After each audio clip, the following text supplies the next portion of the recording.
Hello, imagine that. I'm on time. Hello, Scooter. Okay, let me make sure that I'm in the right one, because... There we go. Are you there, Scooter? It's just you and I. I'm early. I'm not usually early.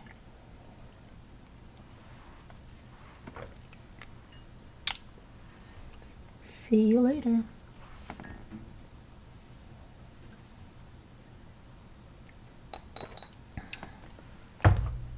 Oh, here's Shauna. Hi. I'll never forget the footage from across the street showing him playing catch with the boys the evening before he murdered them. Pure evil. Hi, Farm Wife. Yeah, Christopher Coleman. So I went over this case back in 2019. At that time, talking about it, and it's doing a contrast and compare to Chris Watts. We're going to do stuff a little different this time. This is a true crime rewind. Most people get the concept. Wilo Wick, I haven't seen you in forever. Good. Hi, how are you? Hi, Painted Black. Hi, Margot. Hi, Hippie Chick. But some people don't get the concept, and they say, why are you doing that? This is a true crime rewind. Some of you have been through these cases, have heard them. Some of you don't know them. That's why it's called a rewind. We're rewinding it. We've done it before, but we're rewinding it. And when I rewind it, I'm not just doing, I'm going to add something extra to what we've done. Sometimes we'll look at videos I've done before, like in a case like the Chris Watts case, because I have so many videos on Chris Watts.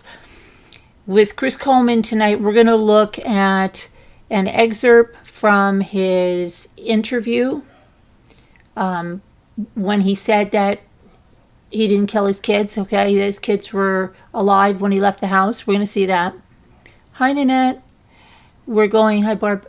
We're going to see evidence, photos, and stuff with the house, and we're going to go through the history of the case from the documents. So that's what we're going to do right now. Now, some of you may know about the Chris Coleman case, and some of you may not. Chris Coleman, this happened in 2009. He's another family annihilator. He killed his wife and two children, two little boys, 9 and 11, strangled them, and then made it look like someone that had been threatening them had done this, read words on the wall. We'll go through it all. Hi, Justice Jane. And he also worked for Joyce Meyer. And the whole thing was he was making a 6-figure salary and he could not, this is what he said, get a divorce because Joyce Meyer wouldn't have him around.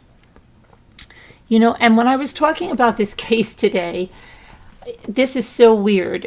I was talking and Linda said to me, Joyce Meyer, is that woman that looks like a cat? And I said, looks like a cat? And I was like, what? And then I went to look at her deposition and I see what she means. She had some type of, had to be plastic surgery to do something to her lip, which makes her look extremely unnatural. Let's put it that way. I'll say it. That's as nice as I can say it. Completely unnatural. Hi, Sherry. So anyway, we're going to talk about all this. So let me get started here with some of this stuff. I have my photos. I put them all here. Let's see. Okay, so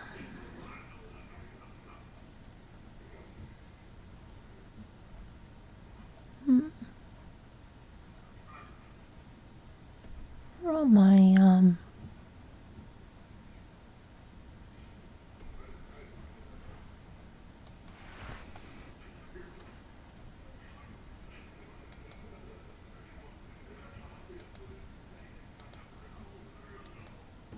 okay, so these are him. And he was, wait till you find out, you know, his mistress was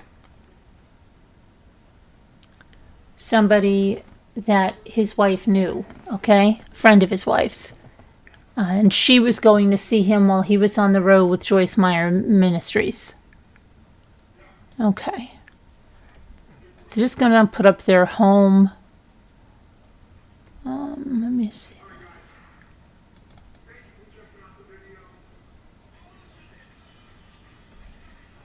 That was their home. They actually made a model of this, which I'll show you. This is People's Exhibit 5.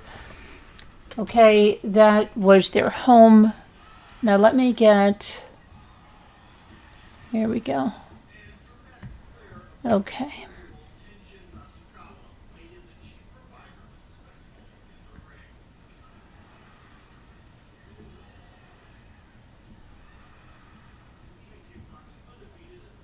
At 6:43 a.m. on May 5th, 2009, Christopher Coleman, who was employed as the Director of Security for Joyce Meyer Ministries, an internationally renowned Christian ministry headquartered in Missouri, called his neighbor, Detective Sergeant Justin Barlow of the Columbia Police Department.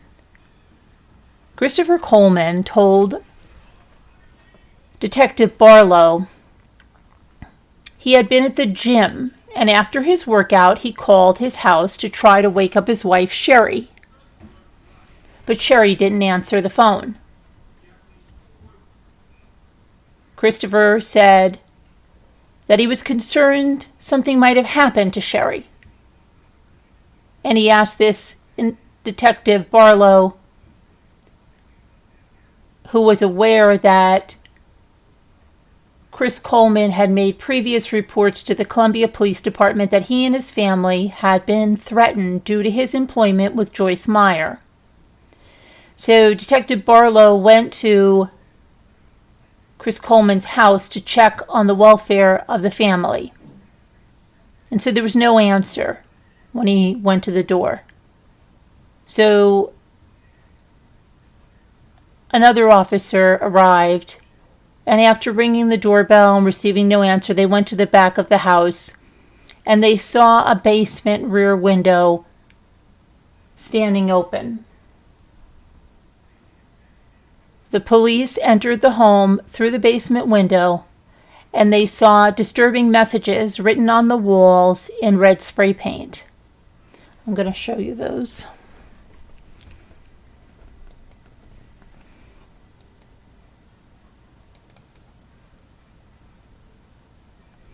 This is People's Exhibit 9. It says, "You have paid."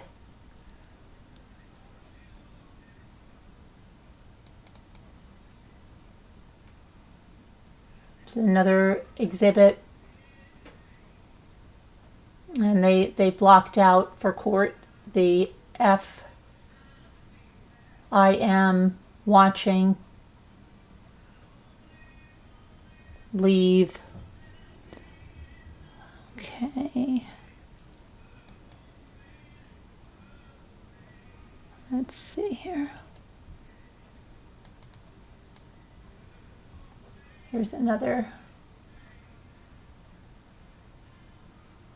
It's supposed to say, "I am always watching." All right, so this is what they saw, okay?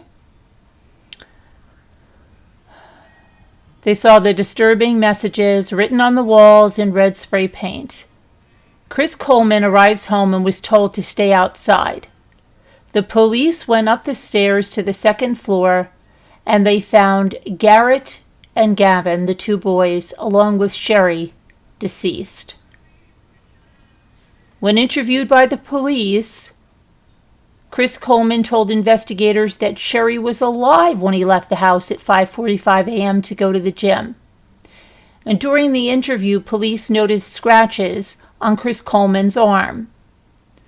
Chris Coleman said he got one set of scratches a few days earlier, but was unsure how he got them. He said he received another abrasion on his arm after hitting his arm on the gurney in the ambulance where he was transported in after his family was found dead. Initially, Chris Coleman told the police his marriage was good, but he later revealed that near the end of 2008, he and Sherry had some problems in their marriage, which they worked out through the help of counseling. Police soon discovered Chris Coleman was having an affair with a woman named Tara Lintz, a high school friend of Sherry's who was living in Florida. Chris Coleman denied the affair, but after being advised investigators were speaking with Tara, he admitted to the affair, but he minimized its intensity. As part of the murder investigation, many of Chris Coleman's and Sherry's friends were interviewed. Several friends told police that Sherry was upset because Chris Coleman wanted a divorce. They said Chris Coleman told Sherry she was ruining his life, but he was afraid he would lose his job with Joyce Meyer Ministries if he divorced her. Investigators went to Florida and interviewed Tara. During the interview, she revealed that Chris Coleman told her that he planned to serve divorce papers on Sherry on May 5th, 2009. That she and Chris Coleman planned to go on a Caribbean cruise on June 14th, 2009, and that they had planned a tentative wedding date of January 2010. Tara told investigators that she had been looking at engagement rings and she'd been registering on wedding registration websites, and they'd been looking for homes in the St. Louis area for her and Chris Coleman to live in upon their marriage. And they had even discussed baby names. Cybercrimes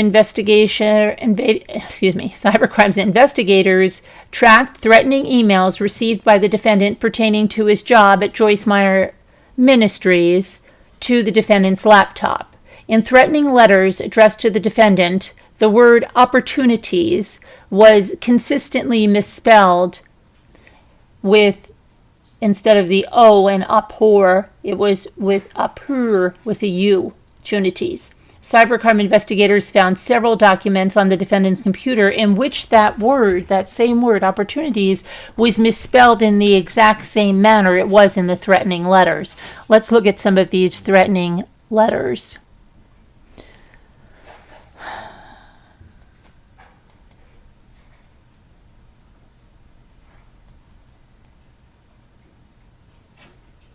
I saved a bunch of these threatening letters. Now, where did they go to?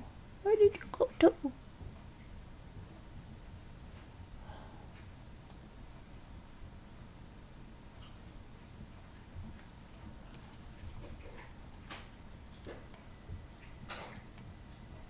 Okay, hang on one second.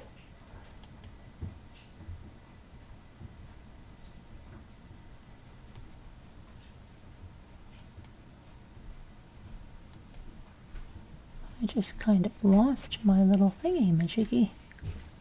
Hold on a minute, 1 second. I just lost my letters here. Okay.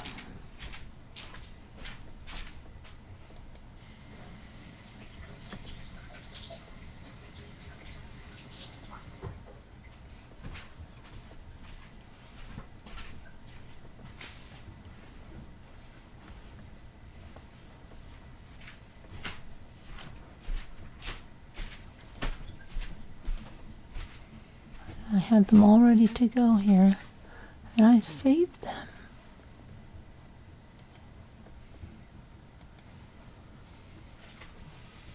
Okay.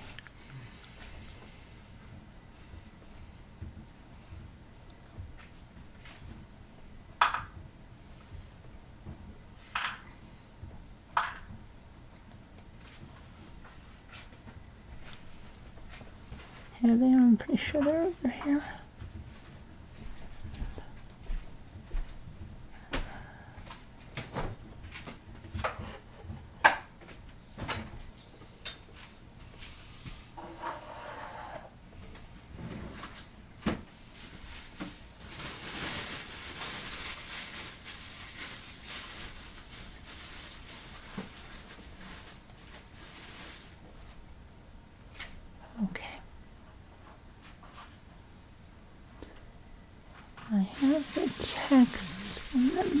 Her letters.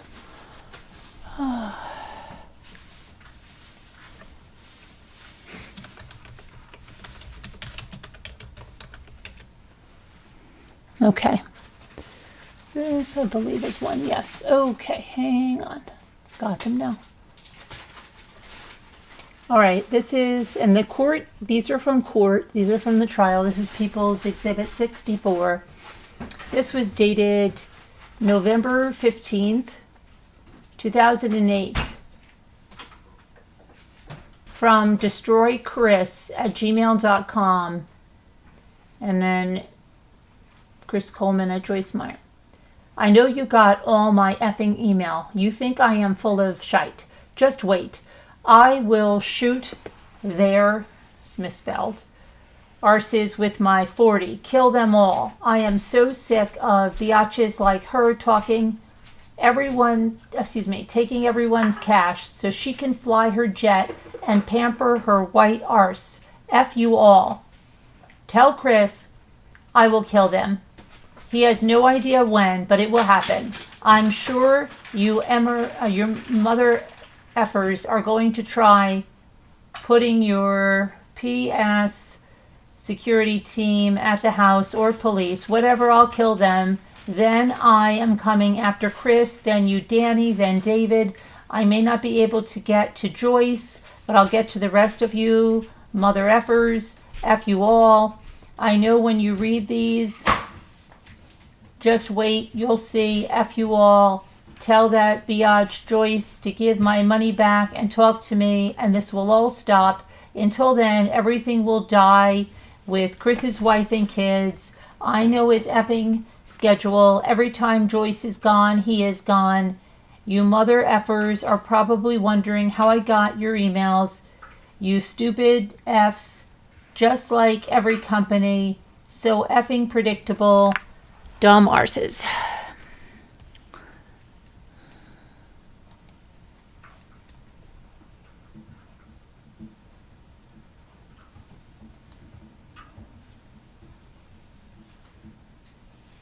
Okay, hang on, let me get you.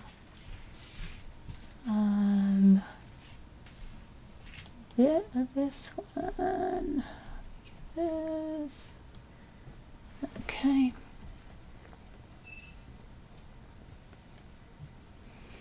This is People's Exhibit 58, dated 9/12/2004, to Dan Goodson, Dan Meyer. It's amazing how God works. I hope my stupidity has not screwed this opportunity up. Me and my wife are 110% in agreement. No strings attached. I apologize. This is from Chris Coleman. To both of you for wasting all of our time the other day between Paul Sherman waking me up Friday and speaking some sense into me, and my wife bringing a word that was given to me from Dick Mills a couple of months ago. Both of these things showed me that I let the devil get in the middle of the whole thing. It won't happen again. I'm not sure what you told Joyce and Dave, but that is not me. I want to be a servant to whatever they need.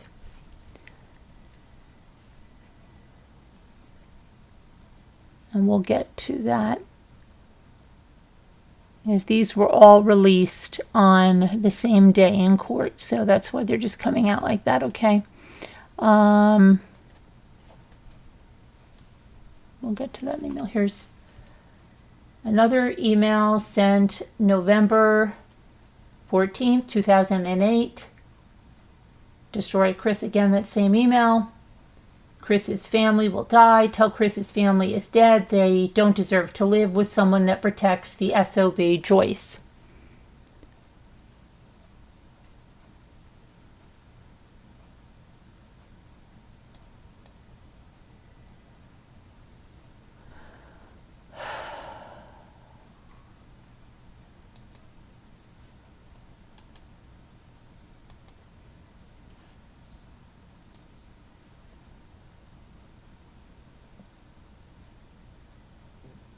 Which one is this one?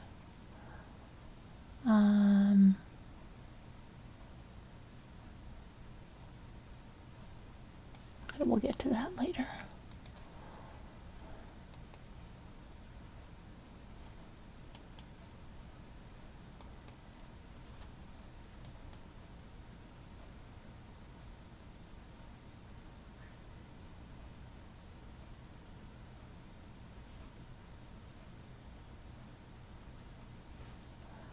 Okay. And this was another document that was released. It says discussion with Joyce. 1. Idea to transition out of my position into a contracted position and work to train Kyle to take my place. 2. Process. First 6 months, take the next 6 months to pour into Kyle and slowly put him into my position. 6-month mark on February 23rd, 2009. After the Mission Summit and the Orlando Conference, I will step out of my full-time employment and assume the role of contracted security. I would no longer work in the office, but rather only work during the travel stuff as contracted. I would do stuff in the St. Louis, I guess he means area, as available. Reason: I am a builder and have been presented with numerous opportunities to build security departments for various churches. I also want to build my own security business. I believe God has given me an awesome idea and I want to run with it. I don't want to look back and say, what if? I don't want to fall into an integrity issue where I am using ministry money and time to work on my personal business. Status: maintain a contracted status and be available for whatever Kyle needs. So, yeah, we'll get into that too. Okay, so let's go back to our facts here, okay? So they went in and those cyber crime investigators tracked those threatening emails and found that commonly misspelled word. Medical reports, including the results of autopsy, showed that Sherry, Garrett, and Gavin were all deceased before 5 a.m. Police checked the defendant's cell phone records and investigated where the calls were placed by the defendant on the morning of the murders. Based upon the foregoing, Chris Coleman was charged by information on May 20th, 2009 with 3 counts of first-degree murder by strangulation. Prior to trial, numerous motions were filed, including a motion in limine or in the alternative, a motion for a Fry hearing regarding forensic linguistic analysis. The motion set forth the discovery provided by the state, indicated by the state, was going to attempt to produce evidence that the defendant sent multiple threats to himself by email and letter to produce a fictitious suspect who could be blamed for the murders, and was going to attempt to produce evidence that the defendant spray-painted graffiti throughout the house where the victims were killed. The motion went on to allege that the state had produced a curriculum vitae of and a purported expert in the area of forensic linguistic analysis, but the FLA is not an accepted science, and to allow this FLA testimony under the rubric of expert testimony would be unfairly prejudicial. Okay.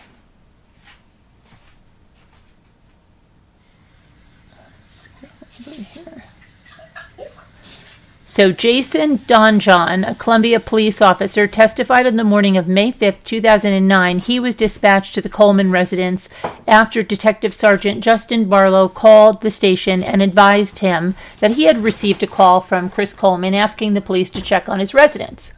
When Donjon arrived, Detective Barlow was on the front porch and explained that he rang the doorbell but no one answered. Donjon then went around the back of the house and noticed an open window with the window screen leaning against a table and patio chairs.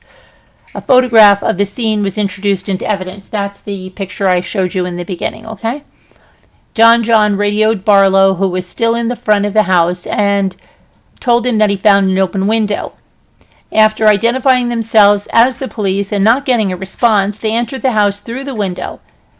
They did not find anyone in the basement, so they went up the stairs where they discovered the red spray paint on the walls near the kitchen with disturbing writing, including the word F-U-C-K and the words, "I am always watching." Photographs of the spray painting found throughout the house was introduced into evidence, as I showed you. Donjon and Barlow heard the garage door open, and that turned out to be Chris Coleman arriving home. Barlow told Chris to remain outside. Another police officer, Officer Patton, arrived on the scene. Officer Patton came into the house to help Donjon and Barlow search it. When they failed to find anyone on the first floor, they went upstairs. Don John testified that when he got to the top of the stairs, he looked into a bedroom to his left, and he saw a white female, who turned out to be Sherry Coleman, lying naked and face down on the bed. And they introduced People's Exhibit 10, which was a picture of how Don John found Sherry Coleman, into evidence. Don John tried to find a pulse, but was unable to get one, and he noticed Sherry's skin was tough or thick. He attempted to roll her over and noticed that her head, shoulder, and arm all kind of moved as though they were locked into place. When he lifted her up, he also noticed that Sherry's chest was kind of reddish purple, deep bruising kind of color. Don John explained that as a police officer, he has investigated traffic accidents in which people have recently died, and in checking for a pulse, he found the skin on her body. He found the skin on the deceased to be soft, not thick or rigid when he moved them. Never had that locking thing. He had also never seen a jaundice color or pooling of blood or bruising like he did on Sherry. Don John then went into Garrett's bedroom and found him dead in his bed. And they showed People's Exhibit 11, which was a picture of Garrett's deceased body in the bed. And that was introduced to the evidence. Don John testified there was spray paint in the room, which seemed to be in a circle pattern. He also noticed spray paint on Garrett's hand and arm. Don John testified the skin around Garrett's eyes and mouth was purple or blue. He noticed the skin on Garrett's neck was thick and tough, like it was on Sherry, and that his skin was jaundiced and reddish. Detective Barlow told Don John that Gavin was also dead. Don John identified People's Exhibit 12, which was a picture of the deceased Gavin lying in his bed with the words F.U. spray painted in red on the covers. Unbelievable. The officers searched the rest of the home and found no intruders. On cross-examination, Don John admitted that he had no training in determining time of death. He also admitted that he had not talked to Dr. Nanduri, the pathologist who performed autopsies, or Dr. Baden, an expert who gave an opinion as to the time of death about how Sherry Coleman looked when he found her body. Now, Officer Patton testified similarly to Officer Don John. He testified that there was spray painting on the wall leading upstairs, and he specifically remembered BITCH being one of the words spray painted on the wall. He testified that officers heard the defendant downstairs yelling something, so they went down and they told the defendant not to come upstairs. The defendant cooperated and was escorted out to the garage through the kitchen. Officer Patton testified that once the defendant was outside, Barlow knelt down and put his hand on the defendant's shoulder and told the defendant that his family was gone. And the defendant started to cry. The defendant made no attempt to go back in the house. Patton then used Chris Coleman's garage door opener to shut the garage door so that Chris Coleman could not go into the house. Patton remembers Chris Coleman saying that he needed to call work. Patton heard Chris Coleman using his cell phone to call his father. Patton stayed with Chris Coleman while he talked to his father. At some point, a chaplain arrived and escorted Chris Coleman to the back of an ambulance. The police canvassed the neighborhood, but found nothing suspicious. Officer Patton testified the coroner, who has since died, arrived at 10:57 a.m., and took pictures of the scene and took body temperatures of the victims. Officer Patton testified he was at the Coleman residence one other time, January 2nd, 2009, after the Colemans found a threatening letter in their mailbox. Chris Coleman gave him the letter, which was introduced into evidence. It states, F.U., deny your God publicly or else. No more opportunities. Again, spelled wrong, right? Time is running out for you and your family. Have a good time in India, mother effer. Officer Patton pointed out the word opportunities was misspelled in the letter. Excuse me. Gary Hutchinson, a paramedic, responded to the Coleman house and saw Chris Coleman outside crying when he arrived at about 7:05 a.m. Hutchinson noticed spray paint on the walls. He found the lifeless body of Sherry, Garrett, and Gavin. He testified that they were all cold and stiff, that rigor mortis had set in, and that, in his experience, most bodies that have rigor mortis have been down for a while. Hutchinson testified that he believed he was sent to the scene to confirm Barlow's suspicion that the victims had been dead for a while.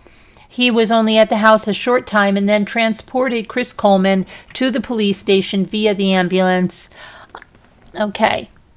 He also said he did not put anything in his report about the rigor mortis being present when he was cross-examined.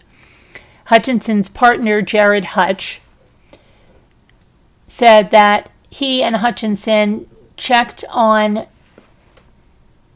Gavin. Hutch grabbed Gavin's right arm to see if rigor mortis, a stiffening of the body, had set in. They found rigor mortis present. Hutchinson testified that this is an obvious sign of death, so that there is no reason to perform CPR. A supervisory investigator, Deborah Von Nida, with the coroner's office, entered the Coleman residence at 11 a.m., and at 11:08 a.m., the ambient temperature in the bedroom where Sherry was found was 76.6 degrees Fahrenheit. She did a liver probe on Sherry at 11:09 a.m. and found that Sherry's core temperature was 90.4. The ambient temperature in Garrett's room was 75.6 degrees, and Garrett's core temperature at 11:23 a.m. was 91.8. A core temperature of Gavin's body was not established because there were long strands of hair on his body and spray paint. And the supervisory investigator said they wanted to preserve that evidence. Dr. Raj Nanduri, a forensic pathologist, performed the autopsies on all three of the victims. She performed an autopsy on Sherry at 3:20 p.m. on May 5th of 2009, and Dr. Nanduri found a ligature furrow, bruising, and abrasions around Sherry's neck.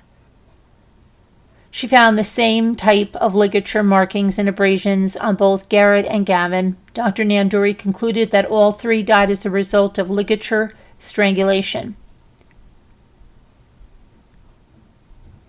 When she was cross-examined, Dr. Nanduri said she had been asked to give an opinion as to the time of the victims' deaths, but she did not give a time of death, specifically stating time of death is a range. She was not comfortable giving a time of death because she did not have all the findings, and in order to feel comfortable giving a time of death, she would need to know other findings because the body changes in the post-mortem status. You have to have all the findings to at least come to an estimate of time of death. Dr. Nanduri was aware that another pathologist had given an opinion as to time of death. She said that in the thousands of autopsies that she had performed, she knew of no other case in which another pathologist was hired to give an opinion as to time of death. She had not been contacted by the other pathologist to discuss the case. Back again on redirect examination, Dr. Nanduri testified that she gave a range of time of death of 6 to 8 hours prior to 11:04 a.m. based only upon Sherry Coleman's body temperature at the time. Okay, let's see here now. Dr. Michael Baden, the chief forensic pathologist for the New York State Police, who was also the chief forensic pathologist in the late 1970s for the United States Congress Select Committee on Assassinations that looked into the deaths of President John F. Kennedy and Reverend Martin Luther King, testified regarding time of death. He estimated he has performed over 20,000 autopsies in his 45-year career. He testified there are 3 cardinal ways to determine cause of death, including rigor mortis, lividity, which is the color of the body after death caused by the settling of the blood, and body temperature. He said that the stomach contents can help make a determination, but only if you know what the deceased last ate. He testified a chemical analysis of eye fluid for the purpose of finding potassium can also be of assistance in determining time of death. The major case squad assigned to the instant case contacted Dr. Baden in May of 2009 for his opinion as to the time of the victim's death. Preliminary information that was provided to Dr. Baden was that there were 3 victims. The husband and father of the victim said he left the house 1 hour and 15 minutes before the police arrived at the house and found all 3 dead at 7:10 a.m. The police said the bodies were cold, rigor mortis was present, and that there were changes in the colors of the bodies, which sounded like lividity to Dr. Baden. And based upon this preliminary information provided to Dr. Baden, he opined that all 3 were dead before 5:43 a.m. when the husband left the house. He said it's often difficult to establish a time of death, but in this case, it wasn't a close call, given the only real information the police needed was whether or not the victims died before or after 5:43 a.m.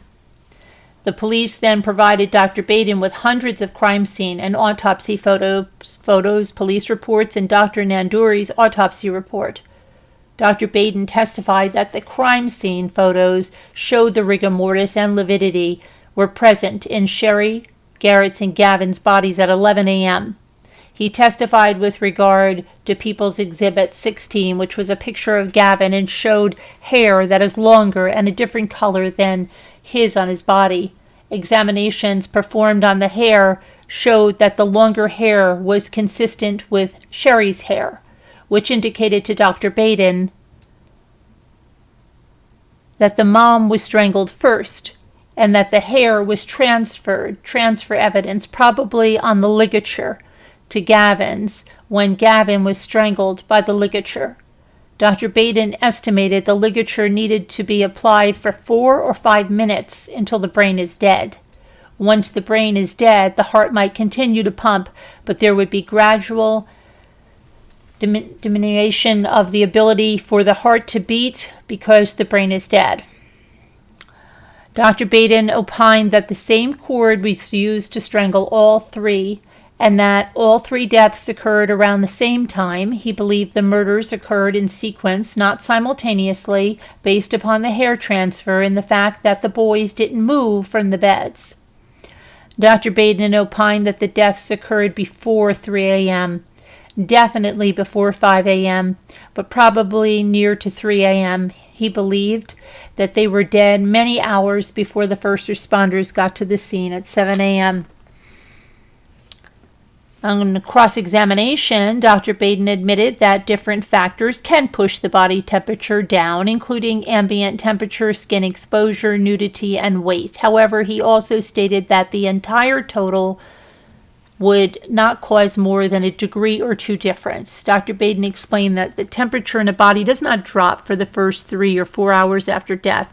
It remains 98.6 and then starts dropping. So even if Sherry's body temperature was dropping at a rate of 1.5 degrees per hour, as was indicated by the 2 liver probes, the time of her death was before 5:43 a.m. Justin Barlow testified that on May 5, 2009, he was a detective for the Columbia Police Department and lived catty-corner from the Coleman family. Prior to the murders, he never spoke with Chris Coleman. Chris Coleman first approached the Columbia Police on November 14th of 2008 after he received a threatening email at work.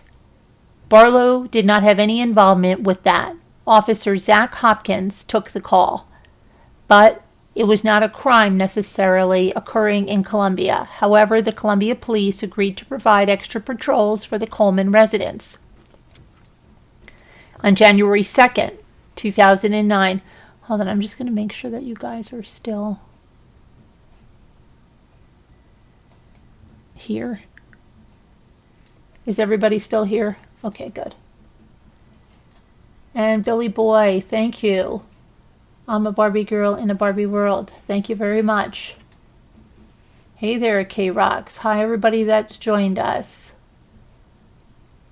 Everybody good? Okay.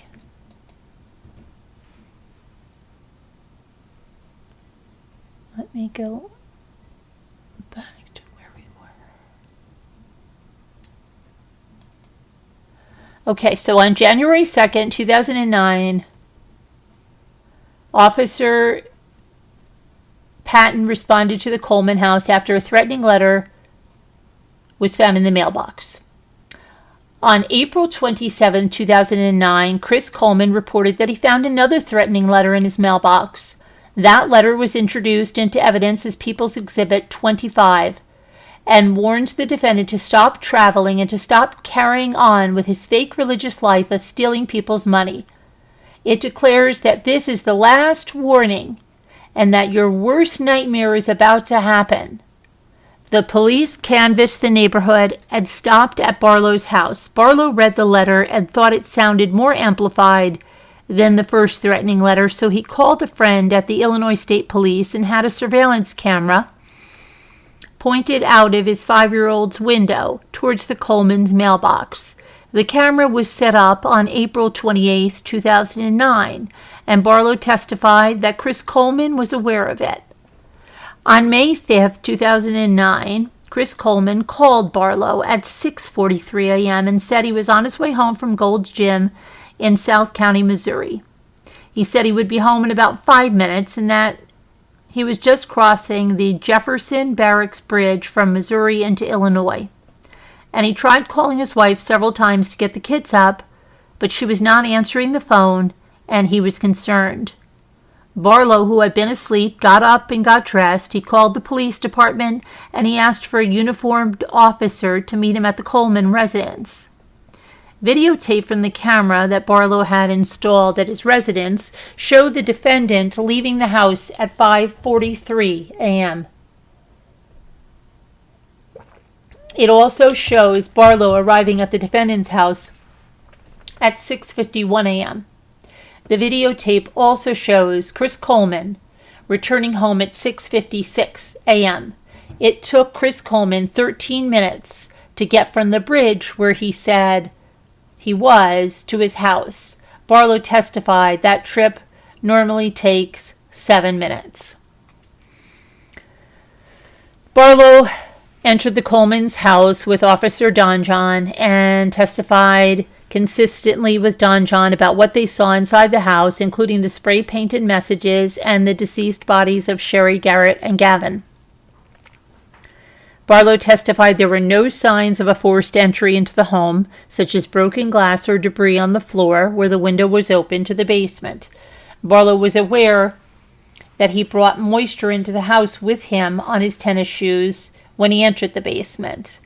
After they heard the defendant downstairs asking what was going on, the officers went downstairs and Barlow told the defendant that they didn't make it.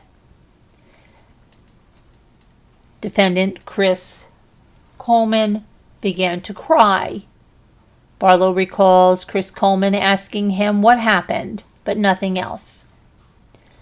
Chris Coleman did not demand to see his family, nor did he try to go upstairs. Chris Coleman went outside with the officers and sat on the sidewalk and cried. But Barlow testified no one told the defendant what they actually found upstairs. Chris Coleman remained at the scene for approximately 20 to 25 minutes until he was taken by ambulance to the police station, where a 5-hour and 56-minute interview was conducted. A copy of the interview was played for the jury. The jury did not watch the last hour of the interview after it was determined that there was nothing of substance in that hour. Chris Coleman did not ask how his family was killed. Approximately 4 hours into the interview, Trooper Bivens and another officer conducting the interview, besides Barlow, specifically asked the defendant if he knew how his family died. Chris Coleman replied that he did not know. During the interview, Chris Coleman asked for a jacket even though Barlow did not think the interview room was cold. At one point during the interview, officers walked out of the room, and Chris Coleman picked up one of the officers' notes and took a look and looked at them. When he was cross-examined, Barlow admitted Chris Coleman provided the police with bodily and handwriting samples. 25 minutes into giving the samples, Chris Coleman said he was tired of writing, so police agreed he could stop. Chris Coleman also gave the police, the clothes he was wearing, his cell phone, and his computer, and he authorized the police to open his mail and search his house and car. Barlow also admitted that Chris Coleman was being treated as a suspect during the interview. After Barlow's testimony, the defense team asked for the trial court to revisit its ruling regarding the motion concerning sexually explicit photographs and videotapes. Ultimately, the trial court pared down the exhibits even further by allowing a witness to only discuss what was on one of the 3 videotapes rather than view it. After hearing arguments from both sides, the trial court specifically stated, "This court has, I believe, gone back through the items and with that stipulation believes the state should be allowed to have an opportunity to present items that I believe show the intensity of the relationship and yet are not as descriptive as even some of the items the court had previously pared down from the larger number of photographs." So in other words, I want the record to be certain that the court has indeed reviewed the prejudice and the probative value of these particular items and found that that value is not outweighed by possible prejudice. Okay, so then Chris Coleman's BlackBerry cell phone, his Dell laptop computer, a Dell Tower, an Apple laptop, and a thumb drive that was located at his house was analyzed. And he also analyzed Tara's BlackBerry and laptop.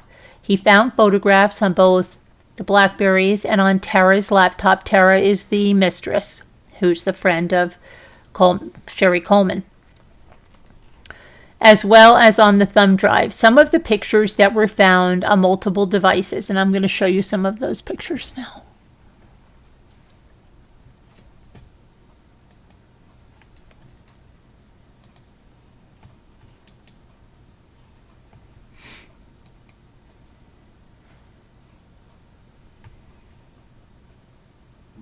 That is People's Exhibit. Another one. People's Exhibit 48. People's Exhibit 45.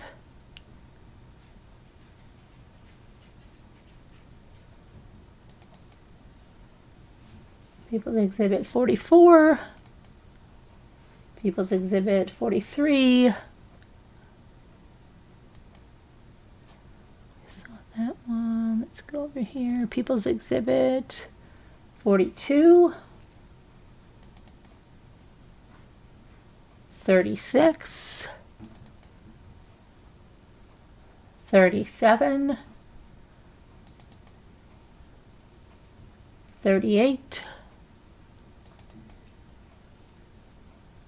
39.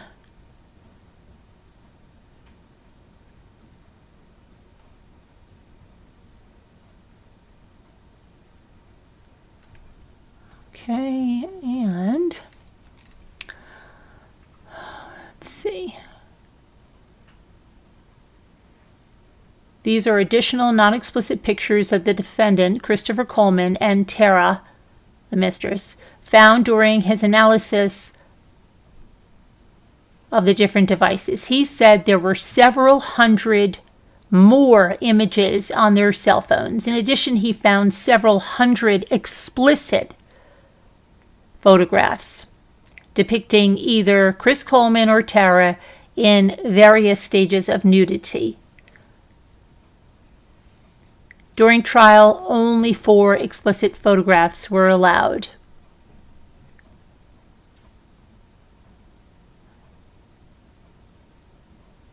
Several videos were found by the investigator on Chris Coleman's laptop, which depicted himself or Tara without clothing.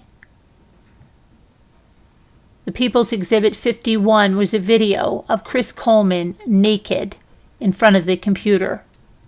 The jury was allowed to see that, except that Chris Coleman's genitalia were blacked out. People's Exhibit 52 was a video of Chris Coleman pleasuring himself in the shower to a webcam for Tara. The court ordered the screen to go black when Chris Coleman actually began pleasuring himself, but the audio was maintained. People's Exhibit 53 was another videotape, which included a naked Tara in a hotel room in Hawaii. All of her private areas were blacked out. However, the trial court did not permit the jury to see any of the video, but they allowed the investigator to describe the video and play the audio. The investigator identified that People's Exhibit 54 as a note he found on Chris Coleman's laptop in the form of an email. The same note was found on Chris Coleman's BlackBerry. It lists, this is what I wanted to show you. This is what he found, and this is what he's talking about. Let me pull it up here.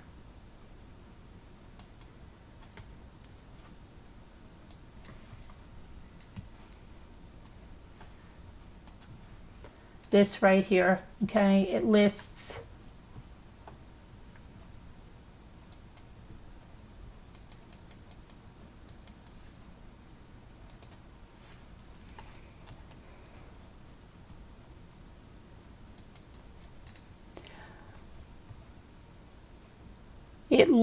Tara's birthday, her height, her eye color, her shoe size, her ring size, her jean size, her favorite flowers and perfume preferences, and her likes and dislikes regarding food and sports teams.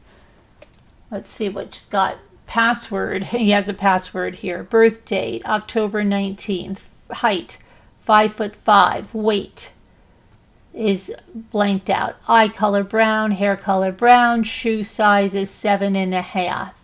Ring size, thumb and forefinger an 8, the rest is 7. Hates McDonald's. Likes fudge sundae with nuts. Favorite college, Florida. Devil Rays and Buccaneers are good. Christmas, promise ring. Loves circle diamond or diamond cross. Perfume, Ed Hardy pink bottle. Middle name, Lynn. Favorite NBA team. None really into college. T-shirt size. Prefers extra large, but large will do in t-shirts. Loves pink and skulls. Favorite song, AC/DC Balls. Comfort food, macaroni and cheese, extra cheese, and hot dogs. And loves fair corn dogs. Puts her address there. Then says jean size, 7 or 9, depending on the cut. Short size, medium. Favorite flowers, any color, tulips and pink roses. Fantasies, sex outside, a beach, sex in a limo. Favorite ice cream, coffee. Favorite food, pumpkin loaf, macadamia nut cookies, chocolate chip cookies. Loves Christmas music.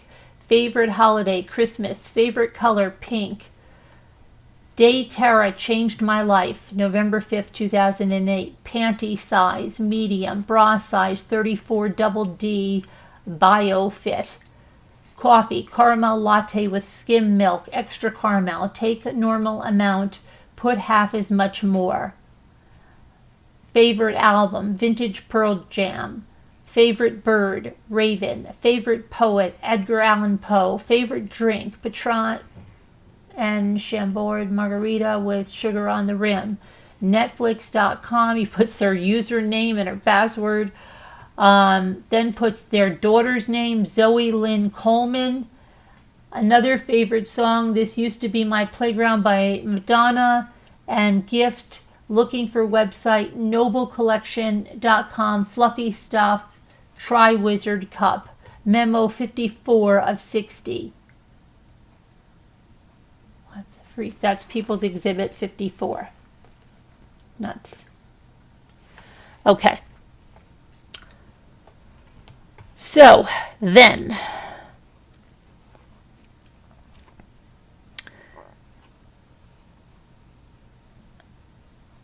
the investigator testified that he was aware of the threatening note found in the defendant's mailbox in which the word opportunities was misspelled, and he did a search of the defendant's computer and he found several hits of several different files that had the word opportunities misspelled or the word opportunity misspelled the same way with a U.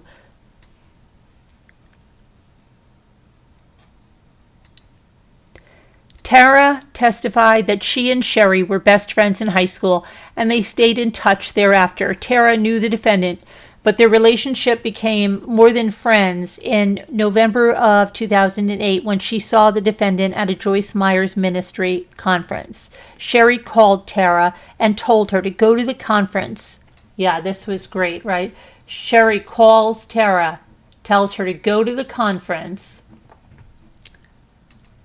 And that's when she starts hooking up with her husband, which was being held in Florida where Tara lived. Thereafter, she and the defendant talked on the phone and texted constantly. Their relationship became physical in the middle of December of 2008 when the defendant dropped off Joyce Meyer in Florida so Meyer could go on a cruise. Tara then met the defendant at a hotel in Orlando. Tara testified that she communicated constantly with Chris Coleman between November 2008 and May 2009, during which time both professed their love for the other. In addition to meeting in the hotel in Orlando, they also met in Arizona and Hawaii while Chris Coleman was on business for Joyce Meyer Ministries.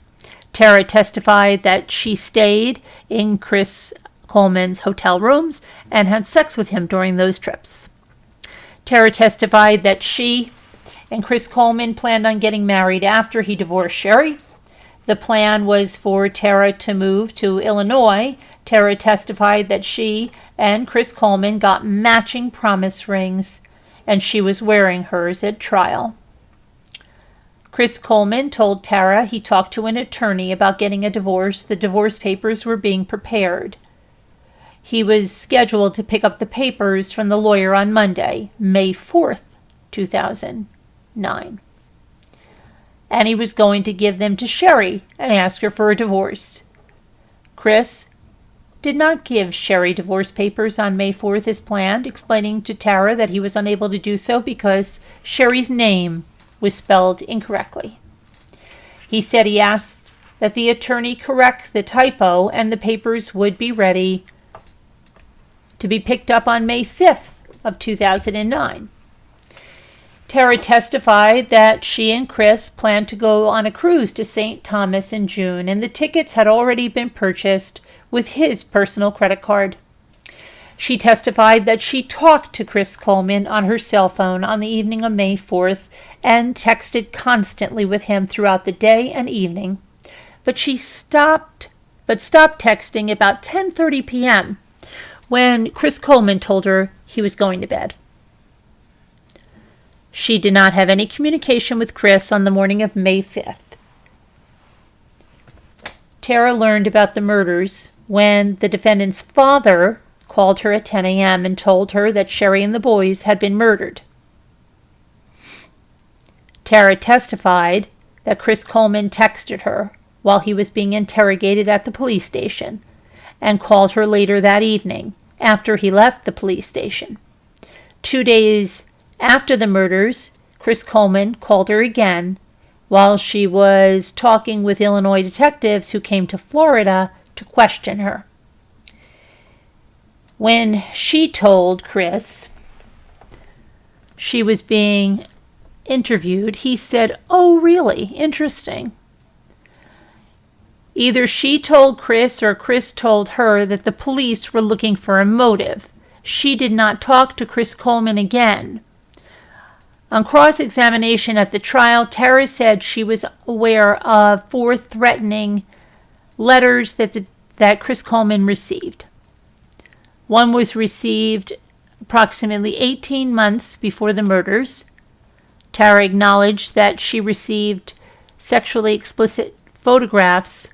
Now listen, now watch this one now. Tara received sexually explicit photographs from Chris Coleman's brother, Keith. And that Sherry's brother contacted her via social media and asked her to marry him. She also acknowledged taking a cruise with another male, Jesse, in December of 2008, and she said she used Chris Coleman's computers on occasion.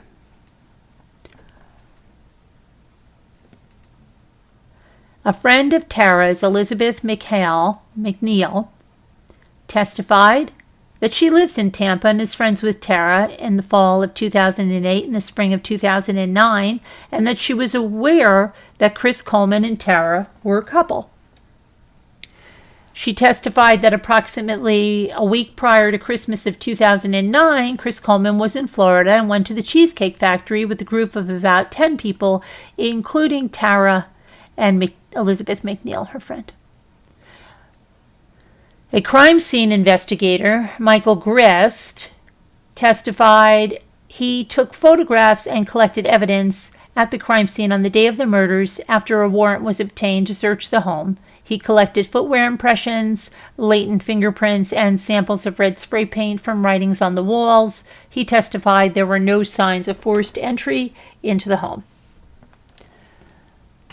Another crime scene investigator, Abby Keller, took video footage of the crime scene, which was played for the jury, and she also assisted the other crime scene investigator, Michael Grist, in collecting evidence.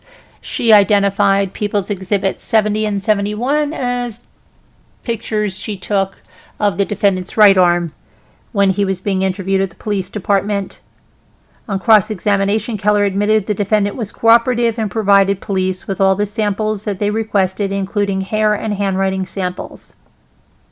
So let's take a look at his interview now. It's just an excerpt that the judge released. And that's what we're going to show, but it's...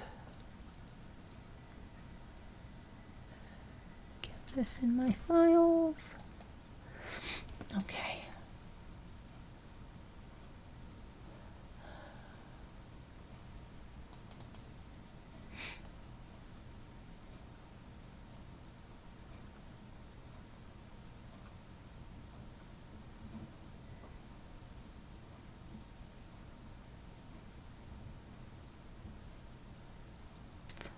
Chris Coleman.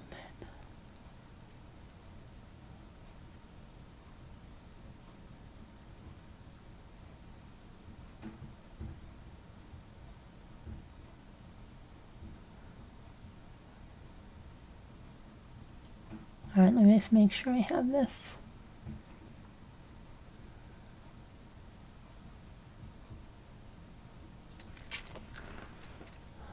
Hang on. We've got, Hold on 1 second. I gotta check something over here. Uh-oh. What is going on? What is this? I don't know what is going on. Chris Watts. How is it? I am very, very confused here. Hang on. We're not watching Chris Watts. We're watching Coleman.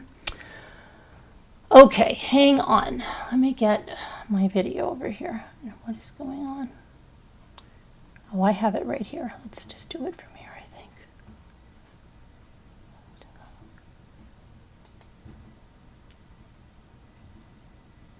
Chris Coleman.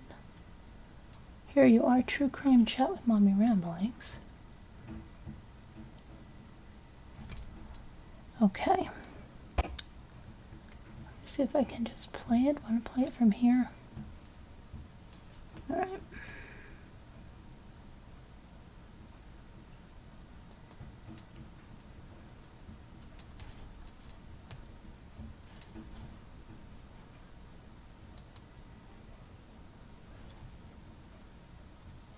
Okay, that is my thing. All right, let me get this. Sorry about that. I don't even understand what the other thing. Let me play this open.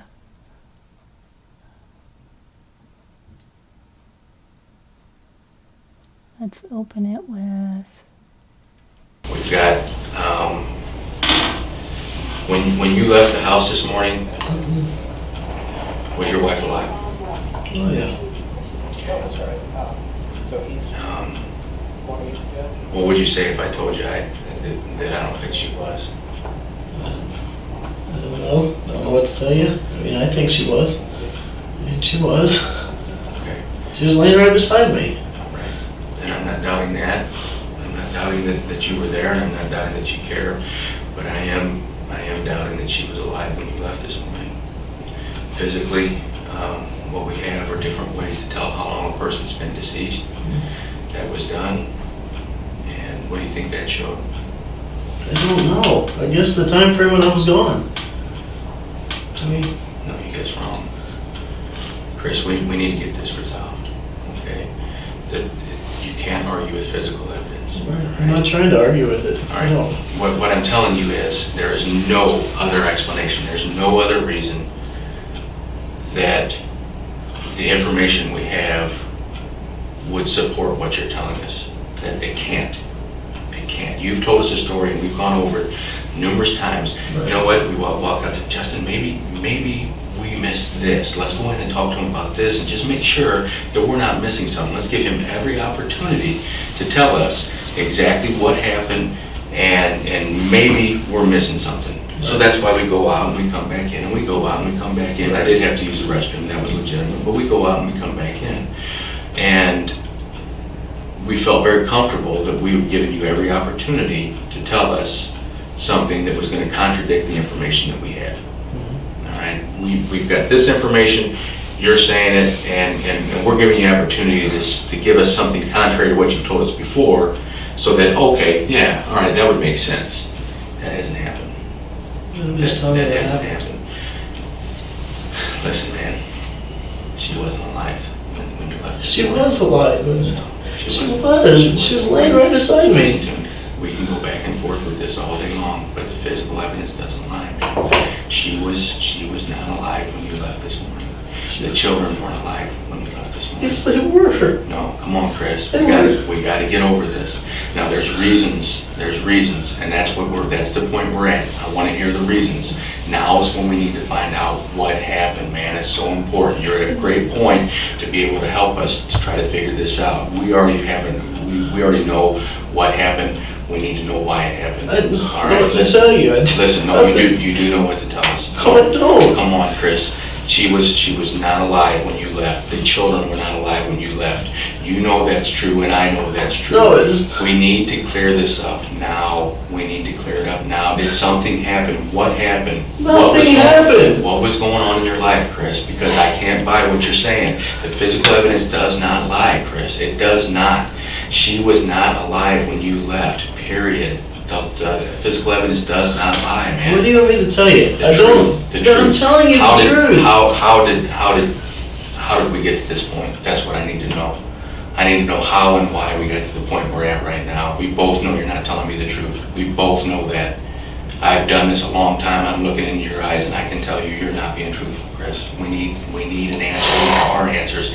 As bad as this sounds, as bad as this looks, or you may think it looks, we understand, and I've talked to many people who have given me reasons, and it's like, you know what, okay, all right, I can understand how somebody might have been feeling that at that time, and maybe they acted on it, and they shouldn't have, and they regret it. There's no way to turn clocks back. You can't turn clocks back. You understand that, don't you? Right. You can't turn the clock back. The only thing we can do is go forward from this point, and we need to know what and why it happened.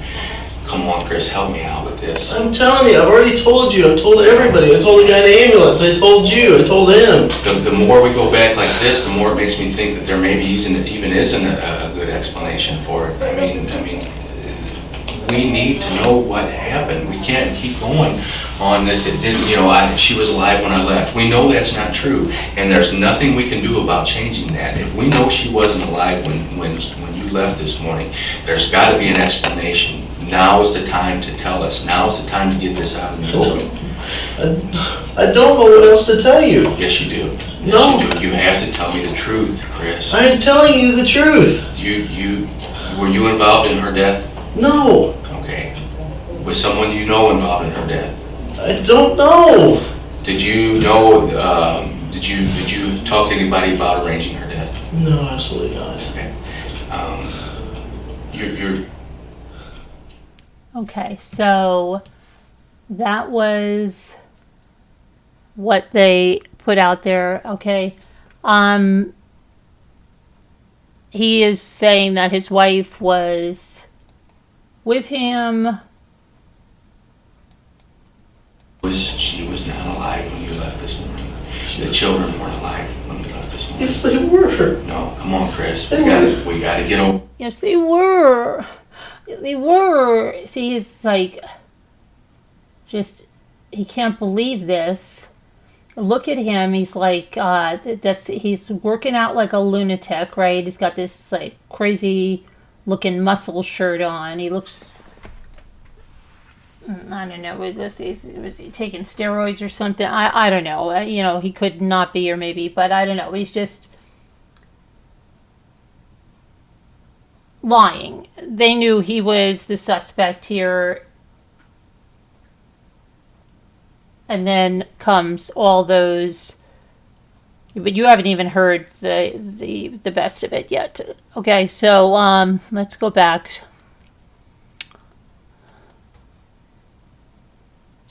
Okay, so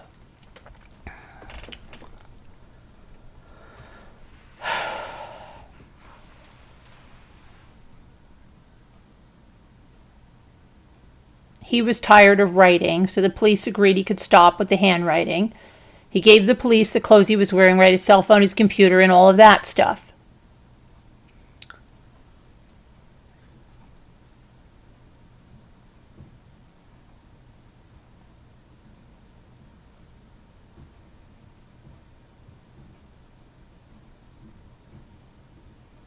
Okay. This thing just jumped. All right, so we're back to the scratches. And they saw some scratches on his hands, his arms, during that interview at the police department.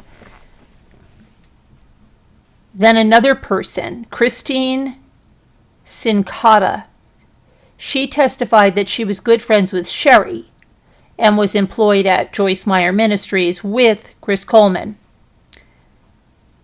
When she was testifying, she was still employed by Joyce Meyer.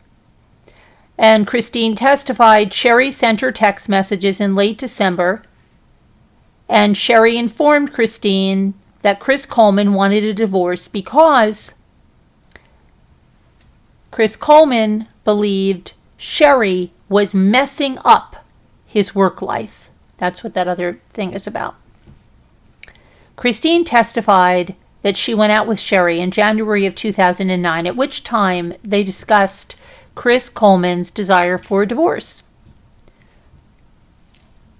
Prior to Sherry contacting Christine about Chris wanting a divorce, Chris contacted Christine in approximately mid-December of 2008 as part of her job at Joyce Meyer Ministries. Christine handled the ministry's cell phones, and Chris sent her a message in which he stated that Sherry sent him some provocative pictures, listen to this one, on his Joyce Meyer BlackBerry, and he wanted to know if those pictures could be seen by the ministry's staff. Isn't that special? So you got that one?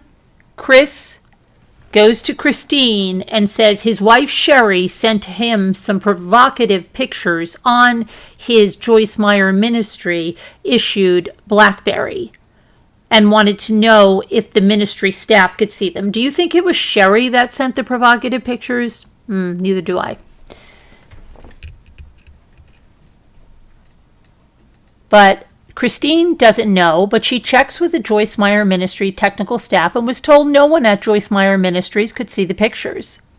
And she told Chris Coleman that.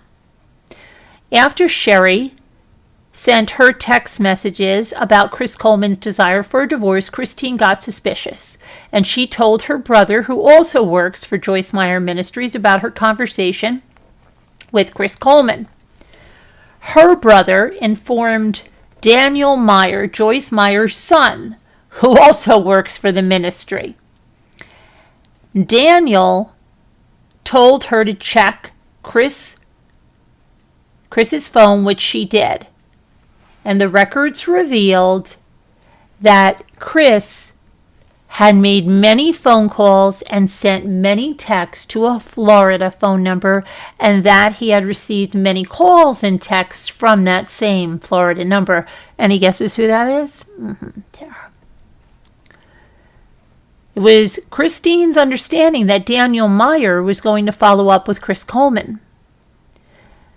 Christine testified that Joyce Meyer Ministries' policy regarding employment after an adulterous affair is such that in most circumstances they probably would not be allowed to work there anymore if they were having an affair. Christine knew of one employee who was terminated for that specific reason. On cross-examination, Christine said she was aware that Chris Coleman and Sherry received counseling with Mike Shepard, a pastor at Joyce Meyer Ministries, and Sherry told her that she and Chris Coleman were doing better after the counseling. Christine admitted that, as far as she knew, Chris Coleman was a good father.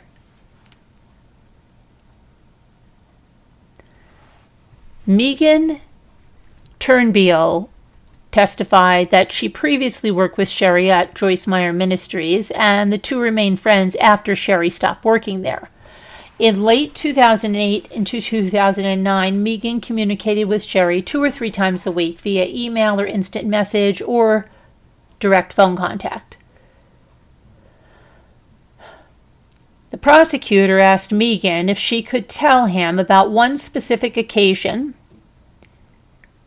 as has been allowed by the court. In November of 2008, did you have a discussion with her about her relationship with Chris Coleman? Megan replied that she could, and the prosecutor asked if she could tell them what was that about and approximately when it occurred. Megan replied that she received a text message from Sherry that stated Chris had beat her up. Defense counsel immediately objected, and the prosecutor acknowledged that Megan was not supposed to testify in this manner. The trial court sustained the objection and instructed the jury to disregard the testimony. Megan then testified that Sherry told her Chris Coleman wanted to leave her and told her that she had ruined his life because he could not leave her due to his position at Joyce Meyer Ministries. Megan testified it was Joyce Meyer's Ministries' policy to terminate any employee who was having an adulterous affair while working for Joyce Meyer Ministries. On cross-examination, Megan admitted Sherry and the defendant underwent counseling, after which Sherry told her on more than one occasion that things were getting back on track. The defense later moved for a mistrial based upon Megan's response, which included a reference to Chris Coleman beating Sherry. But the trial court denied that motion. Kathy LaPlante, a good friend of Sherry's from working at Joyce Meyer Ministries, testified that she communicated daily with Sherry in late 2008 and 2009 early. She recalled that in one particular conversation in early 2009 that Sherry told her Chris Coleman wanted a divorce because he was tired of her, and she and their children were keeping him from his destiny and what God wanted him to do. Kathy was at the Colemans the Friday before Sherry and the children were murdered, at which time Chris Coleman told her he had a working surveillance system in the house. Chris Coleman and Sherry both told her they had a video of an unknown person putting something in their mailbox. But Sherry told Kathy that there was really nothing that could be seen on it. Kathy was aware Chris Coleman looked into some other job opportunities, such as starting a gym and his own security firm, but he stopped looking for other jobs after he received a raise from Joyce Meyer Ministries in January of 2008. Kathy was aware that in the fall of 2008, Chris Coleman wanted to take off time from his job in order to renew his wedding vows, but was prohibited from doing so by Joyce Meyer Ministries.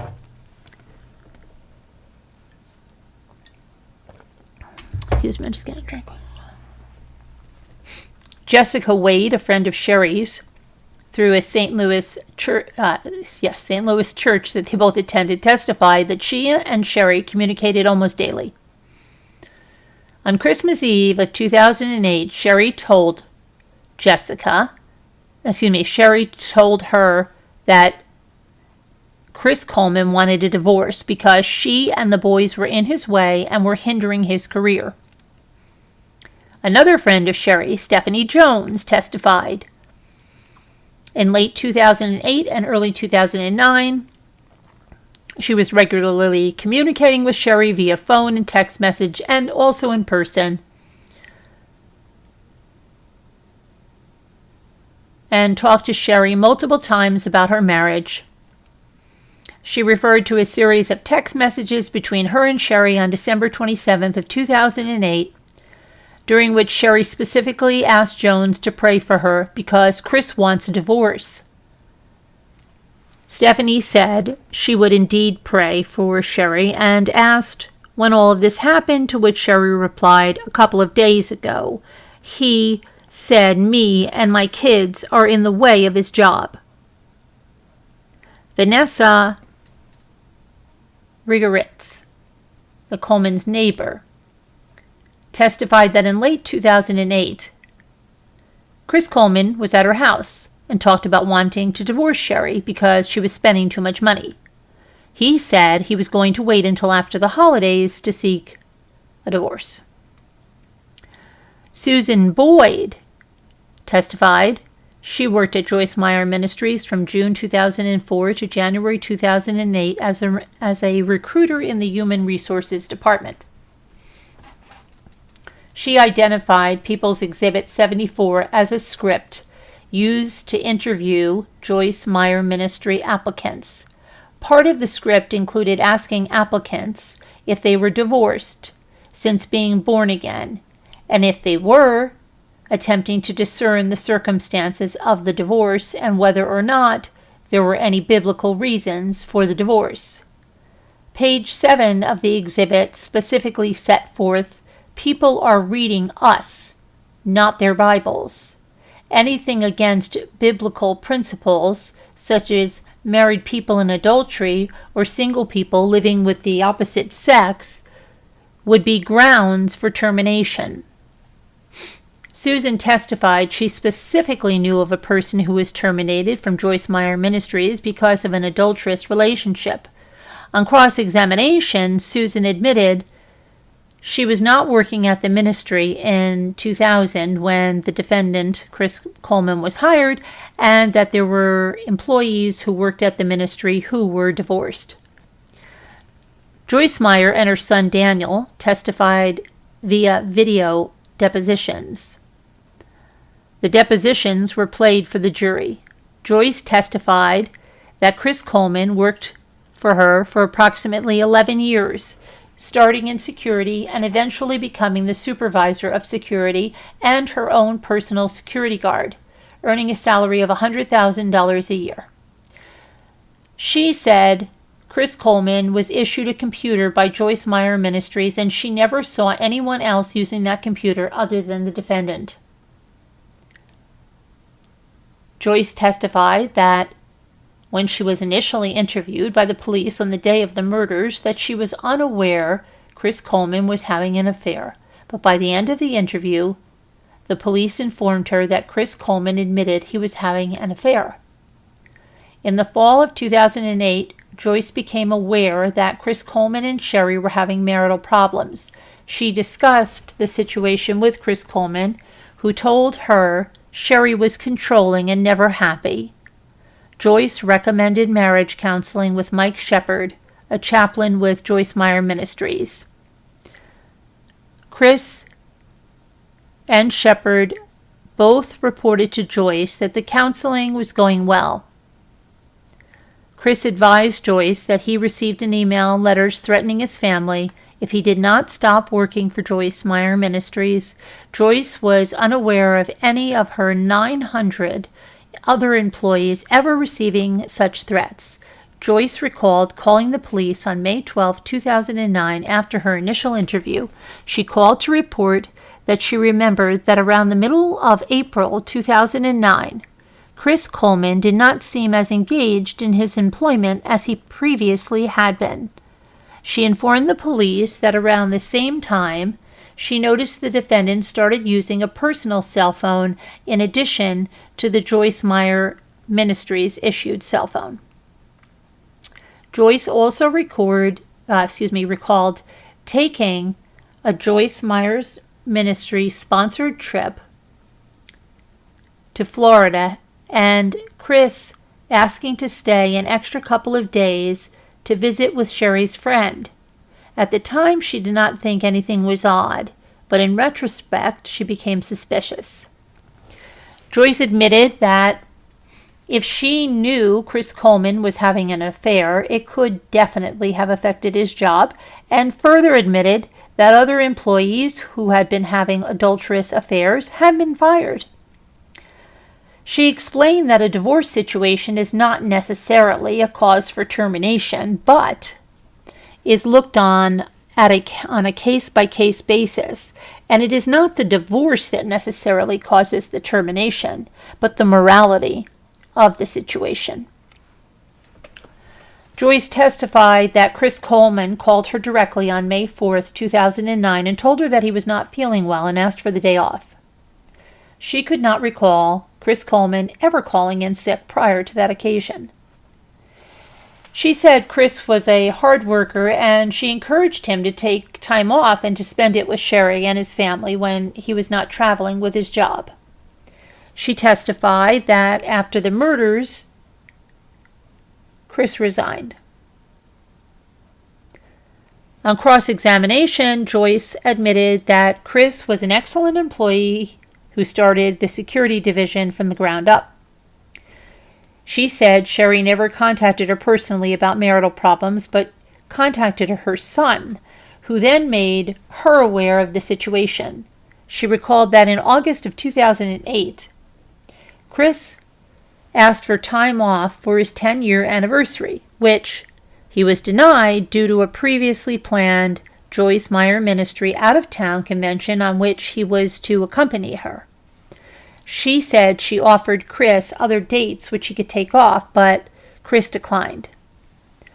She admitted that, to the best of her knowledge, Chris loved his children and was good to them. Daniel Meyer, Joyce's son and the chief executive officer of Joyce Meyer Ministries, testified consistently with Joyce about Sherry contacting him about marital troubles and the couple ensuing counseling. He testified that he became concerned about Chris's Joyce Meyer Ministries issued cell phone bill because it was increasing. He had the records pulled from Joyce Meyer's Ministries financial department and found that there was a particular phone number in Florida that Chris was frequently calling even while traveling internationally. Daniel called the number and a woman answered the phone. Daniel confronted Chris Coleman, who told him that the number was to a friend of Sherry's, and he had been calling the friend's husband to seek marital advice. Chris told Daniel that he would check with Sherry. Daniel accepted Chris's explanation. Daniel was aware that Chris Coleman received threatening emails and letters, and he testified he offered to have Chris stop traveling or to have increased security at his house while he was traveling. But Chris declined. Daniel agreed there's no policy at Joyce Meyer Ministries that divorce itself is grounds for termination. Sean Westfall, a police officer, testified that he responded to a call from the Coleman residence April 27, 2009, about a threatening letter received in the mailbox. He talked to Chris, who said that he found the letter at 6:10 p.m. after checking for the day's mail, not realizing that Sherry had already checked the mailbox at 3:10. Westfall said that gave a time frame in which the letter was placed in the mailbox. Westfall then canvassed the neighborhood to see if anyone saw anything suspicious during that 3-hour time period, but no one did. Chris also advised that Sherry received a threatening letter on April 6, 2009, when he was traveling with Joyce Meyer Ministries, and that Sherry turned the letter over to the police. Westfall testified he was unaware of any reports of Sherry bringing such letter to the police.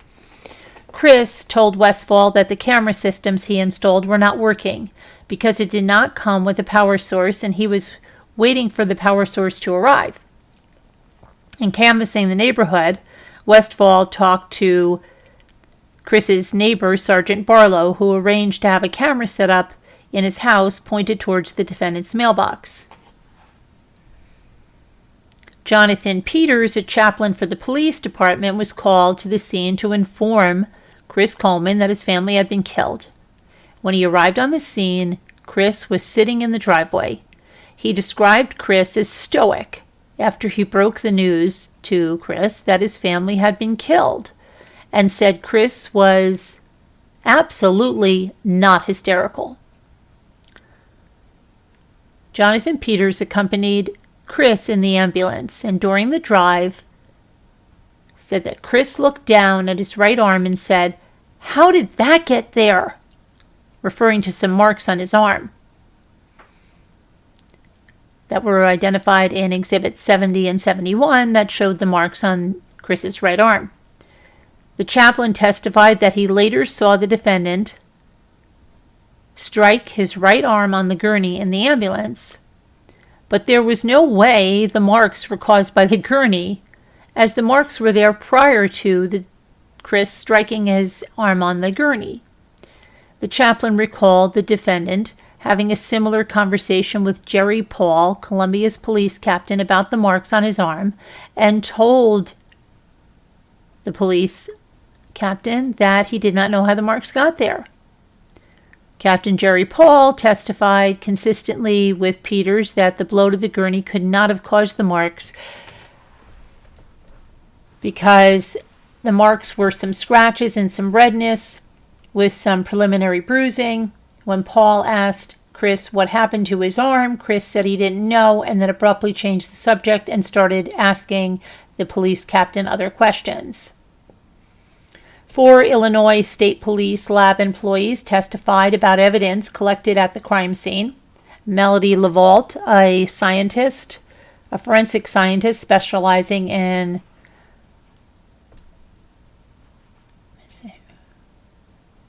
microscopy, identified People's Exhibits 77 and 78 as strands of hair that were recovered from Garrett and Gavin's bodies. She says the hairs were dyed, forcibly removed, and consistent with Sherry's hair. Michael Brown, another forensic scientist, testified that he examined fingernail scrapings from the victims and defendant for DNA analysis. Fingernails from Sherry's right hand contained male DNA, but none of the Coleman males could be excluded as the source of the DNA.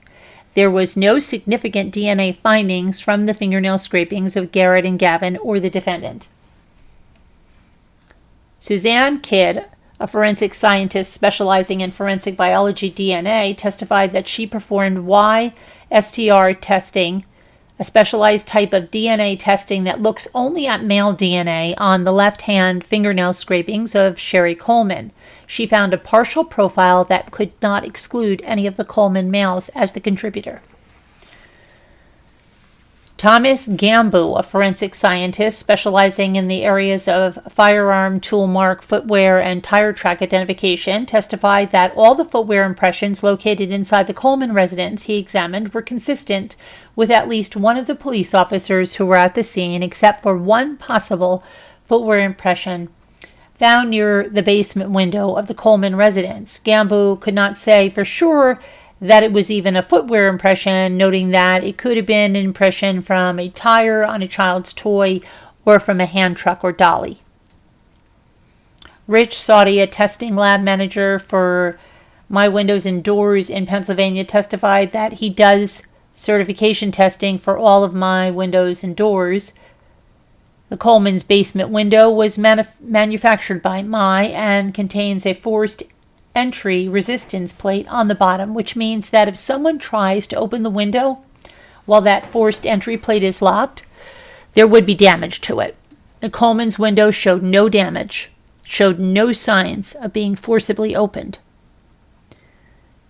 James Kinsey, a network director for AT&T, testified that from reviewing Chris Coleman's cell phone records, he could determine which tower and which side of the tower the calls were made from Chris's phone.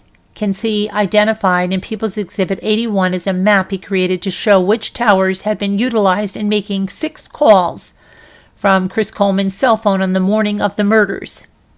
Calls were made at 5:44 a.m. and 6:34 a.m., 6:42 a.m., 6:43 a.m., and 6:53 a.m., and 6:58 a.m. The 5:44 a.m. call utilized a tower close to the defendant's residence on the Illinois side of the Mississippi River, while the calls made at 6:34, 6:42, and 6:43 utilized towers on the Missouri side of the Mississippi River. The 6:53 a.m. call was made from an area north of a particular tower on the Illinois side of the Mississippi River.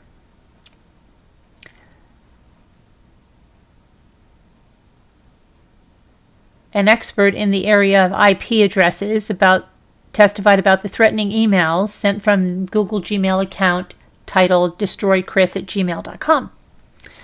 A subpoena was sent to Google, requesting records as far as IP logs and subscriber information for that account. Google provided the IP addresses that sent the email threats, and the analyst determined that the same IP address that created the account was used to send the threats,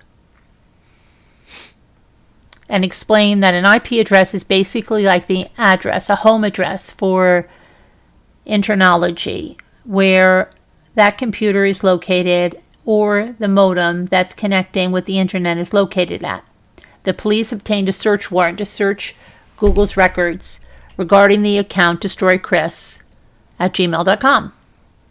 Google's response to the search warrant showed that 8 emails were created under the account and 7 of those emails were sent.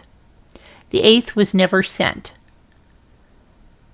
The investigator testified the account was created at 8:19 p.m. on November 14, 2008 on the defendant's Dell laptop computer, which was found at his home. The investigator identified People's Exhibits 59 through 66, the 8 threatening emails from the defendant's laptop. First email was sent Friday, November 4th to a number of different Joyce Meyer Ministry email addresses with the subject line reading, F. Chris's family, they are dead. The body of the email states, I'm sure this will make it to someone in the company. If you jackasses are like any other company, this will be someone's account. Pass this on to Chris. Tell Joyce to stop preaching the bullshit or Chris's family will die. If I can't get to Joyce, then I will get to somebody close to her, and if I can't get to him, then I will kill his wife and kids. I know Joyce's schedule, so I know Chris's schedule. If Joyce doesn't quit preaching the BS, then they will die. During the Houston conference, I will kill them all as they sleep. If I don't hit there, then I will kill them during the book tour or the trip to India. I know where he lives, and I know they're alone. F them all, and they will soon die. Tell the MFer next time to let me talk to Joyce. She needs to hear what I have to say, and now she will. People's Exhibits 60, 61, 62, and 63 were much shorter and were also sent on November 14th. People's Exhibit 64 was sent on Saturday, November 15, 2008, to Dan Meyer. And Chris's email account at Joyce Meyer Ministries, and states, I know you all got my effing email. You think I'm full of shite. Just wait. I will shoot their arses with my .40. Kill them all. I'm so sick of biatches like her talking about everybody's cash, taking everybody's cash so she can fly her jet and pamper her white arse. F you all. Tell Chris I will kill them. He had no idea when, but it will happen. Next exhibit, People's Exhibit 65, was also sent November 15, 2008 to email addresses at Joyce Meyer Ministries. It was created on Sunday, November 16, 2008, the next one, but it was never sent. That was Exhibit 66. On cross-examination, the investigator admitted that he does not have a degree in computer science and that most of his training consists of classes taught by law enforcement. He further admitted that he did not search the defendant's laptop for remote access software, which would allow a person to run the computer from a different location, nor did he check for malware or viruses.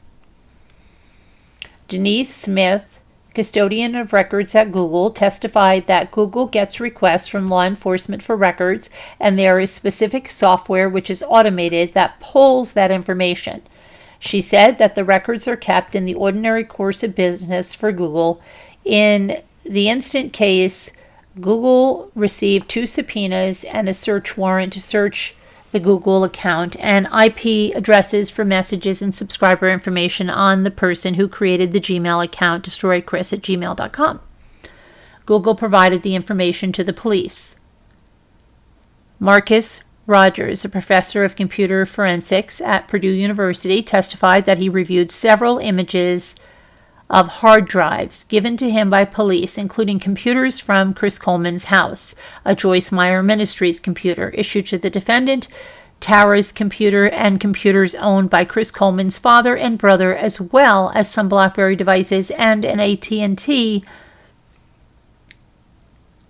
and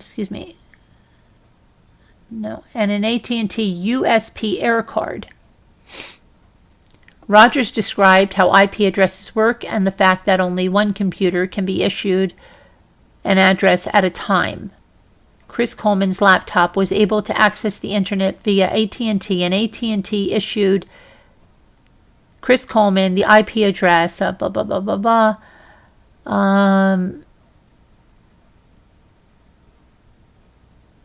Rogers went on to identify destroychris@gmail.com and People's Exhibits 59 through 66 as being produced on the defendant's Dell laptop, which police gave to Rogers to examine, and further testified that the defendant's Dell computer had not been operated remotely, but had been turned on and off using a manual switch on the computer during each of the 3 sessions during which the emails comprising People's Exhibits 59 through 66 had been composed. Okay. Rogers testified the antivirus software on the computer was up to date, and there was nothing on the computer to indicate that it ever had a virus. Rogers ran antivirus software on the computer system which indicated no viruses.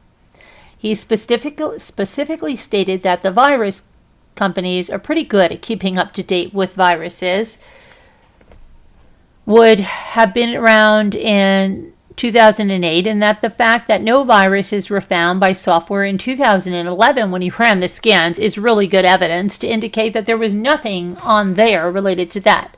He also used Windows Registry on the Dell computer, which gave no indication of any virus software or malware software being installed in that computer system.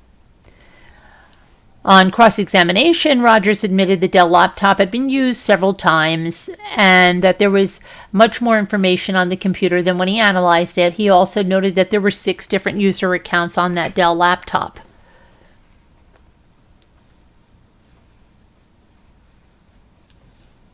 Okay.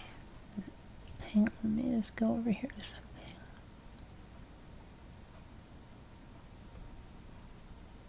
Okay, then they testified about that red spray paint. Okay, they had a color chemist at Rust-Oleum and said who retired the year prior to trial, opined that People's Exhibits 87 and 88 and 86 were from an apple red can of Rust-Oleum spray paint based upon his 33 years of experience doing visual comparisons.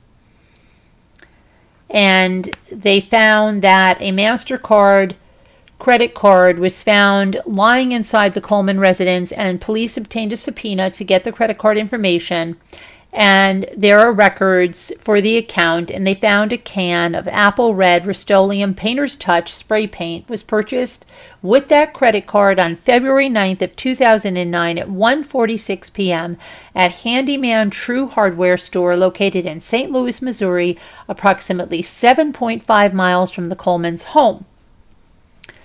The investigator went to the store and obtained a copy of the receipt, which was signed by Christopher Coleman. And that was People's Exhibit 89.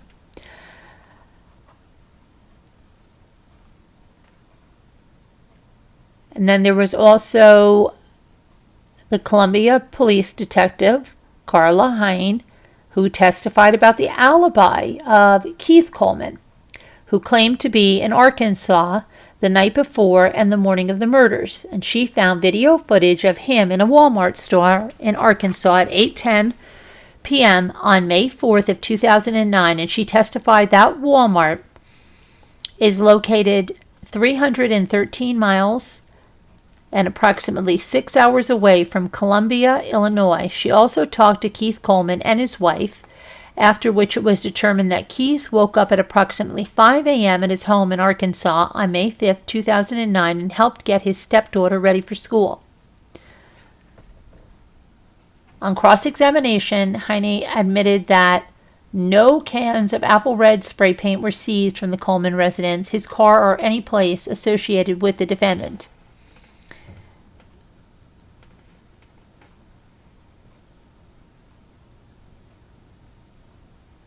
Okay, and then they had a forensic scientist talk about the handwriting with the spray paint.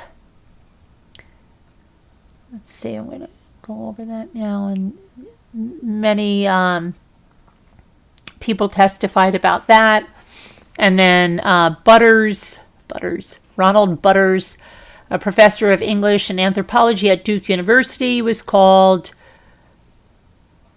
And was talking about, the U, and pointed out that small quantities of the sample suggest that it's practically meaningless. This was for the defense. They were trying to rebut the expert testimony about the misspellings. Butters explained that using U for the word you in informal writing such as email is quite common today. Okay, blah, blah, blah, blah, blah. Yeah, let's see.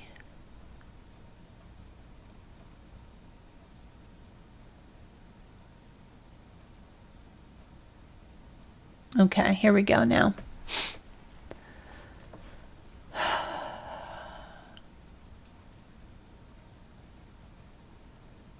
People's Exhibit 51 was a 30-second video of Chris Coleman sitting in front of his computer,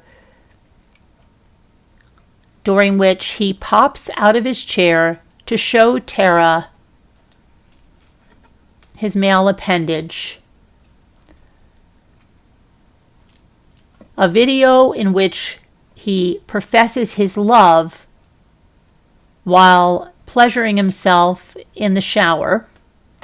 In both videos, the defendant's male appendage is blacked out, but Chris contends the trial court erred in allowing these items because he suggested a strong likelihood of evidence would produce intense antagonism and disgust towards him. Okay, yeah, this is in his appeal, okay? Let's see here. So they were very opposed to those videos.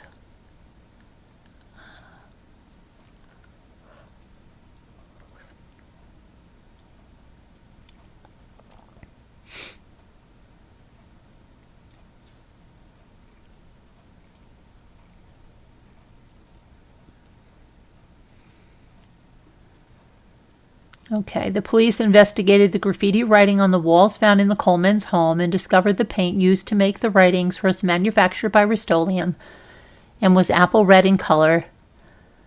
The officer testified that reviewing the records of the MasterCard, she discovered a can of apple red Rust-Oleum paint was purchased using that MasterCard February 9, 2009.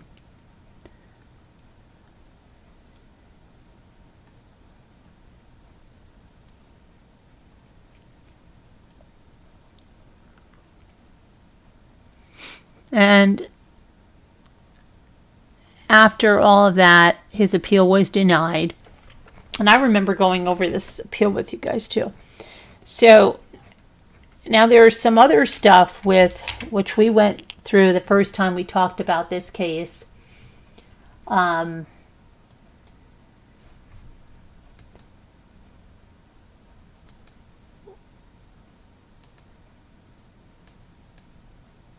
With his father and his mother, and I mean, I really went into it about how his father and his mother felt about his marriage. I went into all of that when I first talked about this case because I was trying to compare and contrast Chris Coleman to Chris Watts. Now, let's take a look at Chris Coleman's parents.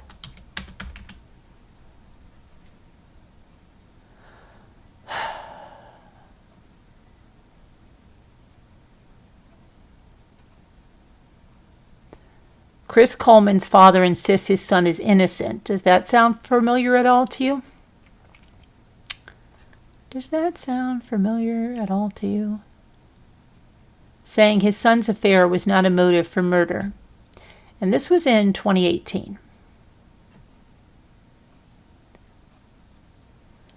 In 2011, a jury sentenced Chris Coleman to death after convicting him of strangling his wife Sherry and their two boys, Gavin and Garrett. Coleman is the son of a minister and was the bodyguard for Joyce Meyer Ministries, right?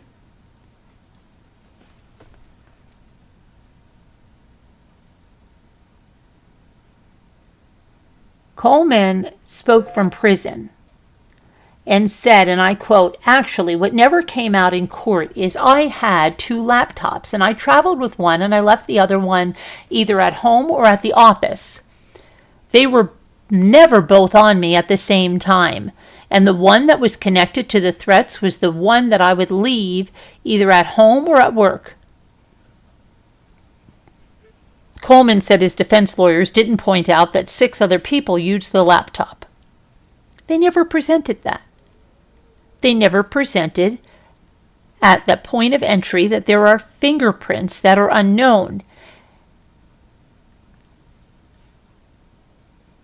During the trial, a computer expert said the sender of the threatening email signed in using Coleman's personal ID.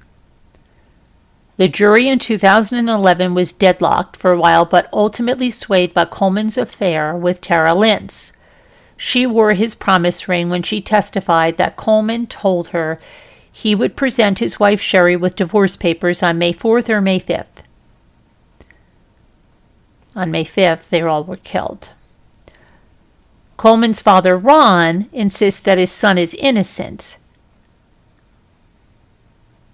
saying his son's affair was not a motive for murder, and he said Tara was just meeting a need at the time that Sherry wasn't taken care of.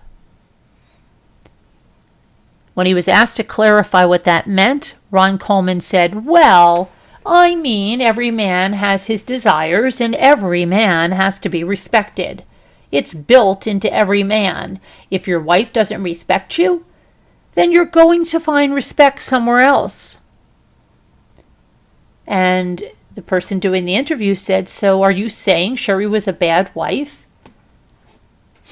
And he said, "Just at that short, brief time, she stepped back from doing her job as a wife."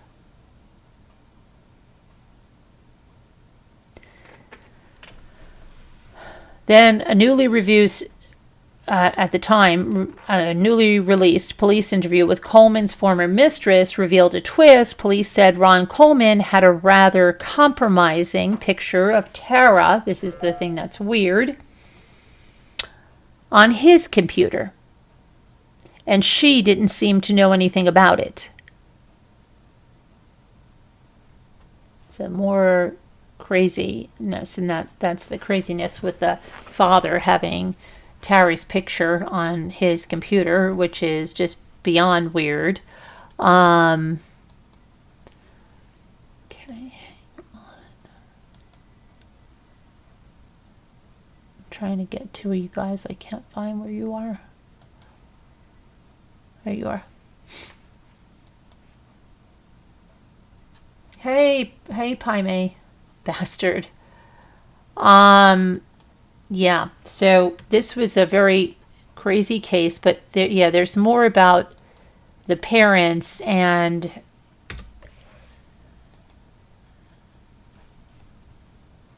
some other similarities. So let's go look at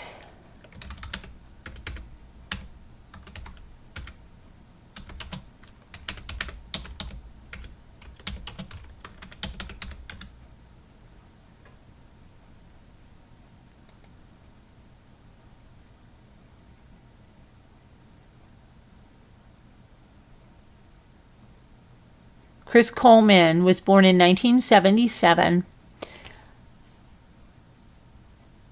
and his father, Ron Coleman, and his mother, Connie Coleman.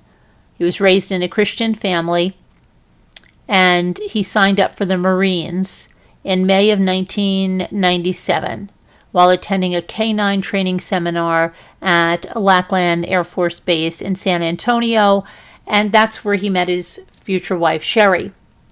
Sherry and Chris dated for a few months before exchanging wedding vows. After that, he was hired shortly after that by Joyce Meyer as part of their security team. He quickly rose through the ranks and was appointed Joyce Meyer's bodyguard.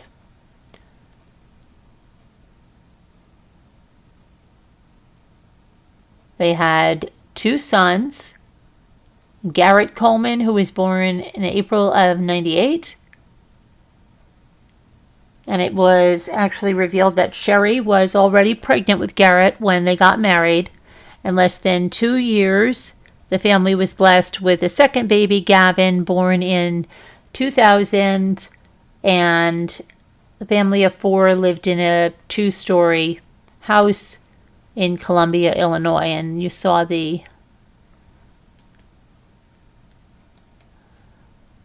house with the open window.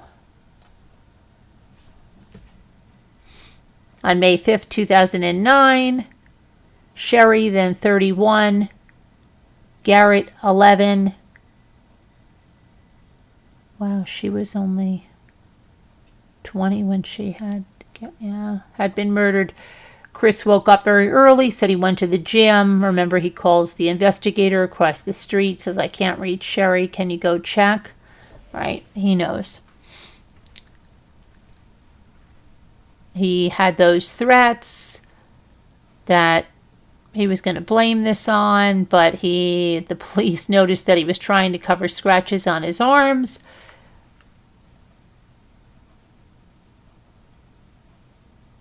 He never asked any details about the murders. He never tried to go inside the house. He never tried to go see his family. Nothing like that. There was no forced entry into the house. Again, the spray painting was done with the Rust-Oleum red that was on their credit card statement and was bought a few months prior. Threatening emails were traced back to an account that Chris had set up and sent from his laptop.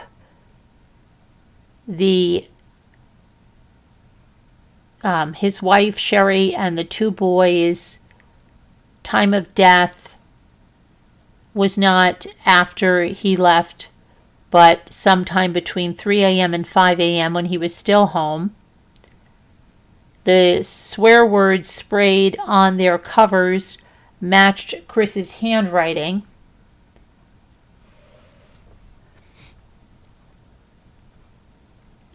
The motive behind the murders was Chris's affair with a friend of Sherry's named Tara. In fact, it was Sherry that told Tara to go to that Joyce Meyer ministry event, and that's where she met Chris. Because Chris was able to travel, he could have this secret life very easily. And Tara was a cocktail waitress.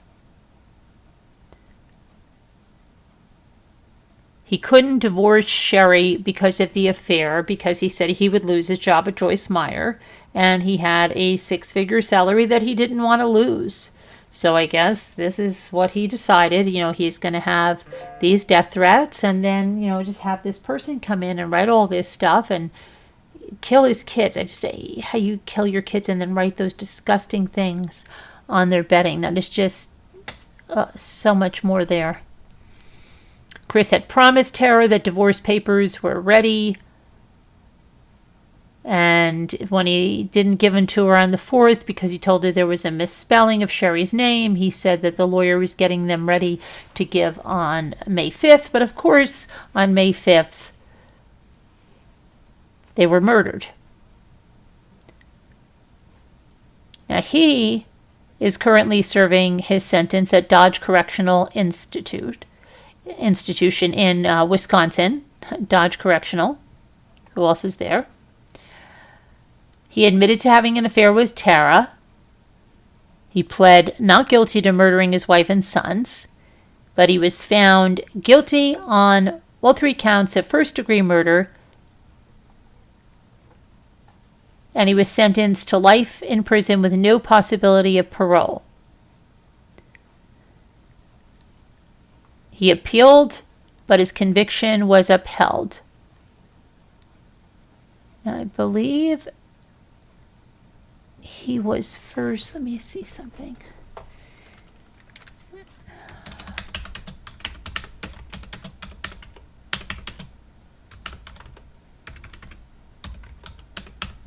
Just see one thing right here. He was spared the death penalty. I don't know why that court document said death penalty. So I thought that was weird. He was sentenced to life in prison without parole. I don't know why it said on that he was spared the death penalty.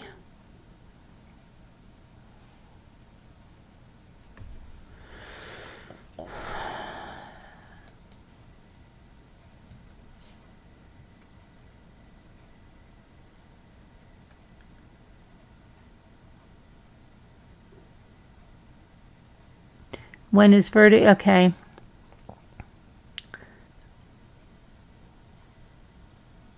While Coleman's attorneys were satisfied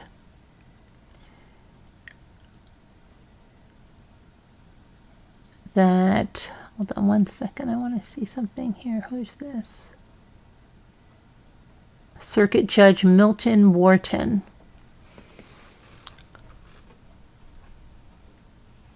A judge imposed a life sentence for a former Marine and pastor's son convicted of strangling his wife and their 2 sons in their beds, opting against the death penalty.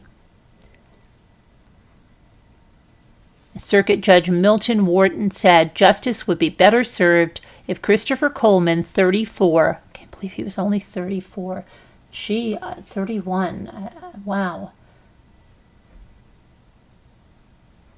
spent a lifetime behind bars where he'd be forced to reflect daily on the crimes prosecutors say he committed to further an affair and keep a high-paying security job with a global ministry.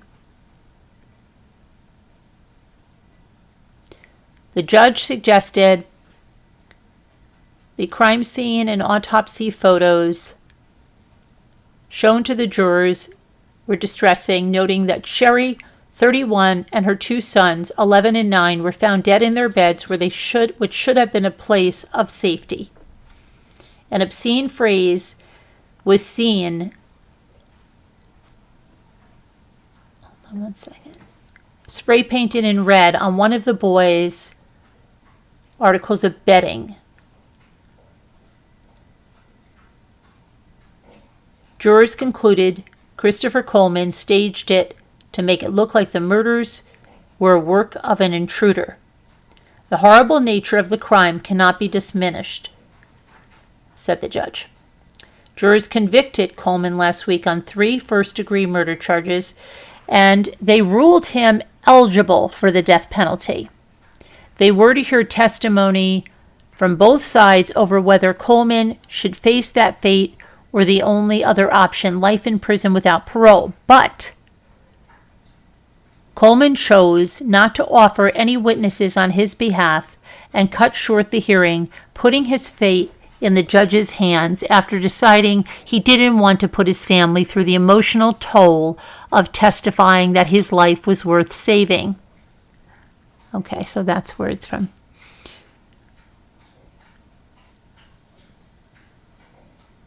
Let's see. While Coleman's attorneys were satisfied that the judge did not impose a death sentence, there aren't any small victories here. All there is tragedy. Coleman and his family, his parents and 2 brothers, sat expressionless as the judge announced the sentence. Coleman's only words publicly were polite, "Yes, sir," when the judge told him of his appeal rights. Otherwise, he stood rigidly in front of the judge, his hands clasped behind his back, as if still a Marine.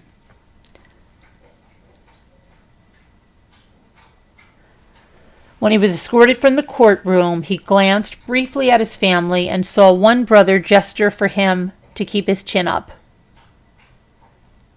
Sherry Coleman's family attended much of the trial, and they called the guilty verdicts justice on the 2-year anniversary of the murders, but they did not attend Monday's sentencing.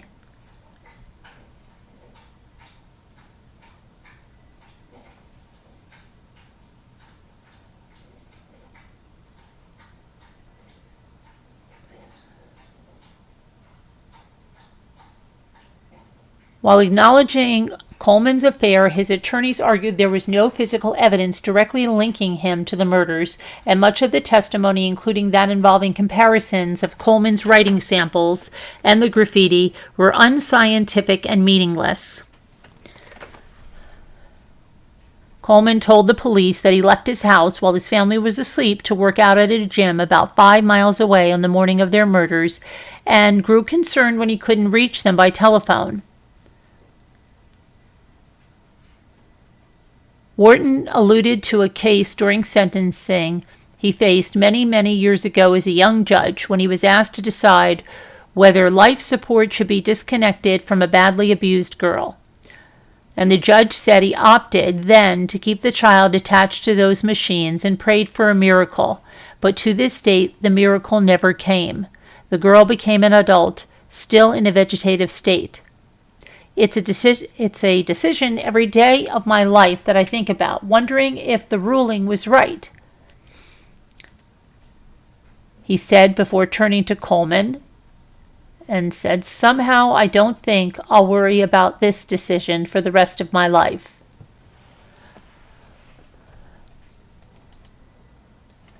No, but I want to get to the part about his parents and the real creepy stuff with the father.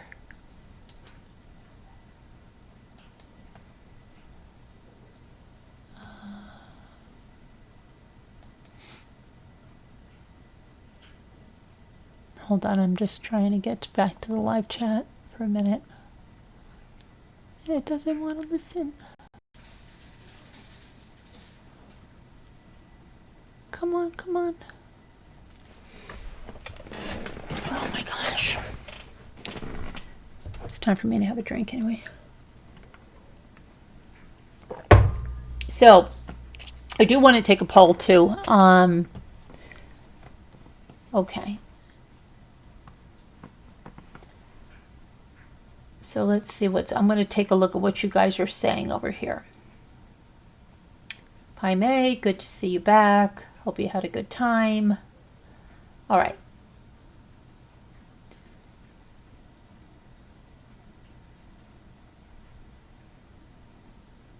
Not so happy after all. I'll have to rewind, but interesting. Any Joyce Meyer's just curious. Are there any Joyce Meyer fans in here? Hi Kelly Ann, how are you? Well, I'm going to do a poll on a few things. Well, I'm going to do a poll in a second. Right now, I'm going to go and see if I can access something that I'm looking for right now. Yeah, I don't know how, I mean, the little boys, I mean, it's just, they have, they're sociopaths. They don't have any feeling, how do you kill your own children like that, little boys, and then write something so disgusting on their quilt, comforter, bedding? Just sickening, so sickening. Okay, so let's go to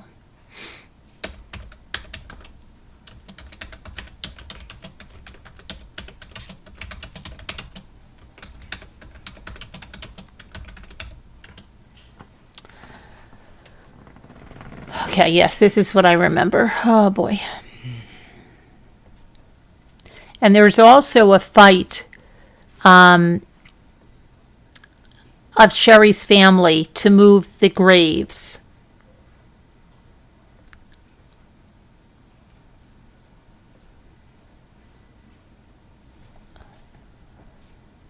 Okay, so just...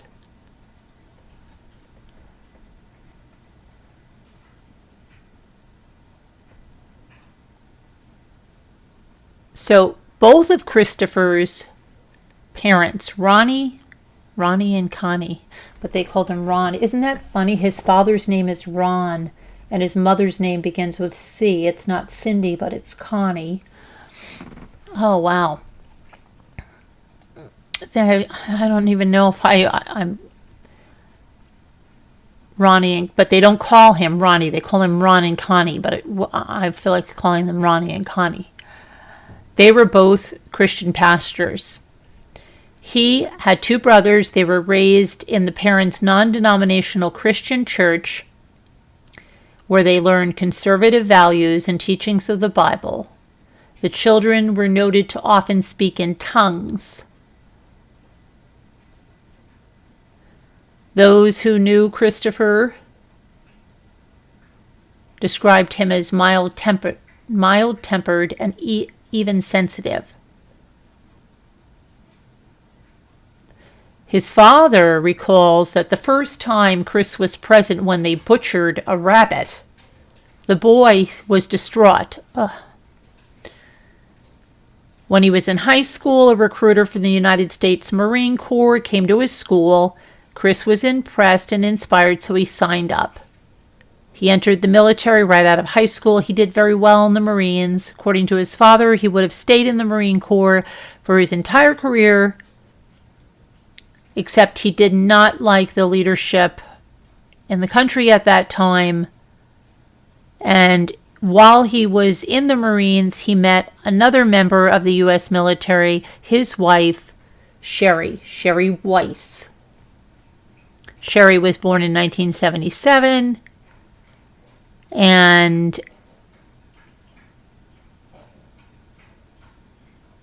was raised in Cook County, Illinois. A member of the United States Air Force in August of 97. Chris came to visit his parents in Chester, Illinois, and brought Sherry with him. He introduced Sherry to his parents, but they were not overly impressed. Ron said she was a worldly little girl with little short shorts and a tattoo on her leg. Not the person we thought he'd be with. I knew they didn't like her. Who does that sound like? Very similar, right? Nobody was ever going to be good enough for their son. But the couple married very quickly, much to the surprise of Chris's parents. They eloped in private. But if you talk to Chris's parents, they will tell you that he immediately had regrets. But listen to the parents. This is his father, and I quote, "My gosh, he was raised in the church. He was repentant and broken over it."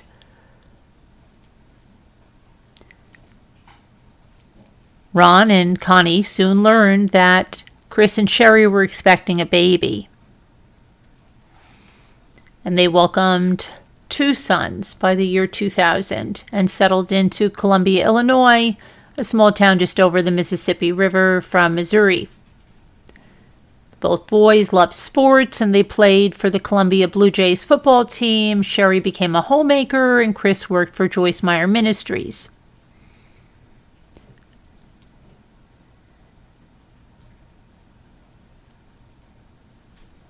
They didn't have a perfect marriage. They fought a lot about things. He traveled a lot with his job. And Chris accompanied Joyce on trips. This was hard on Sherry and the boys. The boys kept a countdown calendar on the refrigerator in anticipation when their father would return home.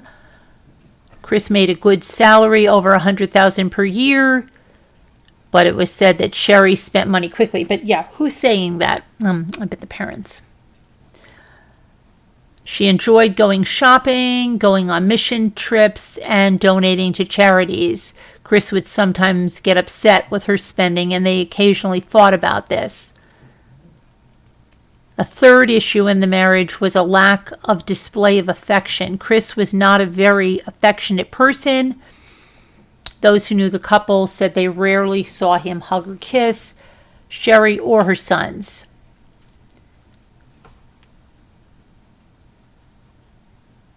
Sherry confided to friends that Chris was never affectionate with her, not even during sex. The couple had different ideas on family. Chris's conservative family never accepted Sherry. Sherry was an affectionate and loving mother. She was fun-loving, and her children were her entire life. Chris was more of a strict disciplinarian father. He had expectations of excellence from his children in all things, from manners to sports performance.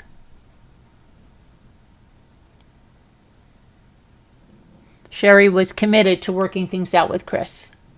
She told a friend she loved him too much to give up on the marriage. Sound familiar? The marriage got much worse in November of 2008. Chris told a friend that he planned to divorce Sherry, but was going to wait till after the holidays. Meanwhile, Sherry was telling friends that she suspected Chris was having an affair, and she said that she had introduced Chris to a friend of hers, Tara, and now suspected the two were romantically involved. But Sherry wanted nothing more than to make the marriage work. Chris was conflicted about divorce as well because he thought he'd lose his job. So then these death threats started coming, right? These nasty letters, emails. And then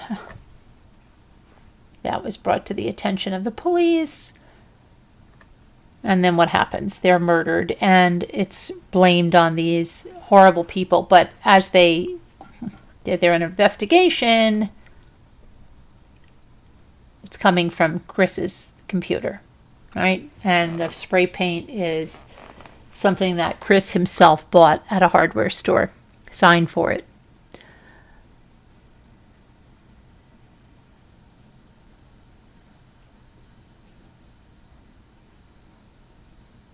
At first, Chris denied marital problems. That sounds familiar as well, right? He tells them he has a close friend, Tara, but he denies that it's a sexual relationship or an affair. He just says that Tara is a friend of Sherry's from high school.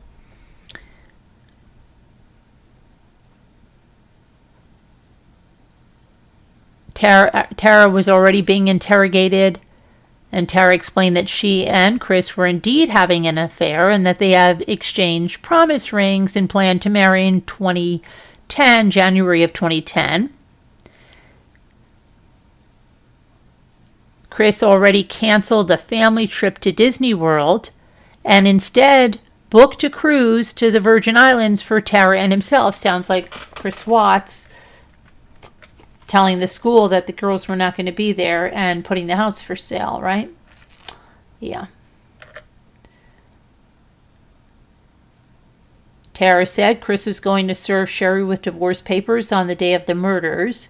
She had already begun registering for wedding gifts, and they started shopping for a house and discussing baby names.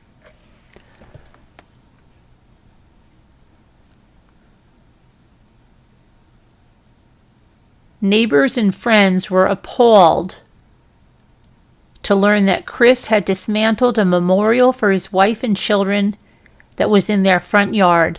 He moved out several boxes of their belongings by mid-May. Mid-May. It's like 6 days after they were murdered. Chris's behavior and lies about his affair put him in a really bad light. And then they found out all those threats were coming from his computer. In May of 2009, he was arrested and charged with 3 counts of first-degree murder.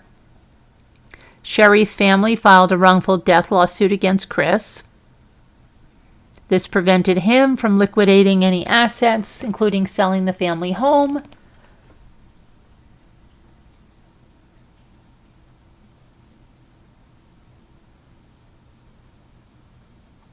See what else we have here. Ron and Connie Coleman were never convinced of their son's guilt. Sound familiar? In fact, they defended him at every turn. When faced with the fact that their son had an affair, Ron said, Sherry told Chris all the time that he was moody and he wasn't affectionate enough. She never did compliment him. Wow, does that sound like Cindy Watts? That was why he was so attracted to Tara. Now let's remember that Ron, how does Connie feel about you having that photo that you do of Tara on your computer? That's kind of strange, Ron. Is that because your wife was a bad wife and wasn't fulfilling her wifely duties, so you had to use Tara's scantily clad body to help yourself? Probably. Not your wife's fault, I suppose. He also reportedly told the media that Chris had an affair because Sherry failed to fulfill her wifely duties. All of Chris Coleman's appeals have been denied by 2020. Chris will likely never be free, but that will never bring back Sherry, Garrett, or Gavin.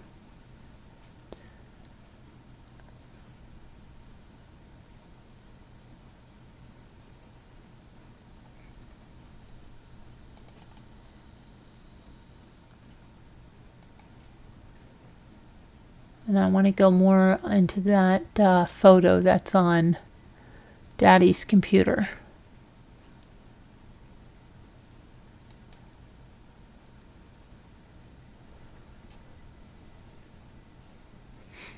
Yes, lots of similarities. You know, they're not convinced their son did this. He just could not have done that. And it's, yeah, blame the victims. Of course.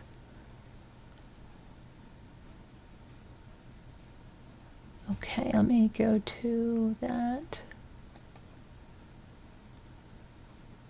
You know, that also reminds you of another, the what's the case I'm looking for? The one with the explosion and the father and the two little boys and the mother that was probably killed. And that father had creepy stuff on his computer. Remember? Powell.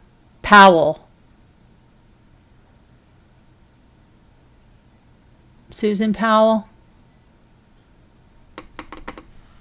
Yeah, and I don't know, Pai Mei, if you missed those jail calls we went over with Ronnie. Oh my gosh.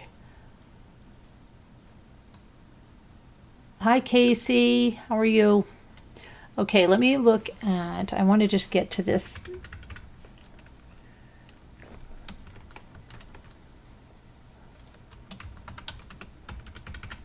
picture.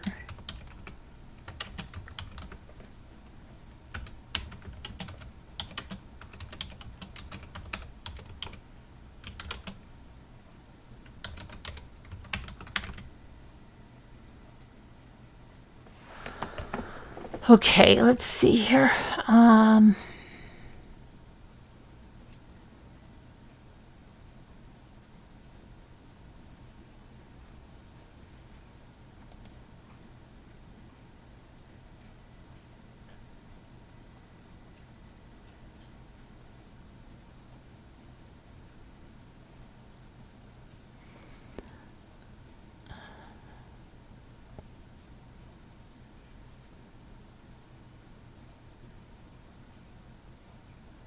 All right, let me see where this is. Oh yes, I forgot about this part. This is so sad.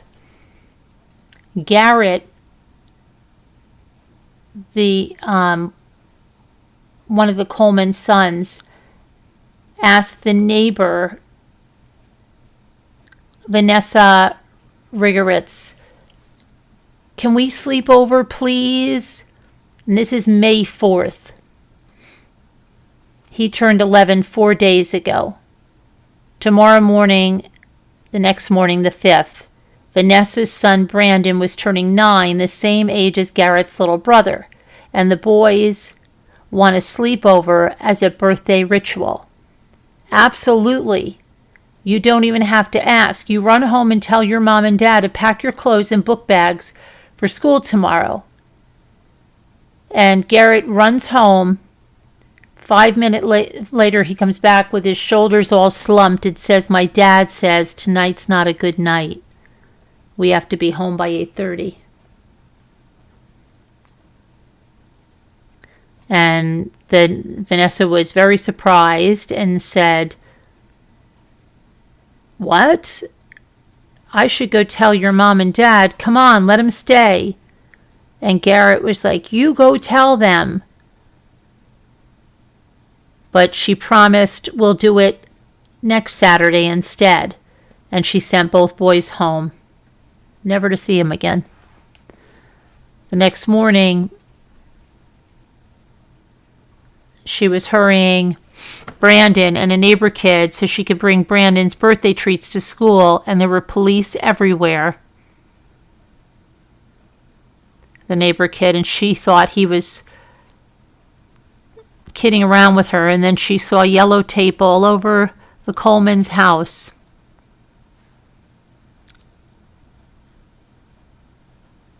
And found out. Horrible. Oh my gosh. That I forgot about that part.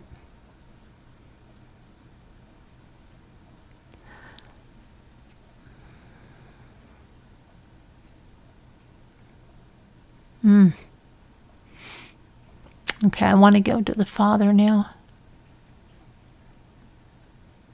Chris Coleman was a preacher's kid.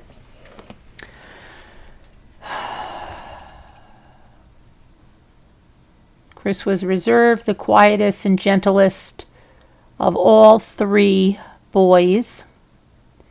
His mother says the worst curse word he's ever said in front of her is PISS. And you notice that he could not stop using the F word in his emails, and the things he said about Joyce in those emails, and even racist stuff, right, in those emails. Like, somebody that just had been unleashed, to use that word, and wrote it on his kids' bedding. Unbelievable.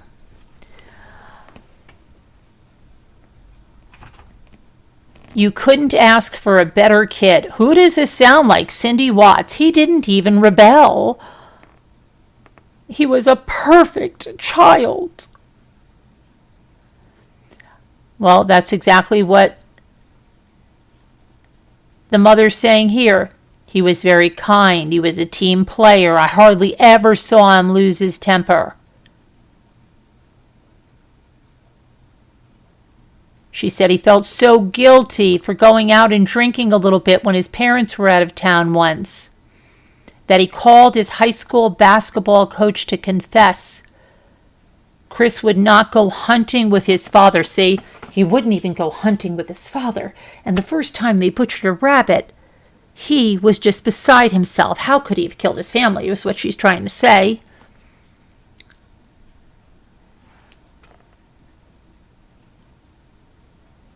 And she says about him meeting Sherry, and he'd met Sherry.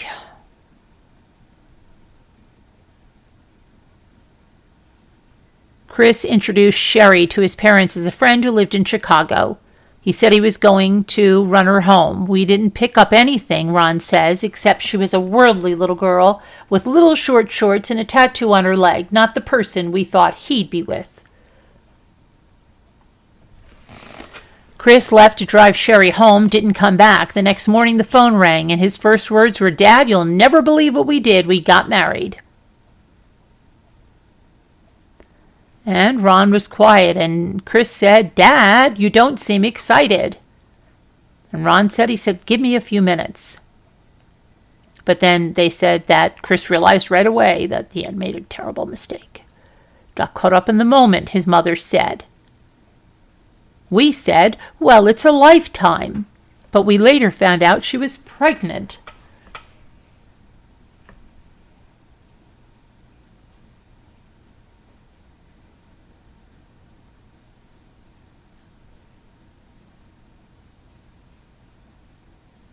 Let's see here.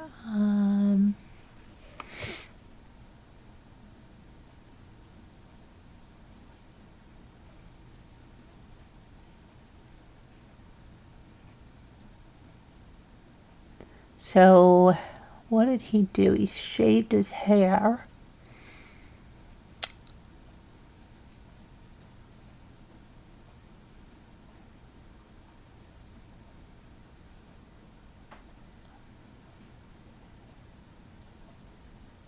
What's up with the hair, Chris? I'm a changed man. Don't you like it? So they said that they went on a date night, proceeded to drink more heavily than she'd ever seen. Usually he would stop at 1 or 2 beers.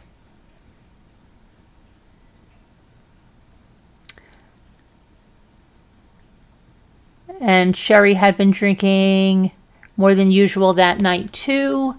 According to, again, this is Vanessa remembering this. And she asked for another Corona, and the friend said, Chris snapped and said, "Get up off your arse and get it yourself, you lazy biatch."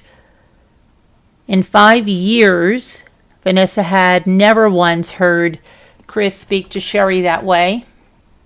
They felt uncomfortable, and they said they needed to get home.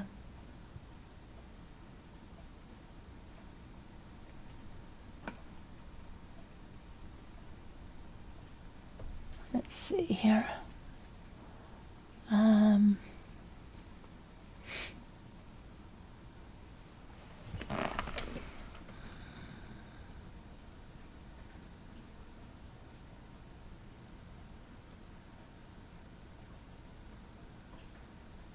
In mid-May, she sees Chris carrying boxes out of his house.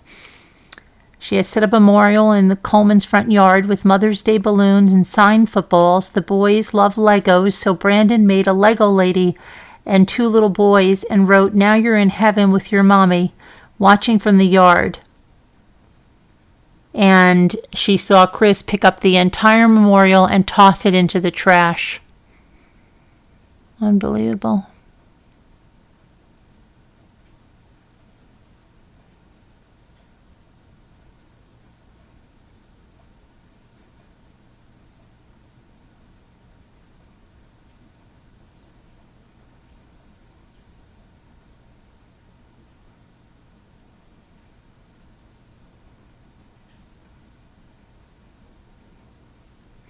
Sherry threw herself into Destiny Church, the non-denominational congregation in West St. Louis, where she and Chris worshipped.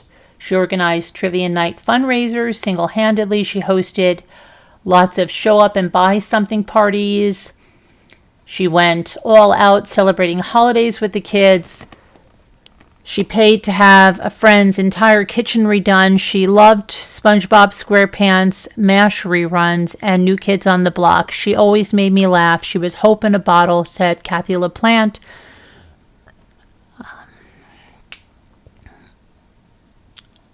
Let's see here.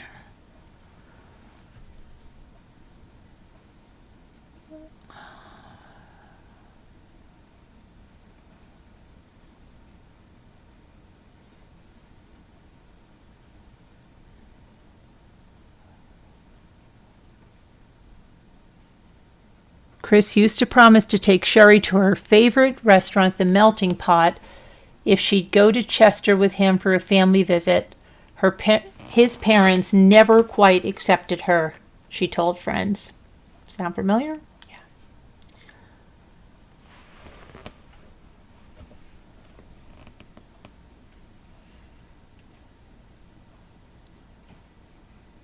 Money was another point of contention. He liked making it and living the life it bought. Sherry liked spending it and giving it away. She splurged at the mall. She planned a mission trip to a leper colony and bought food and blankets for the homeless. Then she drove around St. Louis distributing them.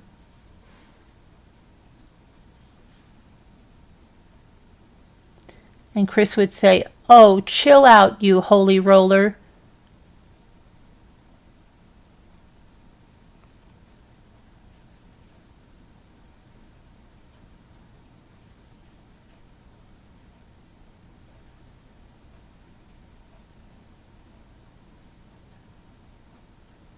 So Chris told Vanessa's fiancé, who he hung out with maybe once a month, about his shotgun marriage, saying he worked 80 to 90 hours a week protecting some millionaire lady I don't even like, while my old lady gets to sit home in this nice big house.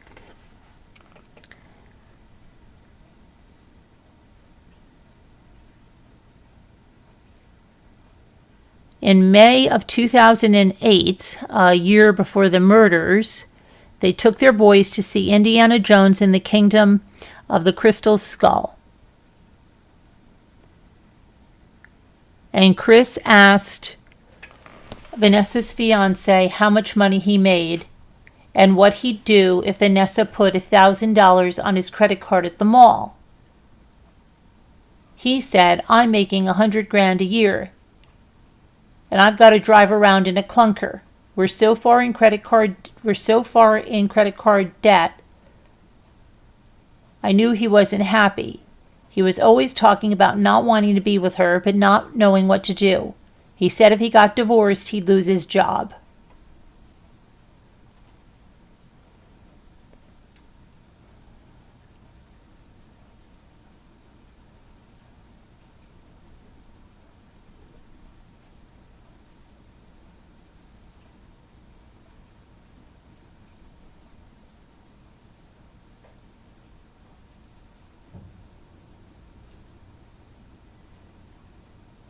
Okay, I want to just see and make sure we're still connected because I just saw a weird flash.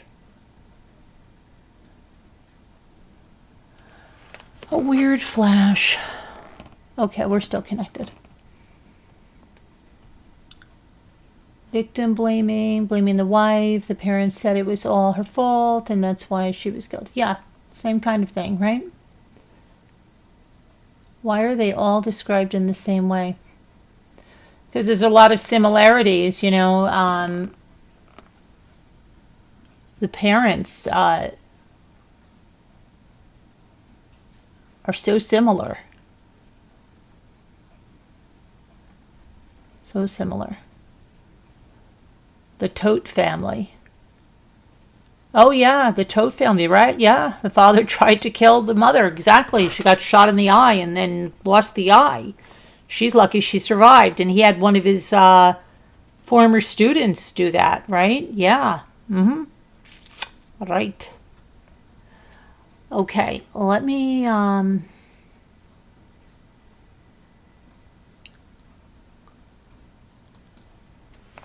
on with this. Let's see.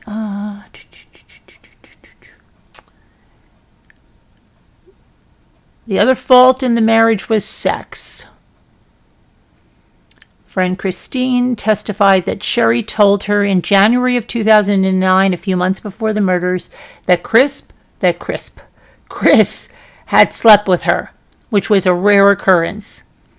Then warned her not to think it meant he loved her.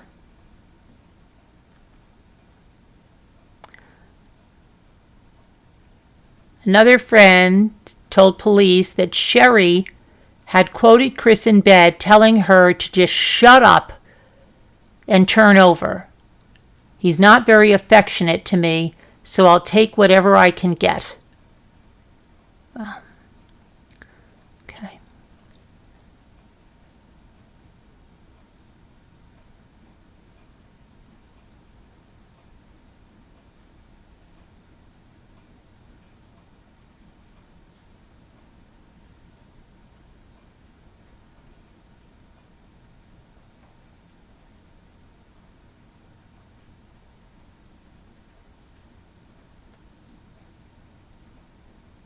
Okay, so let's see what we got here.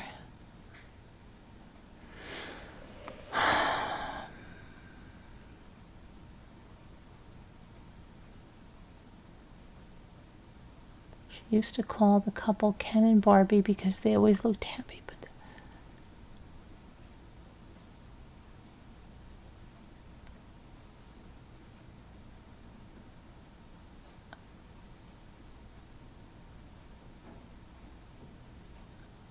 okay, so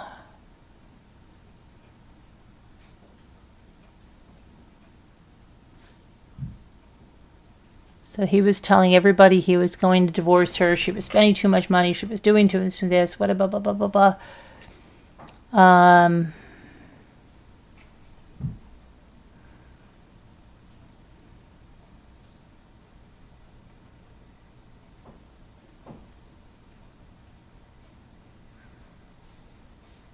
Let's see.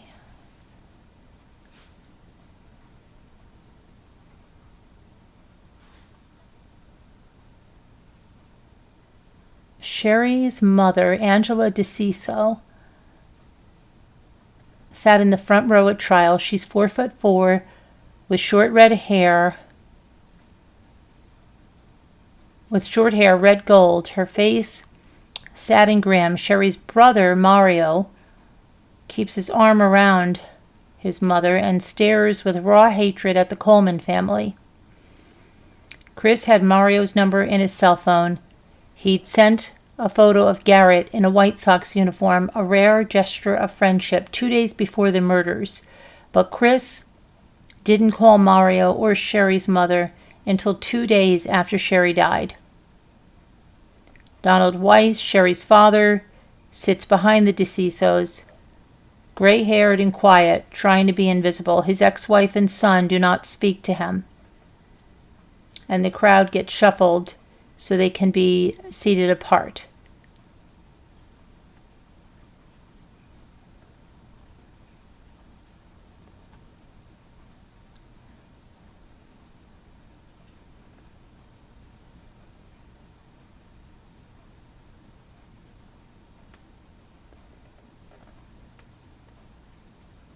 Okay, the 2-story house. Oh yeah, they have the model house. I said I was going to show you that. Hold on. Let me get that.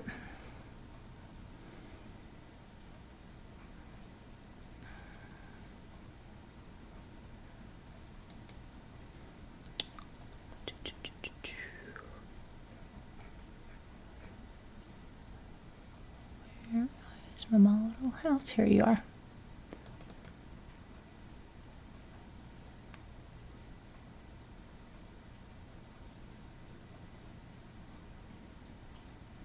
So this is what they had during the trial, and they would show this is the basement window, okay, that was open, and they used the model which was open to explain how they went in and where the bodies were found, etc.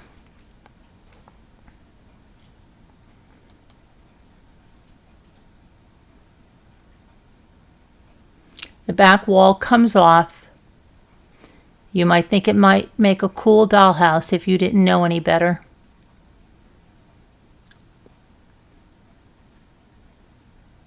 House sits in front of the jury.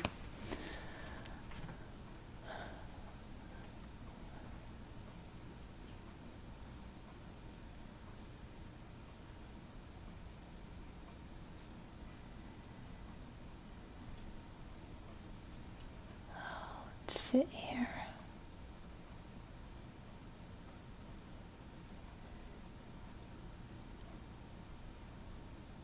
They had the videotape depositions from Joyce Meyer.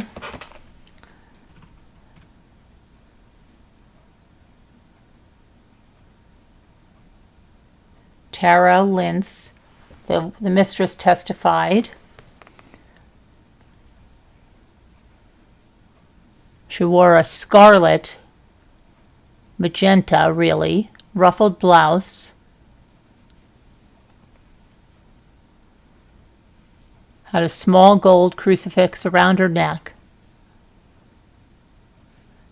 And Ron Coleman said that Tara got born again after it all happened. She called me and said, "Pastor Ron, this is Tara." And my first thought was, "Tara, you really shouldn't be calling me." She asked for our forgiveness, and she recognizes now that it was wrong.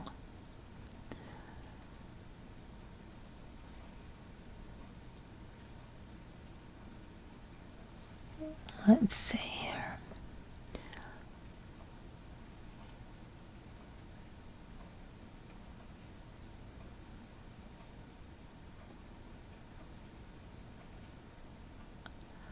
Okay, and then they're talking about the explicit photos at which Ron Coleman is chewing gum slowly and deliberately. And the investigator, Ken Wojciechowicz, a Granite City police officer, seemed shy at having to explain the sexually explicit photos to spare the jury and the audience from seeing them. So he said, and I quote, "There is a picture of Chris Coleman in the shower unclothed that shows his genitalia. Chris Coleman taking a picture of himself in a mirror, and it shows his genitalia. Tara Lintz partially turned away from the camera, exposing her buttocks. A picture of her breasts.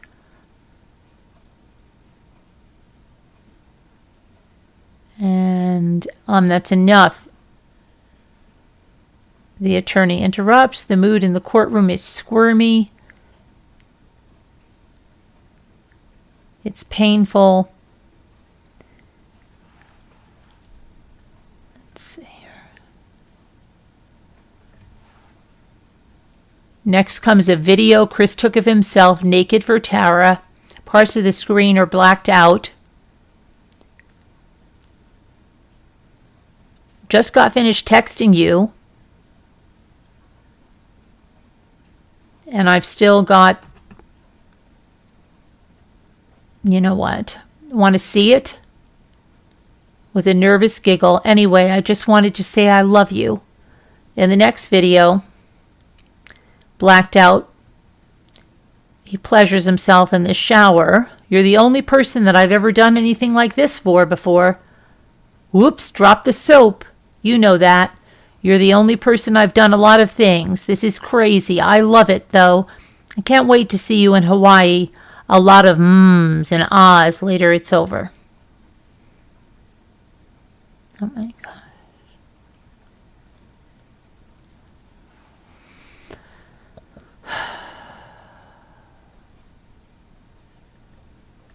Ron and Connie sit reactionless through the entire crime scene photos, the forensic testimony, the words of their son's mistress. Ron leans slightly forward at times, chin in his hand, his expressions mild and interested. Connie angles her chin upward and gives a slightly frozen smile on her face. They put their heads down only once for the video of their son pleasuring himself in the shower.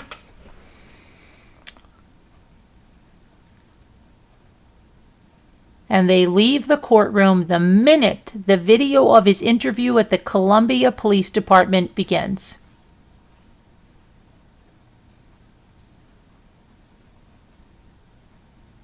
And his mother says, and I quote, "It was like they were abusive to him, and he was just like a lamb led to slaughter."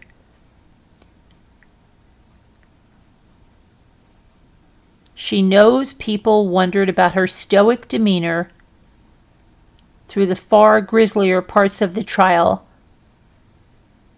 like the photograph of Gavin, strangled while still under his blanket with FU sprayed across the side of the mattress beneath him.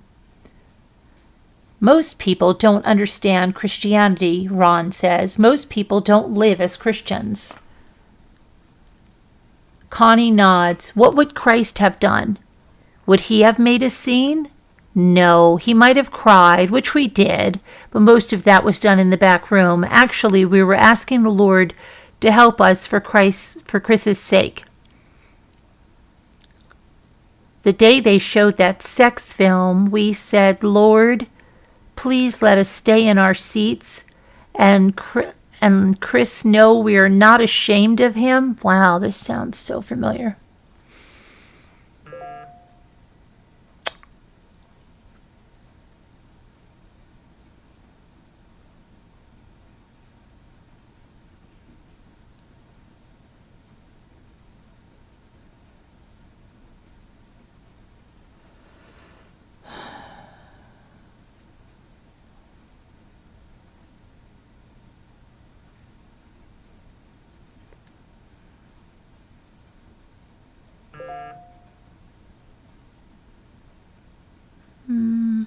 The jury deliberated for 15 hours.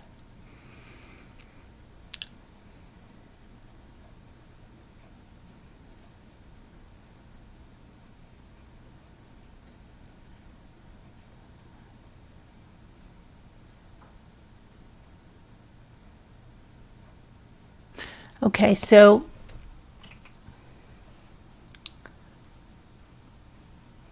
when Chris decided to let the judge decide about the death penalty, Ron says this is entirely Chris's idea.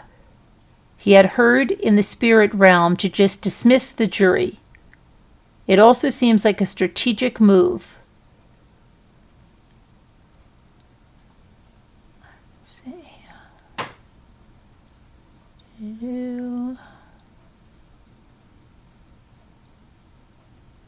I want to see what his father says over here.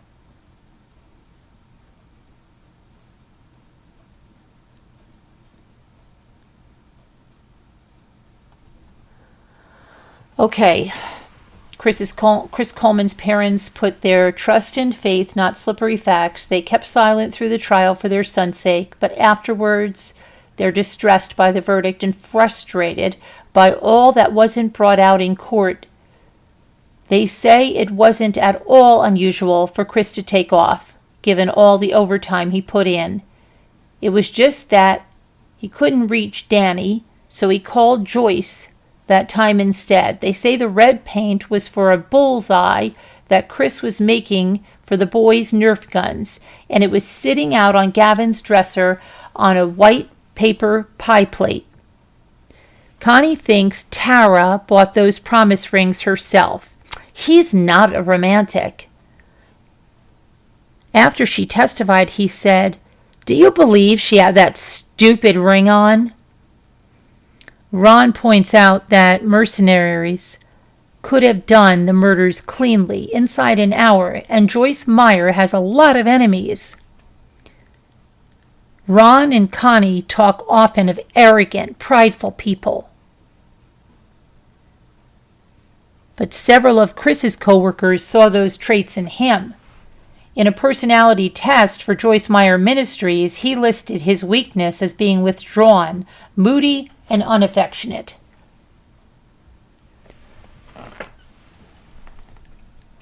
That came from Sherry, Ron says. She told Chris all the time that he was moody and he wasn't affectionate enough. She never did compliment him. That's why he was so attracted to this Tara.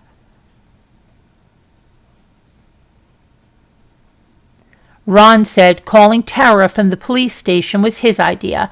I said to Chris, I need to call Tara, and he kind of nodded and handed me the phone. And he was texting me, not Tara, that day.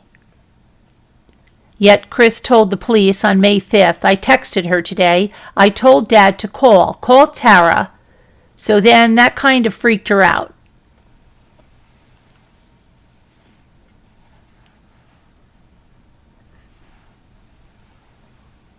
Chris's comportment since the murders falls right in line with his loving parents' portrait. The Monroe County Sheriff, Dan Kelly, calls him a model prisoner. He's polite, easy to work with, a model client, his lawyer. Hundreds of people wrote to him while he was at the Waterloo jail, many seeking spiritual advice. Boy, the similarities are crazy, aren't they? He always loved the Lord, but he didn't have a relationship with him until now, Ron says. Now he's preaching like his dad, counseling other prisoners, reading the steady stream of Christian books that Connie sends him. Her eyes light up when she talks about their conversations. Then maternal worry crosses her face. I'm concerned because he hasn't mourned. Those were the only books he gave back without reading.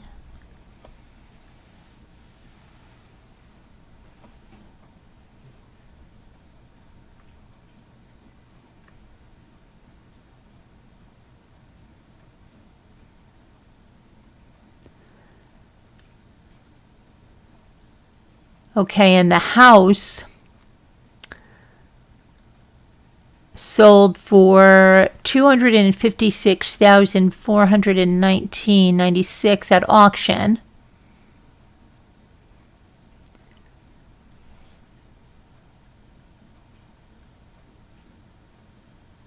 Let's see who bought that house.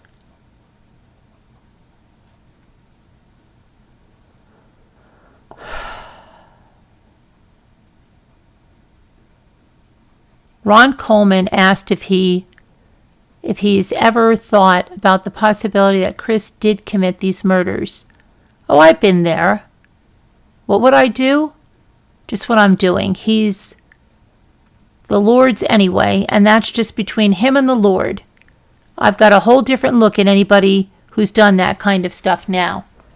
That hootin' and hollerin' outside the courthouse after the verdict was read, he shakes his head in disgust. It is between the person that did it and God.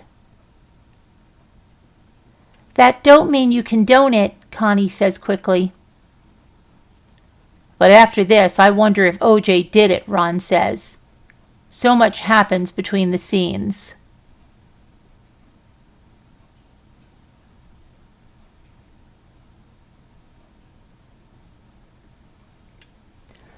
So, yeah, but we're still not getting to that scandally. Why that picture of Tara was on his computer.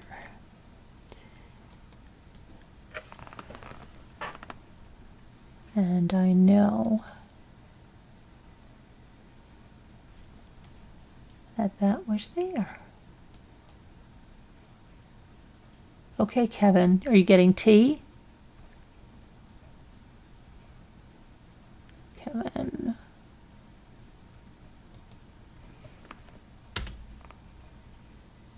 So Elle, for those of you, Elle is settling into South Carolina and got her new place today.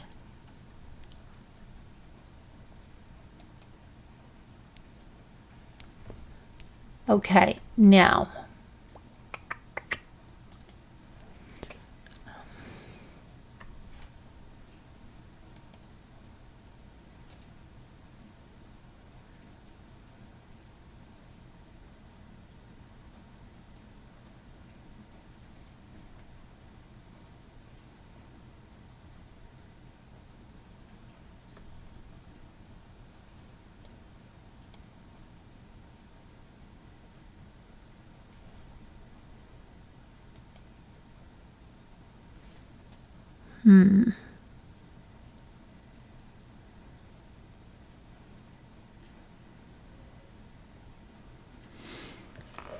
On the wake of the funeral.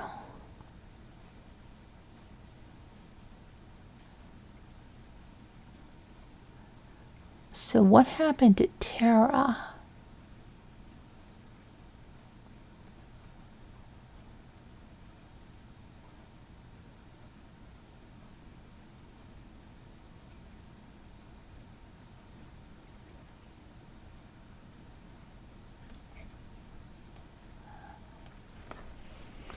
Okay.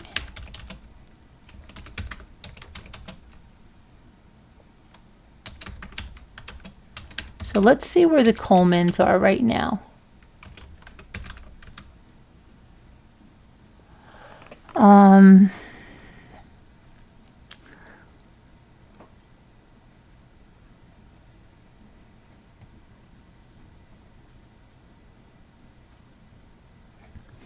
Ron and he had a, there was a picture of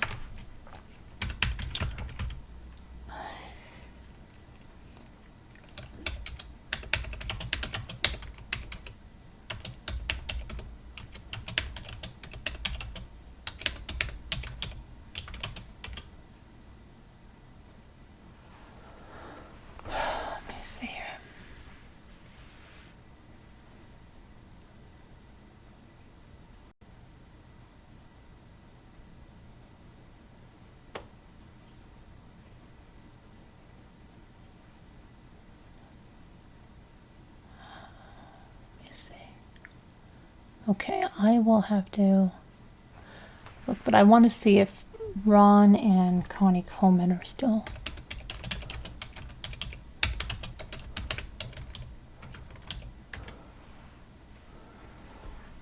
Okay, it looks like his mother might have died. Let me see. In 2020. Let me see.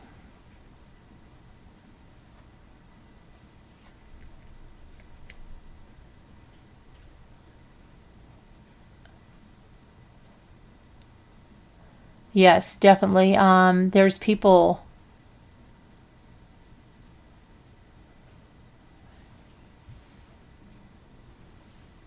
Wow, you should see the comments on her obituary.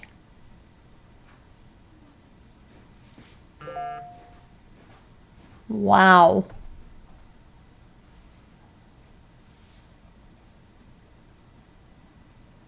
Wow, isn't this weird? Somebody just wrote something on the 29th and the 28th and the 22nd and the 15th and the 9th and the 29th, 28th and of this month of June, July. Like, there was nothing written there. It looks like from 2020, and then starting in June through just a couple of days ago, I wonder what would spur that on. Wow, you should see some of these comments on here. Wow, wow, wow. That's crazy. I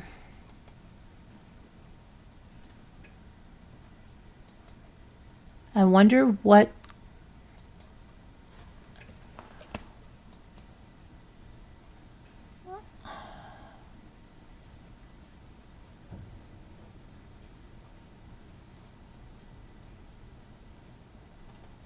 Let's see, it says that she passed away June 15th, 2020.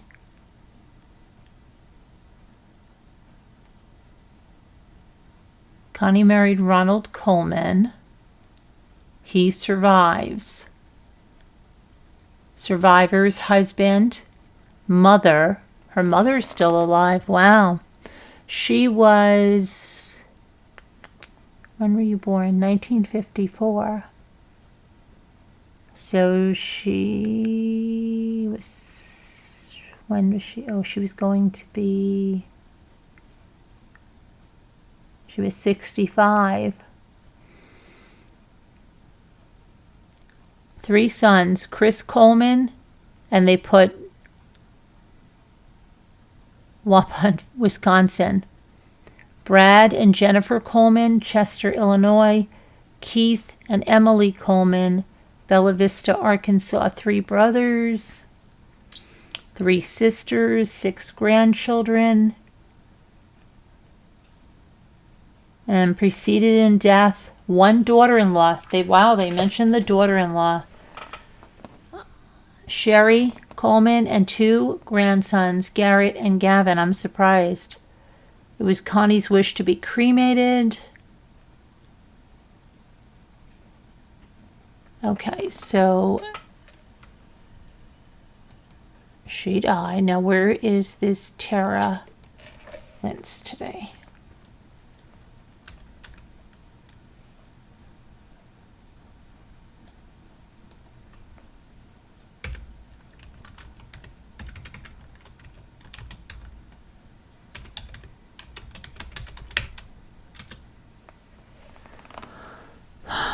Tara Lentz.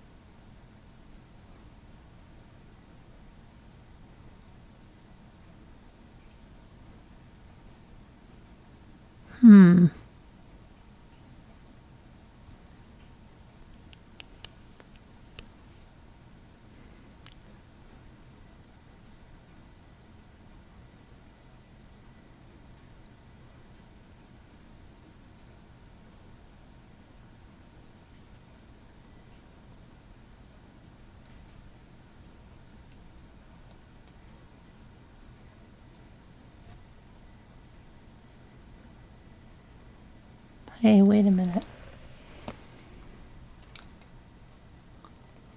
Wait a minute.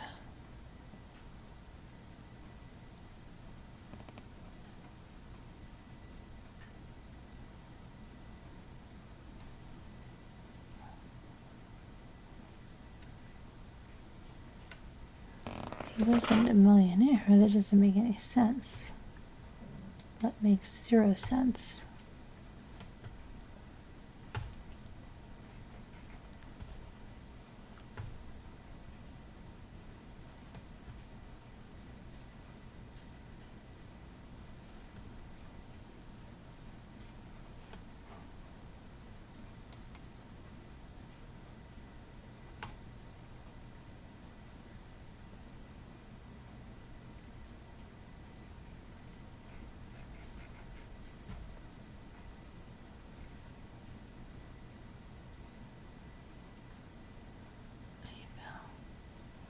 I don't know what they're talking. Okay, so that's not.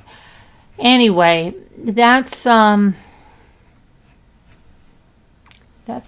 the size of that True Crime Rewind. I mean, I'd like to find out where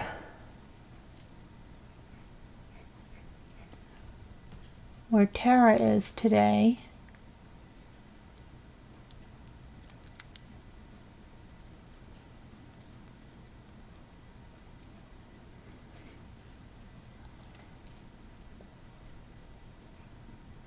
Hold on one second. Let me see something here.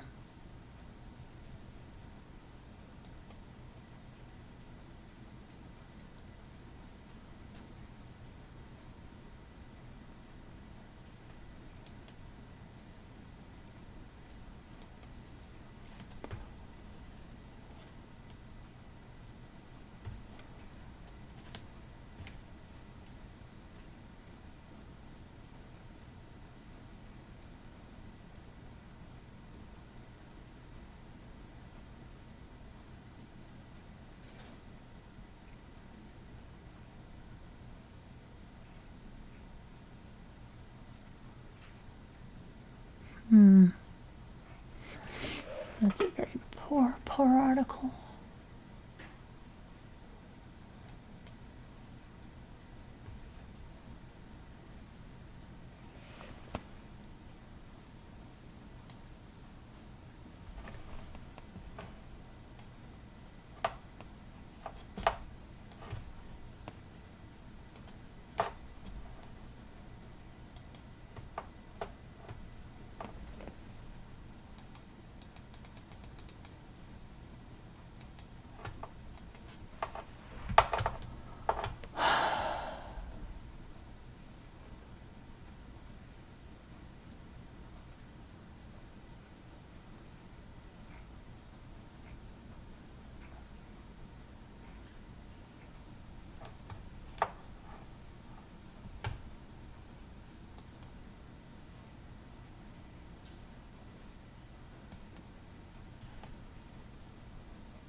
I want to see if I can find a little something that I'm looking for.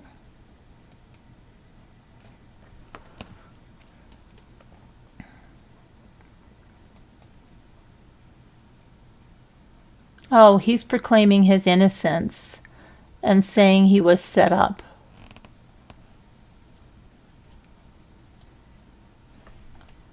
Isn't that special? But you've exhausted all your appeals there, Chris.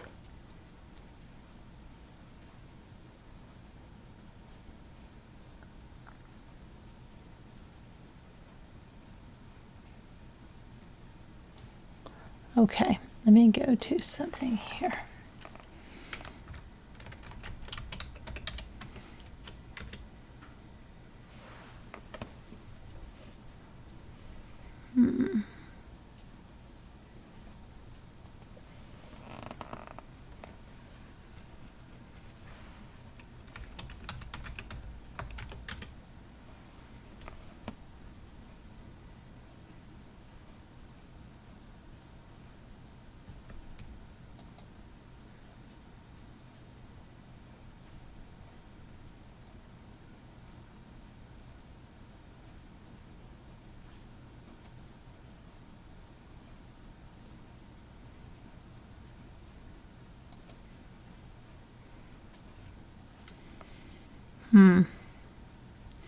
I wonder.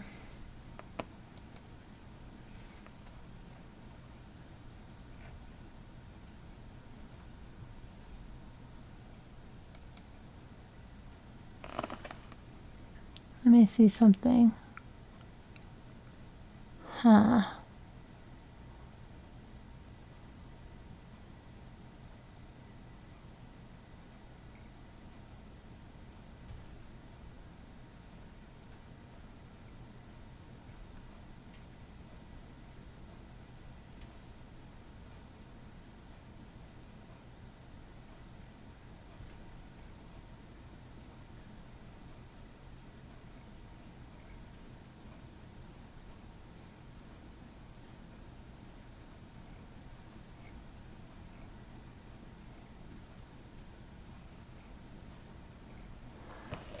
I just want to see if this is her.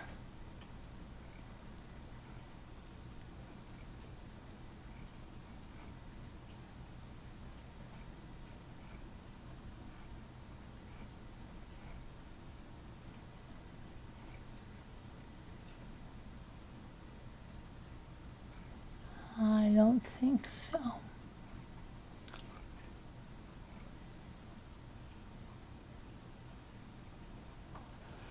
No, I don't think so. Okay.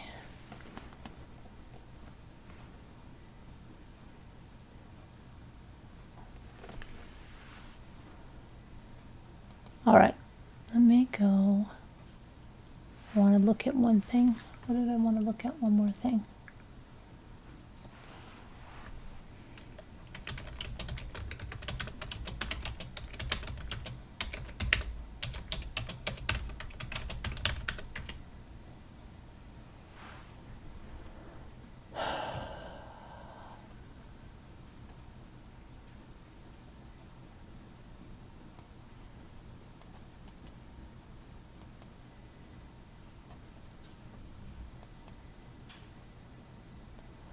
Okay.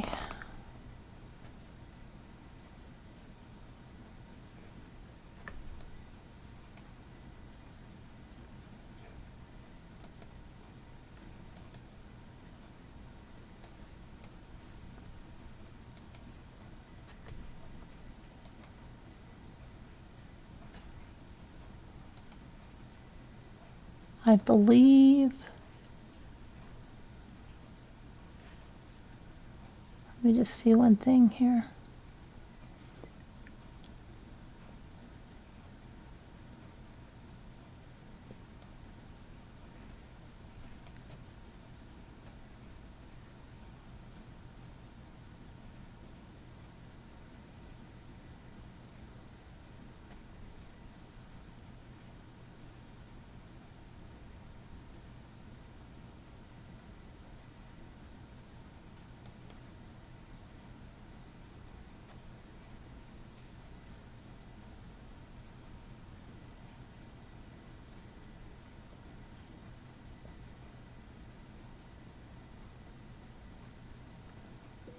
Okay, Coleman.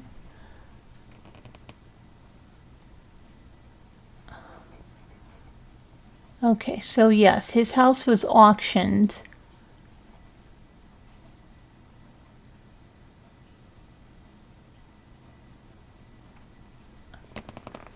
I just want to see what uh-oh, my computer's going on life support. You hear that? Beep, beep, beep. It's going on the life support.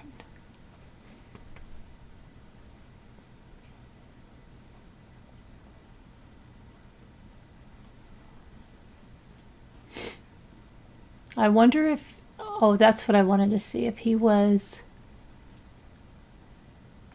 you know, he's preaching. Chris is preaching. They're in the Dodge Correctional Facility.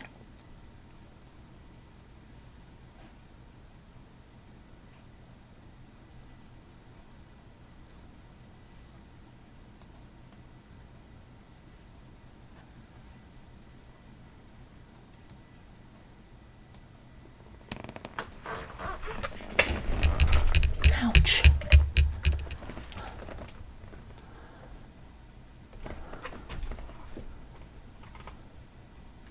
Sorry, my computer's being a little jerk. It's being just a little bit of a little jerk.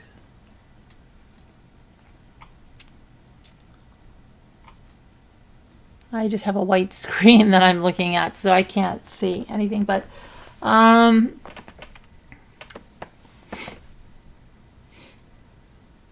think this case has a lot of similarities, but this guy was a little more of a hothead, it seems, and just say some of the stuff that he said to his wife and be nasty like that. And but the parents are a lot very similar. Okay, so let me just see if I can close out some of these windows. I was just trying to get to this. I wanted to see this, but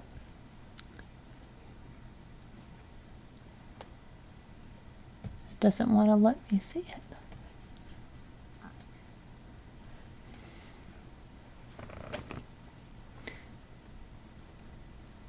Come on. It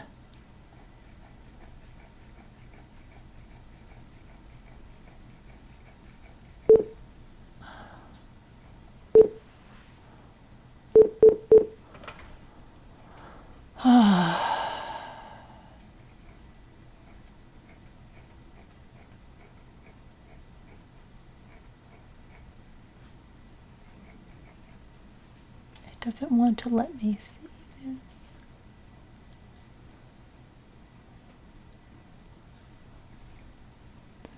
All right, well, I don't know. I can't get back to you guys. I can't get back.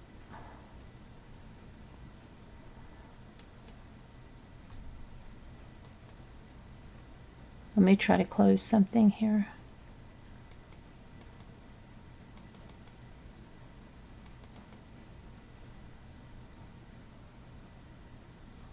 Close. Close it up.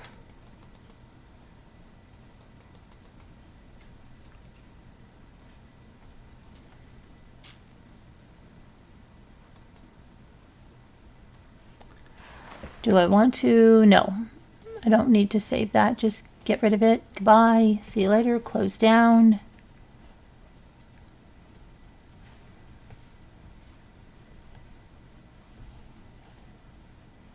Bye. Close down.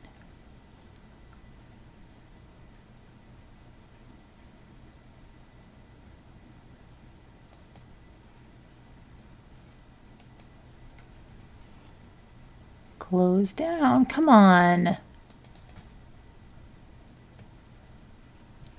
Oh my gosh, there's like this little, I don't know what it is. This is like a gnat thing that's driving me crazy.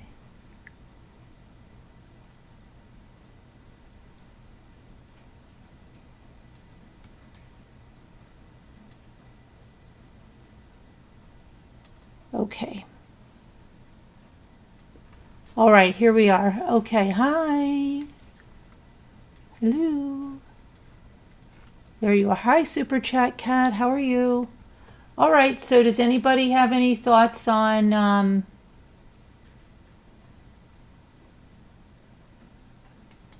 this case? And I'm going to take a poll.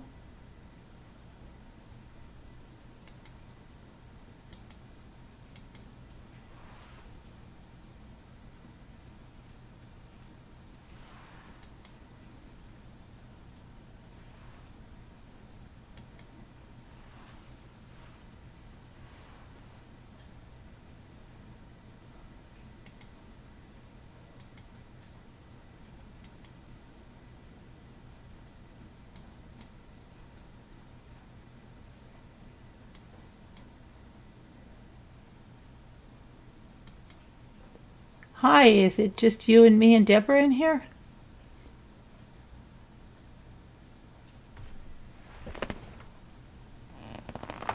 What's up?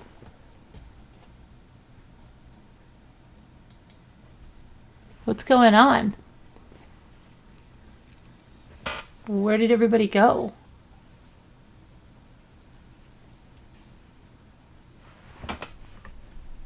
Where'd you all go?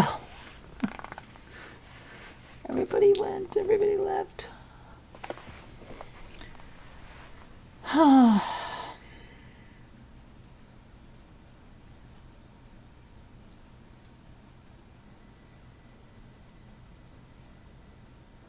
You're here, lurking? Adventures with Beth, you're too cold? Why are you too cold? Why are you cold? What's going on? Why are you cold, Beth? You're here? Okay. I'm putting up a poll.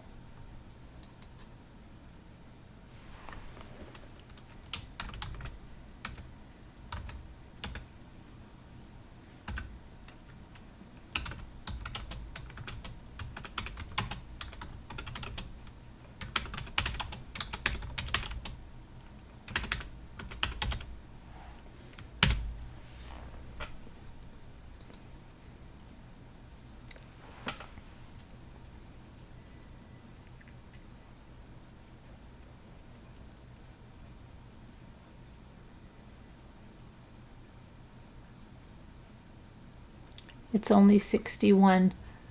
Yeah, it got cold tonight. Right? It was warmer today. I took a really long walk for a long, long time.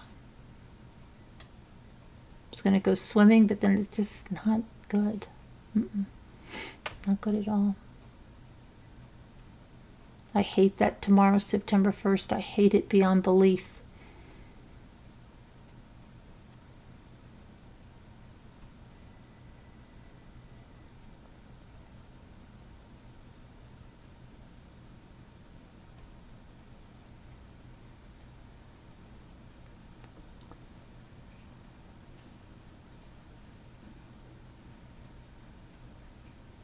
This isn't.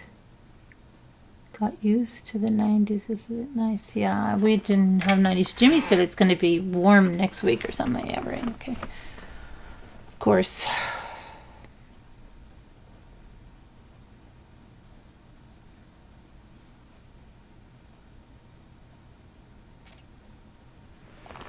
All right, so it was 12:40 in the. I can't even believe it's that time. What time did I get on? It seems like I just looked at the time. It was 12:30. I like the unsolved crimes. You can really get your teeth into them. But yeah, but I mean, yes, no, okay. We'll see.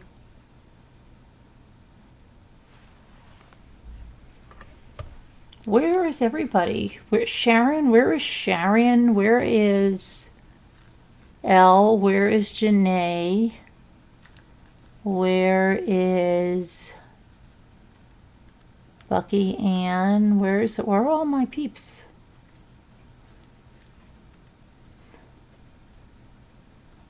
Scooter. Scooter was here earlier. 2:42. All my peeps are not here. Just me and Luke.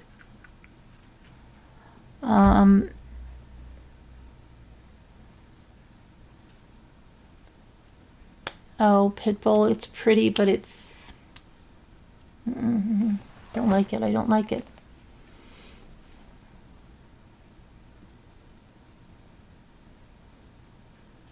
They're all frozen.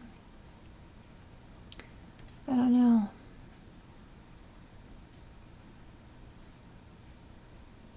Scooter was here before. She was the first one. She was the first one here. First.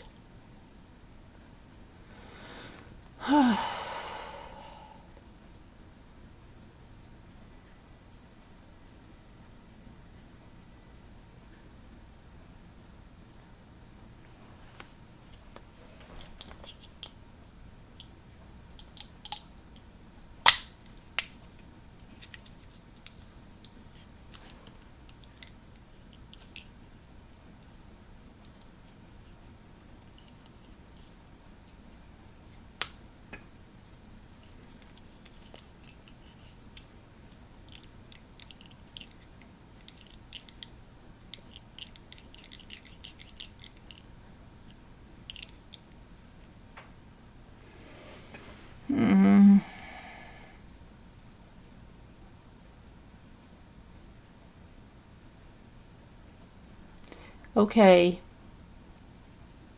I've been here the whole 3 hours. You're a master lurker? We'd like a few more thumbs up, please. I guess true crime is rewind. Could we get a few more thumbs up? That would be really, really stellar. Stellar.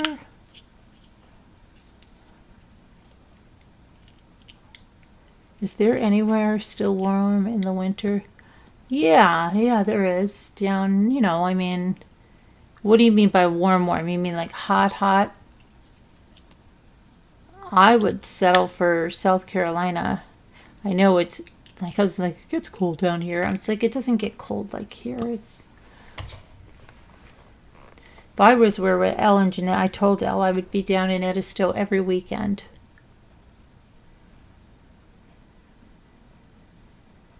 Where's It Spink? It Spink is here? Murder of Crows High. I don't see its bank. Oh, there she is. No, I see you guys here, but I'm saying where are the others? You're here too, Heart Made Wise?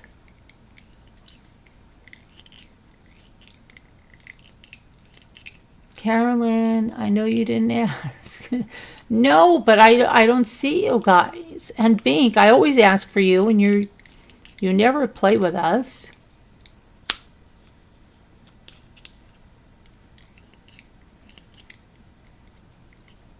You only come in every now and then.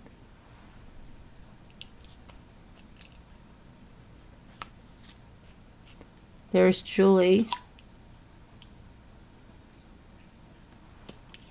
Julie.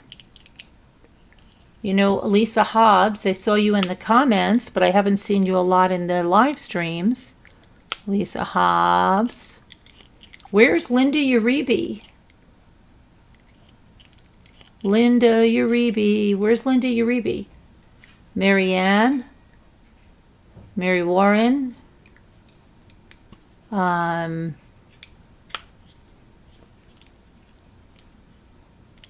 Where's White Angel?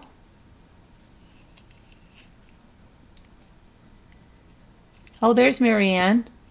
Okay. Sassy Darcy.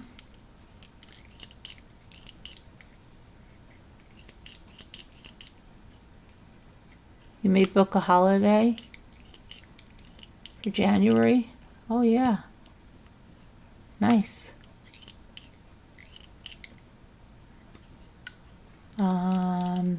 Jeanette, where's Jeanette?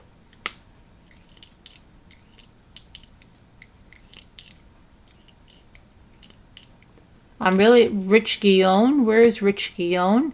What about High Speed Drifter? What about Hawk? Yep. John Wasaki. He was here earlier, right?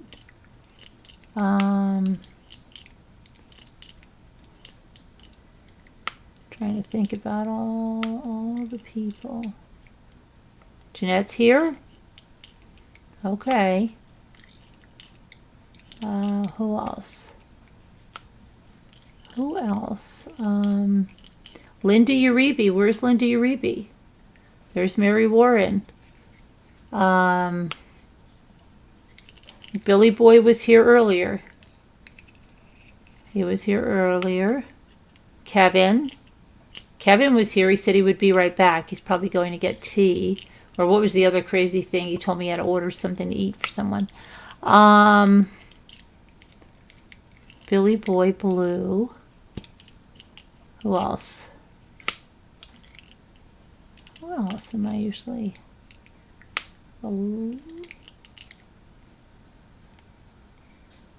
I gave a thumbs up and I answered your poll. I've seen your streams for a while now. I go on in streams and just haven't chatted much. I do enjoy your streams. Well, thank you. Sasha? Thank you. Welcome. From Canada?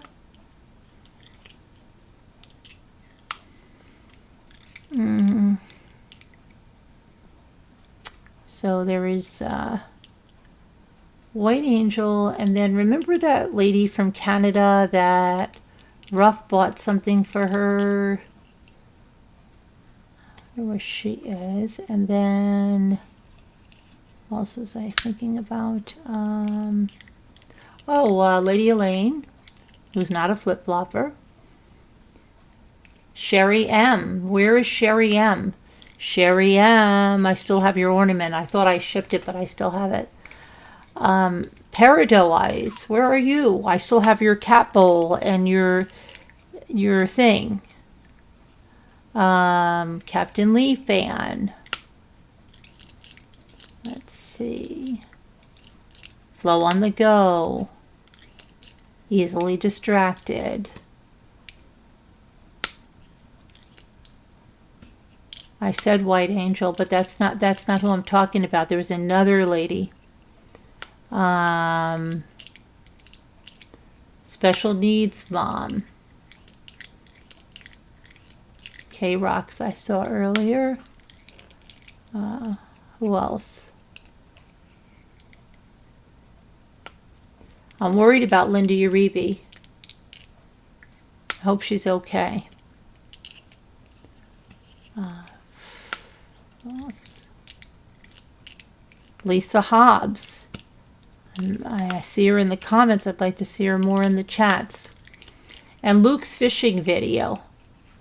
Luke's fishing short in the last 2 days has just, I don't understand. It's gone crazy in the last 2 days.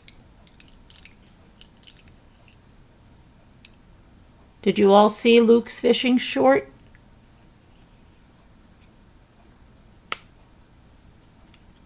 You're from southwestern Ontario? Yeah, but there was somebody else. I can't remember her name. I think it had numbers and stuff with it. How you remember all this subs names is amazing. I do. I remember names. I remember a lot of things about them. I remember where they're from and all that.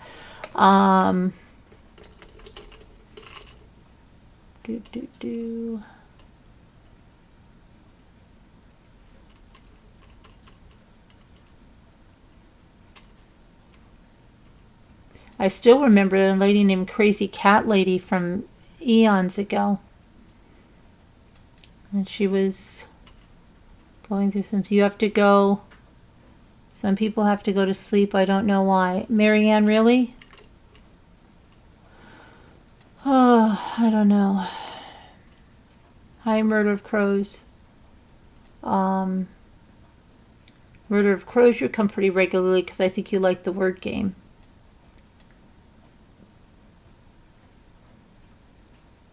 And Pippi Longstocking, she usually comes around word game time. Kelly B.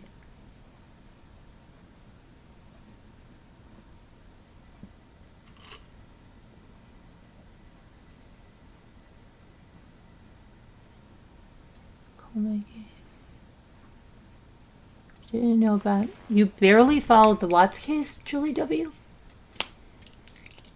When did you come in here, Julie W. then? How did you find us? When did you come to us?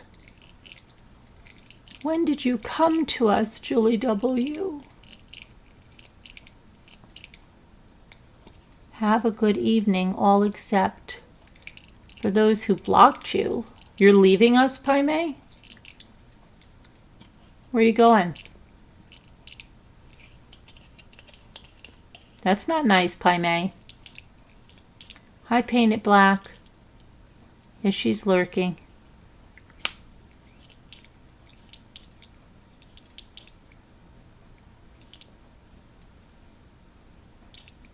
Pai Mei. Susan, Deborah Sizos.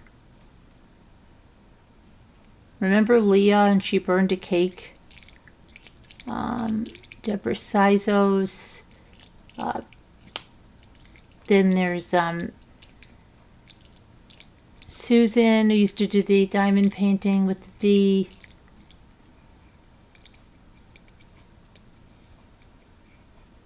She's usually in the comments and stuff.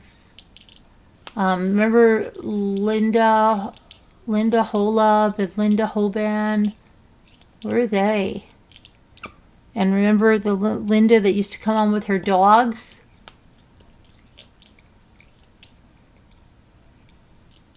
I listen mostly, but I do like the word game. I know you do. Who else? So many. Pokaroo.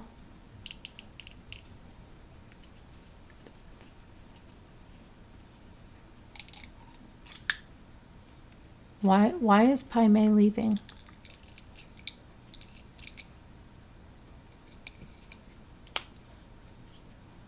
I'm really worried about Rich Guillaume. Where's High Speed Drifter? It was later. I had watched a channel that refused to cover the case. Oh, hi Annie B. There's Annie B. Hi. Oxybot.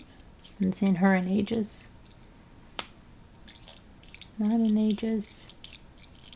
In ages.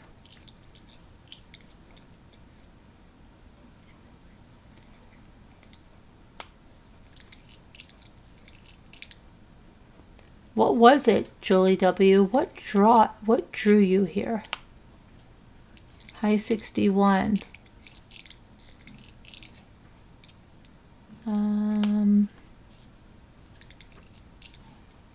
Bridget, where's Bridget?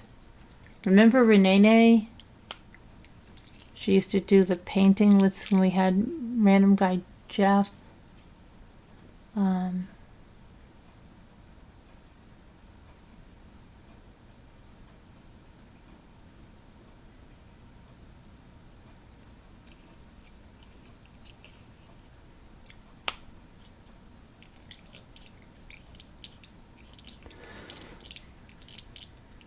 Eliza Ward. You don't see Pai Mei? I don't know, he was here.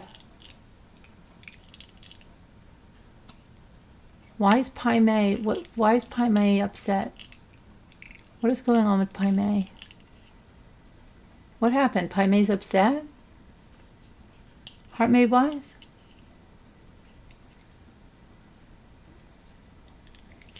Why is Pai Mei upset?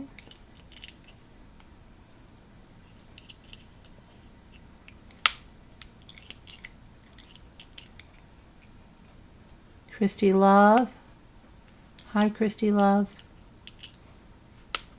Mona, that I know in real life somehow. I'll have a real life collection. Are you following any trials? I'm not, Barb. What's good? What's on trial? Isn't there like a hot car trial or something? I can't. Not really into watching a hot car trial.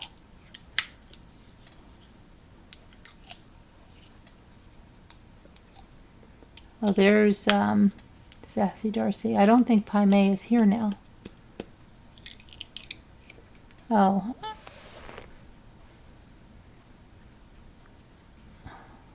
Are you following any, Barb?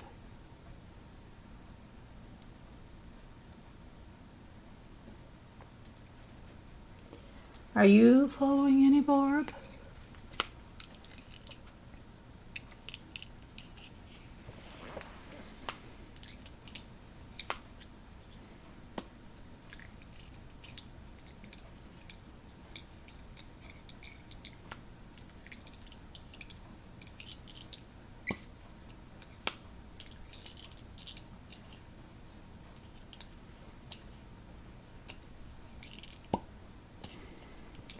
I feel like all depressed. I think it's the end. Like, I don't even want to say the end of. Can't even say it. I can't even say it. Trial in South Carolina. Oh, yeah, but that's the hot car, right? And I know, I heard about that. I just don't think. You all were playing trivia. The channel mentioned me? In a bad way?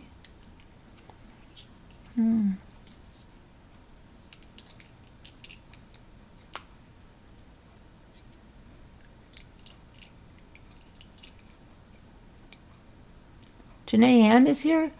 Janae, what is going on?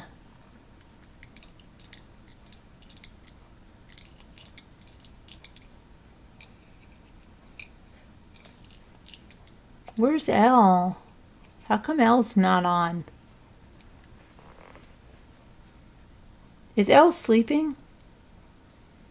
And you just started watching a sex therapist who was killed by an ex-boyfriend. I don't know, maybe I'll have to try to do that.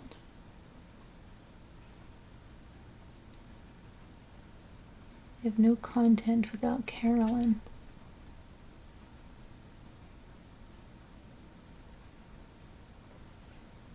Did we discuss Buster? Well, I talked about the documentary, but what do we want to discuss about Buster?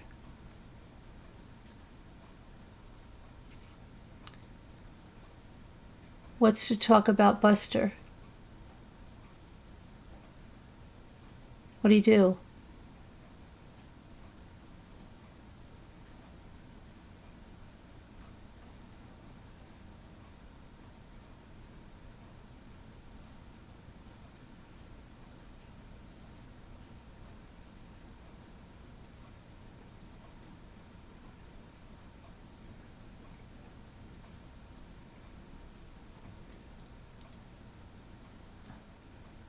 Pai Mei is upset? Pai Mei better not be upset. Why is anybody blocking Pai Mei?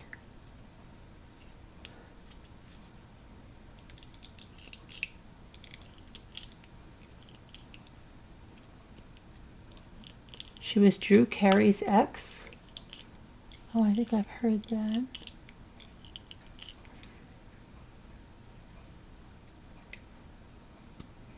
Elle's in Zoom asleep. I better start a new Zoom. Oh.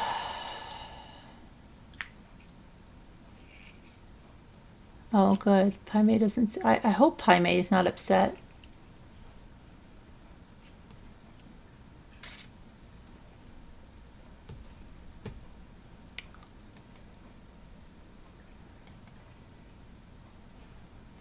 Buster's in total denial. Yeah, there's that new documentary. Is that what you're talking about? Don't get worried. I'm just in the tent changing. I'm just in the tent changing now. I'm all done.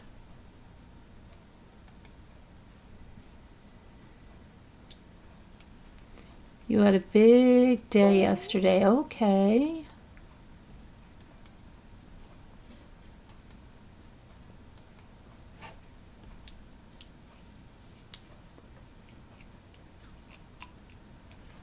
Oh, don't talk about that pit bull, this freaking snowblower. I hate it.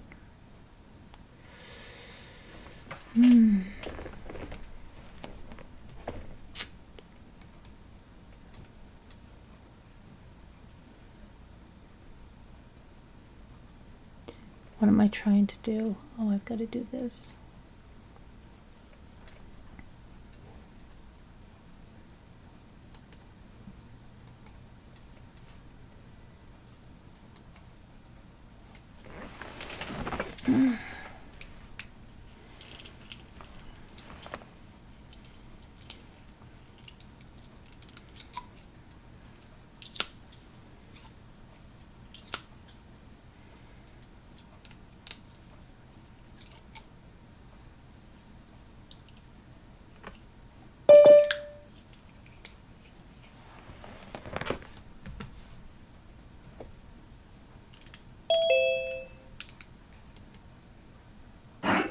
Hello. Hey. Hey. Hi. Hi. I should have yelled in the microphone because Elle was in there, but I didn't see her microphone there. Like it wasn't there. I don't know. I should have yelled into it. Maybe maybe woke her up. I don't know. What happened with that little cat? Okay, now, yes, the little cat came all the way home, and he came in for a little while. We gave him a little bit of this little dog food that he ate, and we gave him some little meat, and he ate that. And then he went on the porch, and he stayed on the porch. And I think he's out there, Janae, and we got to figure out what to do with the little guy. Jimmy said he's seen him around. I never saw him around. Everybody I passed had not seen him around. Jimmy sat out a little bit with him, but he said he has to find out what sex he is, and then he would have to be fixed, or I don't know. I don't even know where he belongs. I don't know. Yeah. Gotta see. He's a very cute cat. He's very nice, so we'll probably see him again tomorrow. Probably be a Margot situation. Well, there's not that many people that live around. You think somebody would know? Oh, yeah. Sometimes people dump cats. Like I used to have one that always came around in the winter, and that was terrible. But yeah, that's a shame. But yeah, see, I don't know if it is. But then there's also a lady on the other side, and she does like.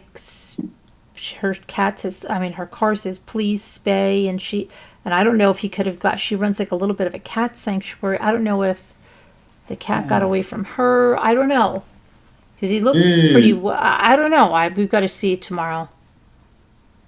Yeah, I find out want to tomorrow. keep the poor little cat, Pitbull. It's really cute. It looks a lot like our other cat, Max. Um,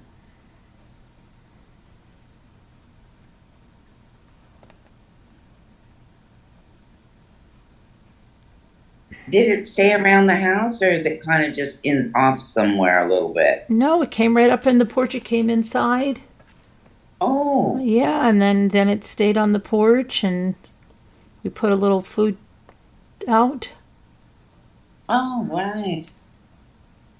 Well, it seemed like it really wanted to go with you. I mean, Yes. yeah.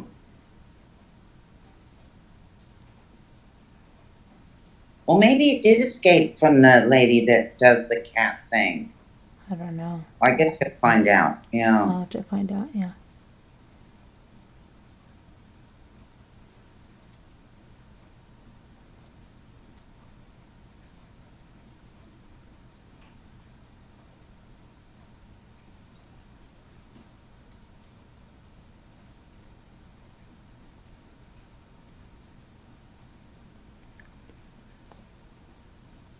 Well, Christy's asking if the cat is chipped.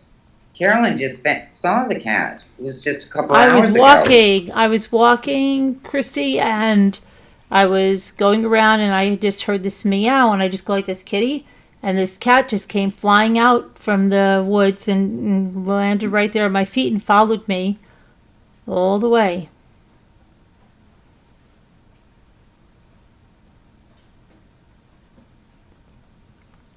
So you haven't had any chance, really? I heard you ask the people I that you asked everybody. saw. Nobody knew whose cat it was.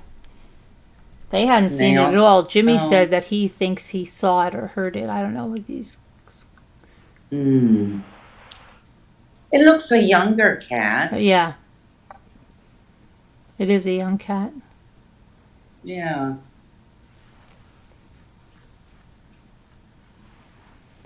Yeah, Very friendly. yeah, I think he's out here, Kevin. I think he's probably under my porch or something. Mm-hmm. I don't think he's too far.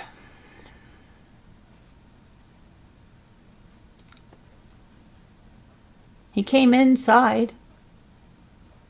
Yeah.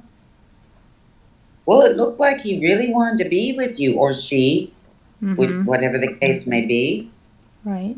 It's basically running after you. Yep.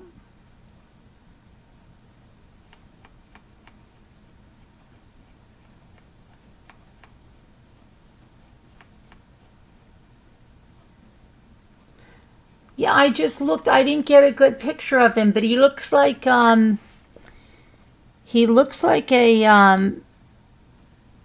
like a tabby or like the pixie bobcat. That's what we had. That's what. But then it's got a little bit of white in the face. It's very pretty. Yeah, really nice I'll get a markings. picture tomorrow, Pipple.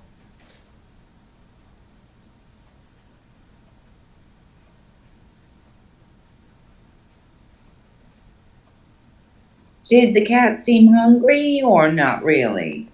Yeah, we had like little tiny cans dog food or whatever, little dry, and then it was eating that, and then Jimmy gave it some meat, and it ate that. Okay. White feet, yes, white feet, very nice white feet.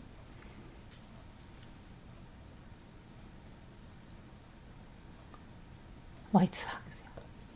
Mm-hmm.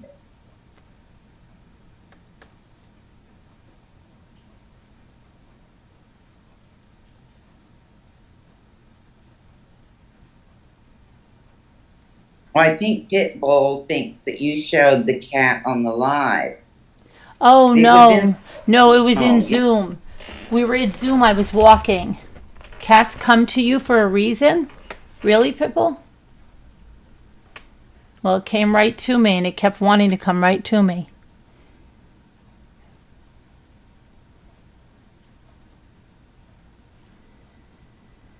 yeah.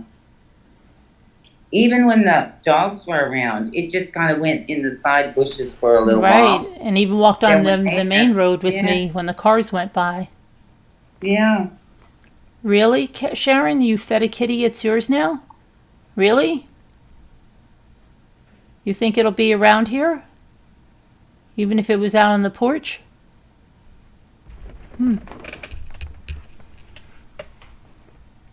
Sharon knows these things. It was running to me. It was. It was running to me, Sharon. You missed it. Yeah, well, You missed it.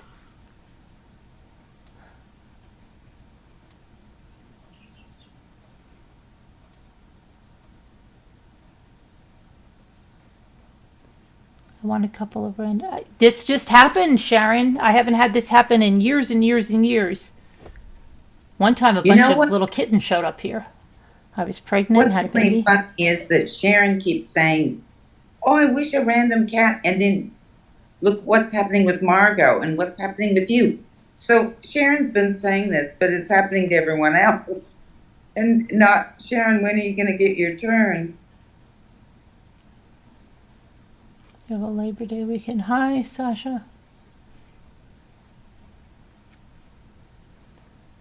Really, Sharon?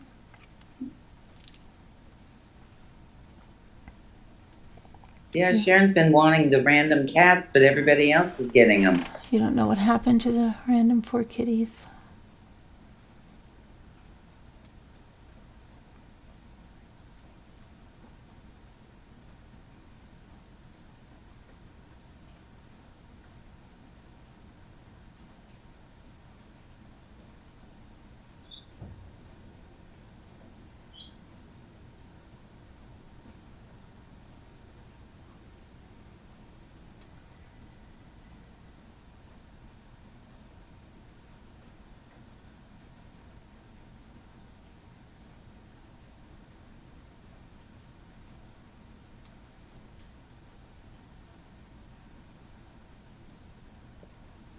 So it's a long weekend there. Labor Day weekend. Yeah, I don't want to talk about Labor Day weekend. I hate it.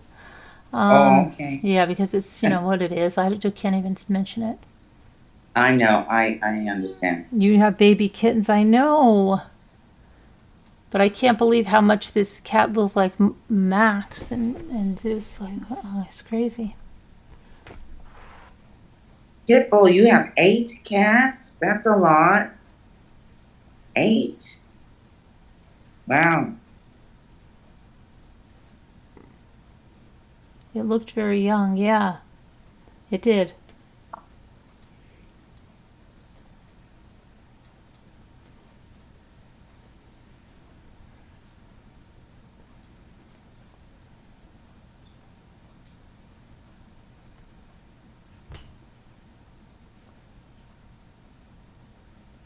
I've had cats that have had kittens and sometimes kept one. I think the most cats I've had at times maybe been, let me think, 3, I guess.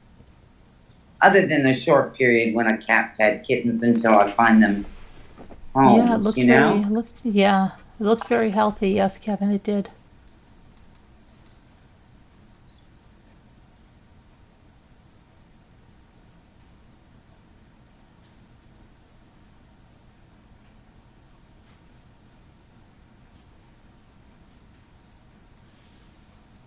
But it kind of just seemed so lonely that, and kind of like it just wanted to be with you, Carolyn. It just the way it ran after you like that and rubbed itself on you. And Mm-hmm.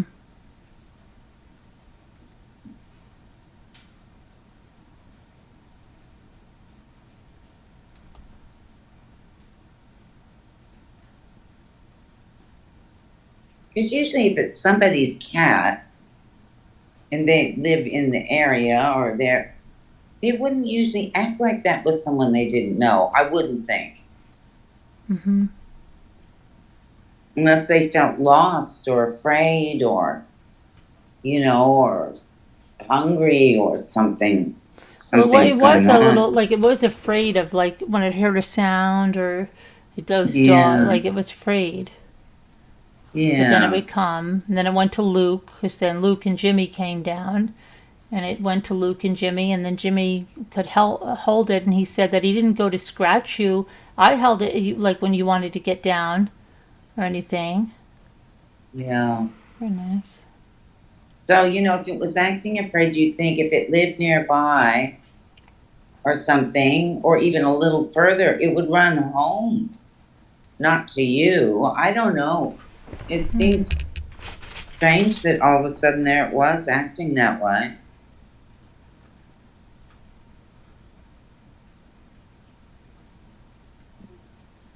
Not real jumpy, but just like, a little skittish around the dogs, like that were walking, just.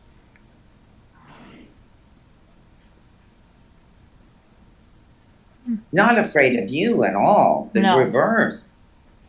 No.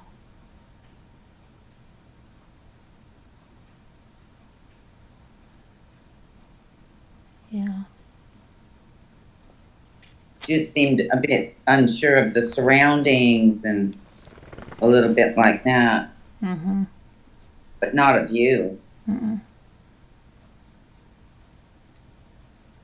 Must have known you were going to help her.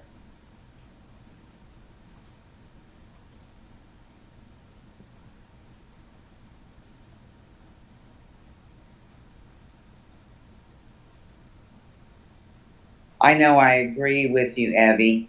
I can't believe how much your boys have grown. It's when I get a little glimpse of them every once in a while. It's unbelievable.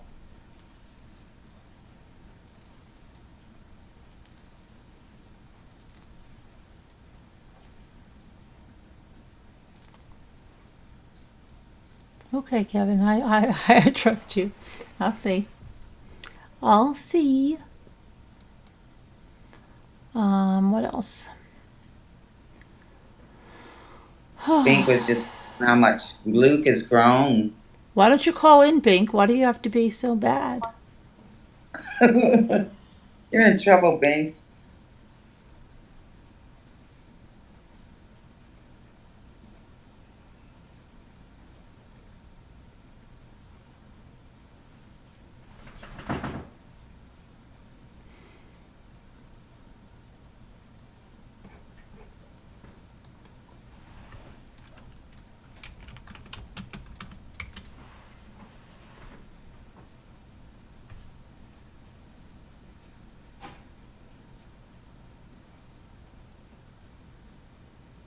Binks, LOL isn't an answer. Oh,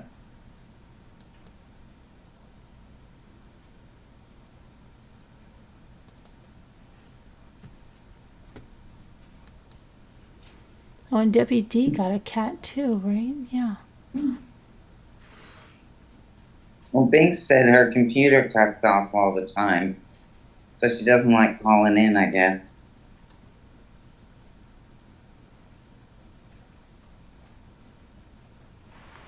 Your computer cuts out all the time?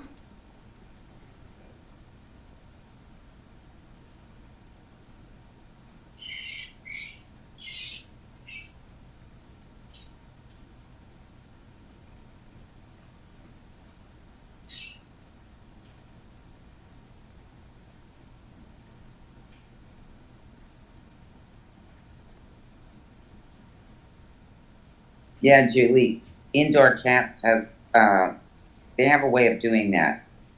Julie said her indoor cat has her trained. I guess they do in a way.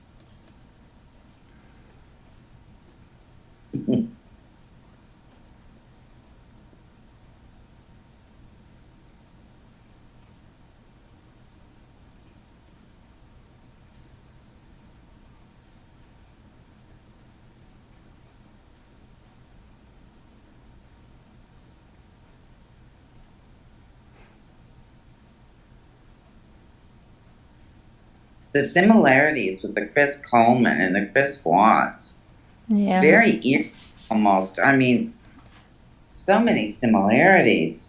Mm-hmm. Really Yeah. creepy. Yeah.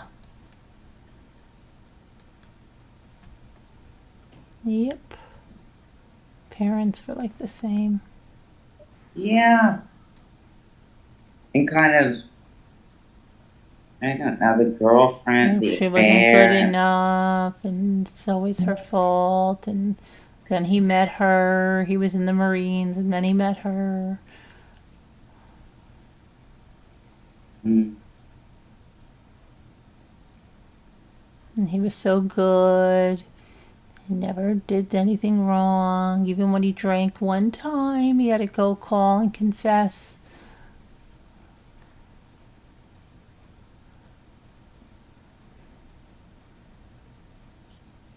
Bink said she swore you were talking about Chris Watts. She came in part way through because there was a lot of similarities. Mm-hmm.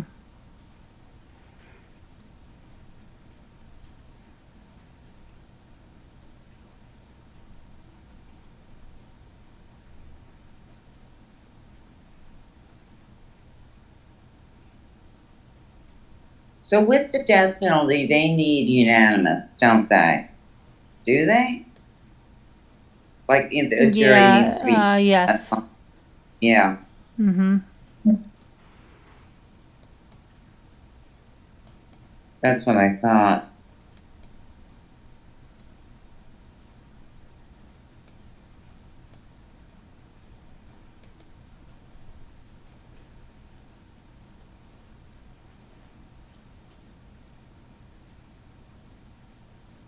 He's incarcerated in the same facility too, as well, isn't he? As Chris Watts.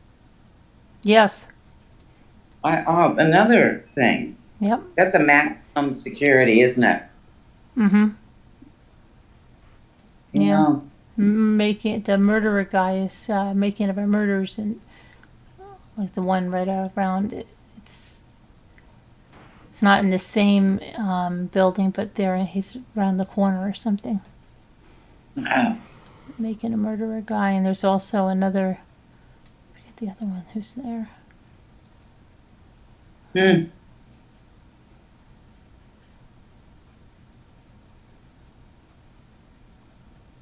Hmm. Yep.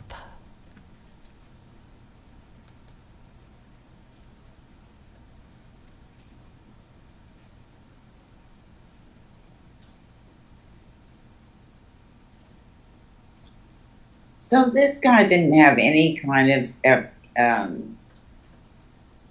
trouble with the law or anything like Chris Watts, right? Right.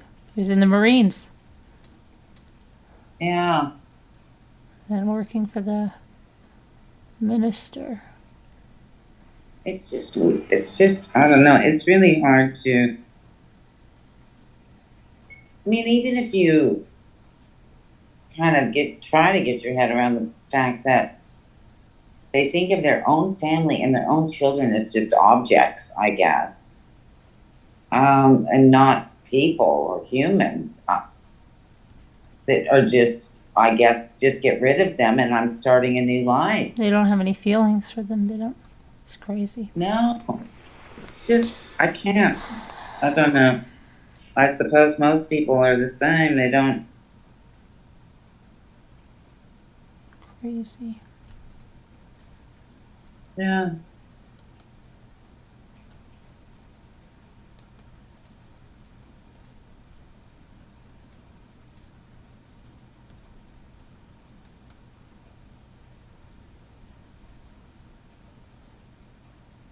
Sasha said that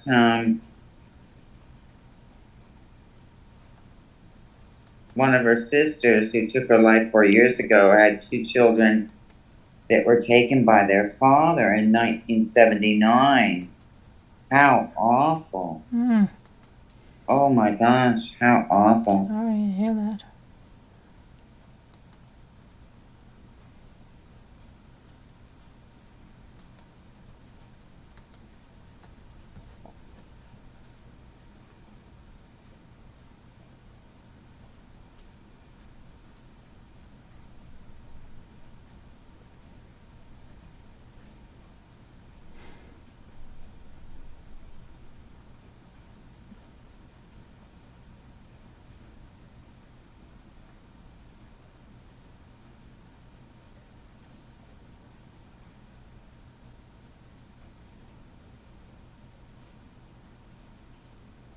kind of on a different note, I have been looking a little bit at the BTK thing, and to me, it's looking like there is a possibility that he may be charged with some more murders at this point. Looking like that's a possibility.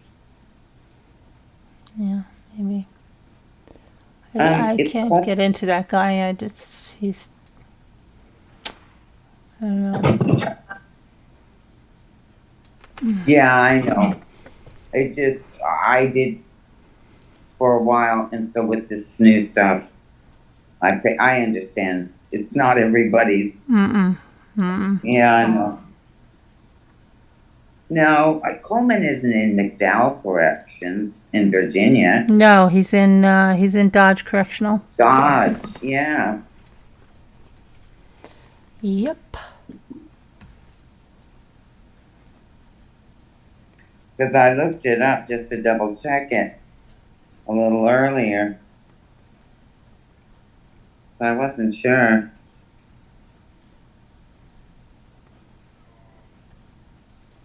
To get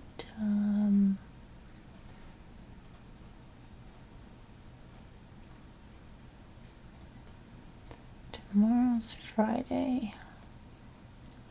All day. Friday here already. Friday, 5:30 p.m. Sun's just starting to get low. Sunset's here pretty early.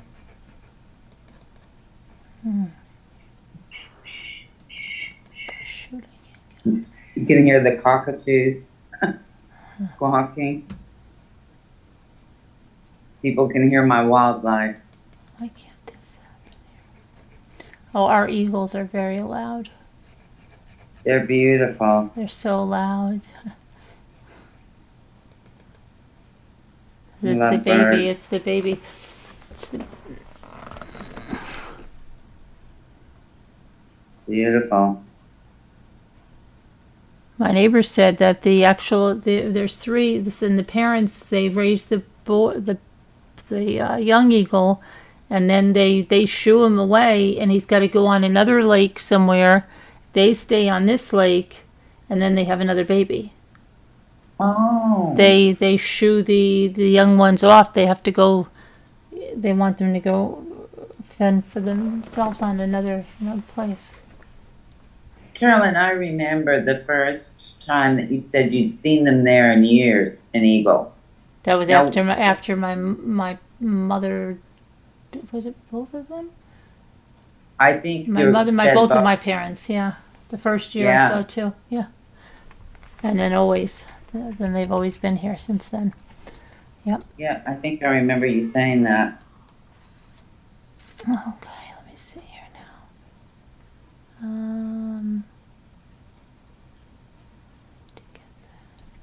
I have to get something. Too many California. Oh, here it is.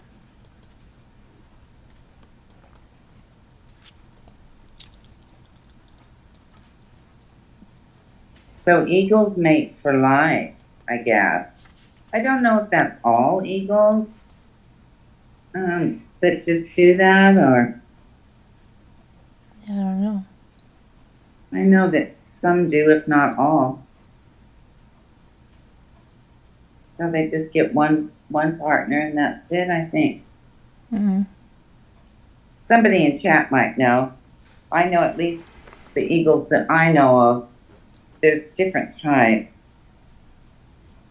Just get one mate for life.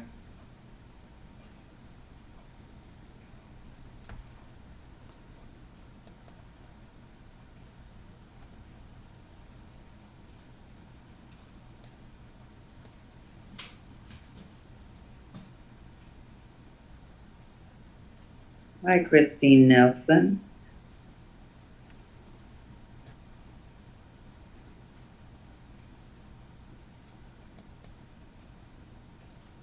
Good night, Evie.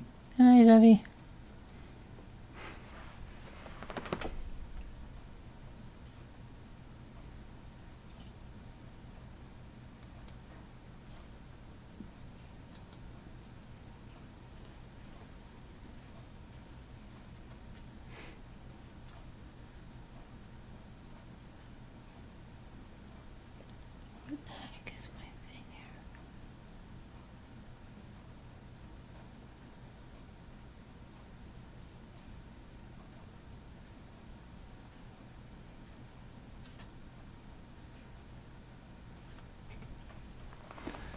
go.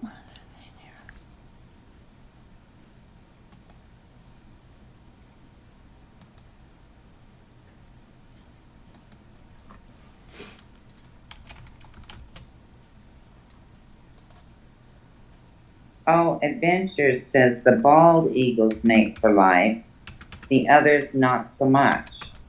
Oh, right. Thanks, Adventures. I didn't know which ones or what.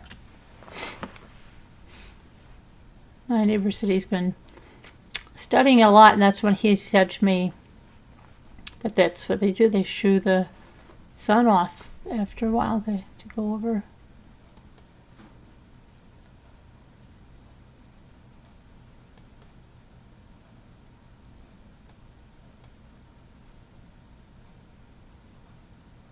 Oh, Christine, welcome then. She just found the channel yesterday, or today, yesterday. Who did, Christine? Christine Nelson from Scotland, UK. Oh, glad you did.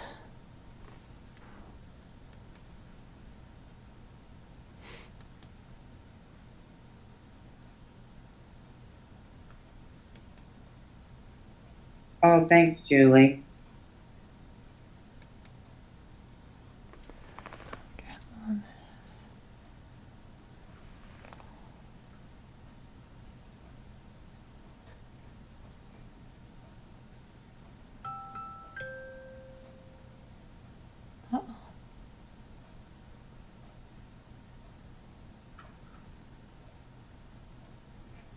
I don't know what could be wrong with Evie's computer. Why it just shuts off. Oh, she can't get. That's why. Can't you get on your phone? Can't you come in with your phone?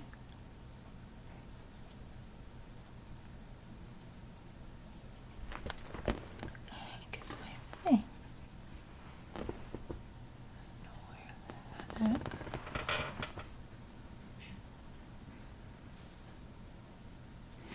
I would be really annoyed with that. I just don't know why she can't come in on her phone. I don't know either, Carolyn. But I know she's been having trouble that way with it.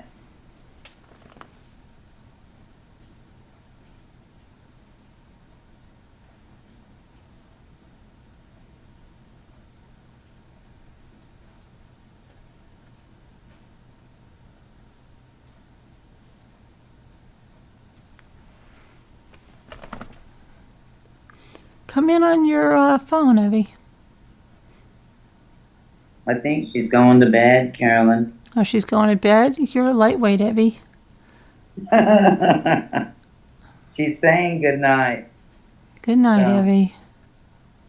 I think she's getting sleepy. Yeah, I'm getting a little sleepy too. I just have to get something here that.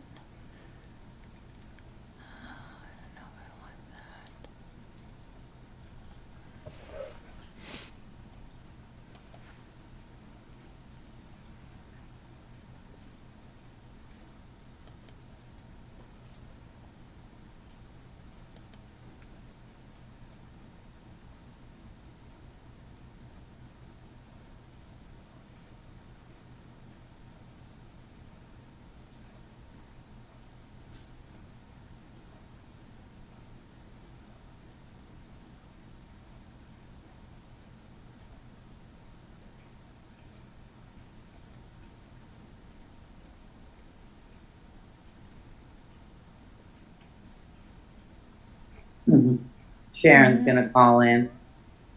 Oh, yeah.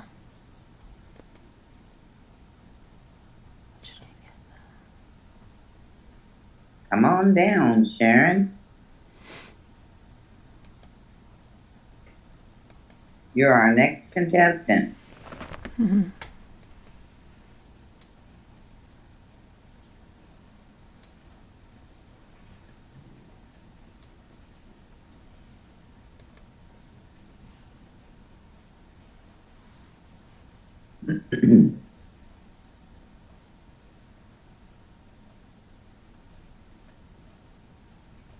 Hi, Sasha.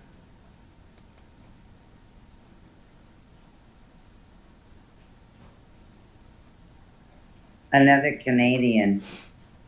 Sasha is from Canada, obviously. She's got the maple leaf. Yeah, I She saw said that. where you. She said where she was from earlier in Canada, but I forget now. In chat, she said, Yeah. and I forget where it was.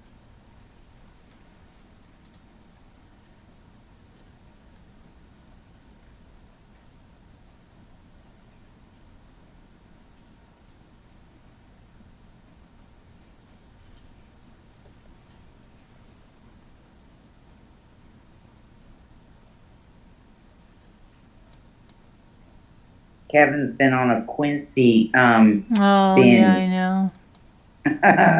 Quincy. Oh, I've got to do the word game, right? Yeah, I think I do. I'll Oh, turn my phone off. let me see where my thing is. Where's my word game? Oh, I just have this last one here to do here on this one. Oh, seller.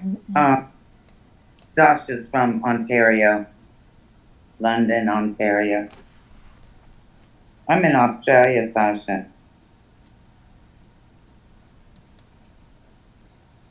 I need to put the live stream up. Okay. There we go.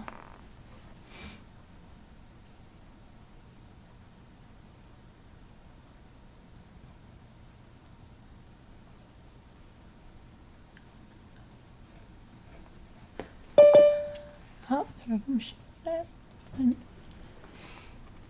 I got it.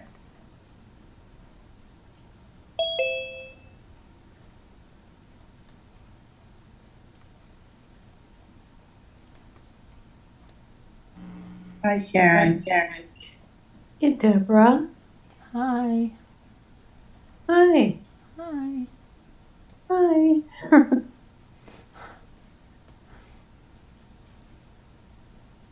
We're doing words, huh? Well, I'm trying to finish this one before I do the daily one. Mm.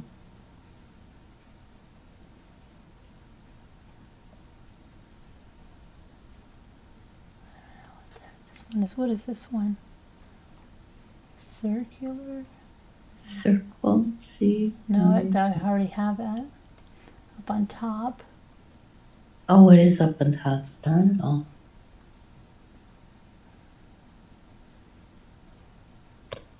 I don't know. Cleric? Cleric? Clerical word. See, yeah. Yay! Thank you, Sharon.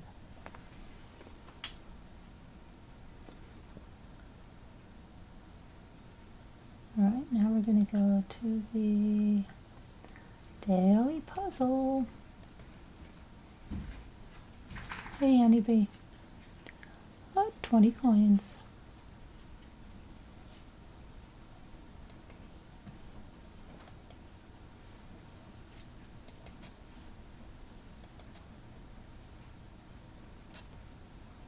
There must be an enormous lag. Why? Well, from the time cleric was said, I still don't see it filled in. Oh.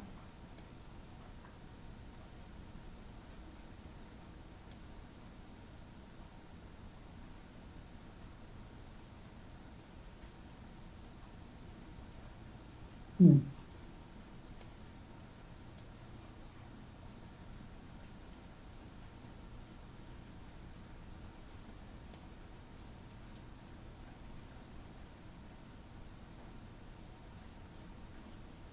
Are you doing another puzzle now? Doing the daily. Why isn't this one keeping up? Yeah.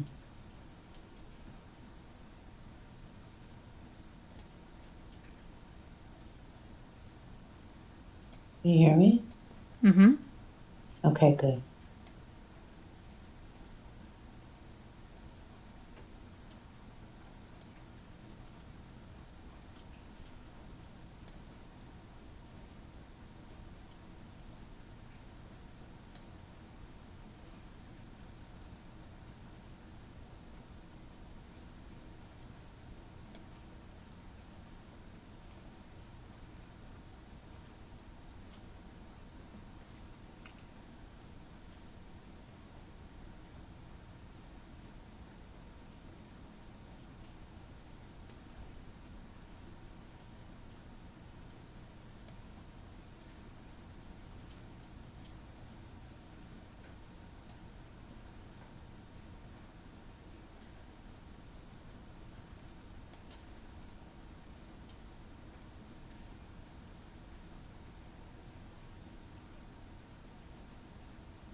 Are you eating M&Ms? What would make you think that? It sounds like it. Maybe.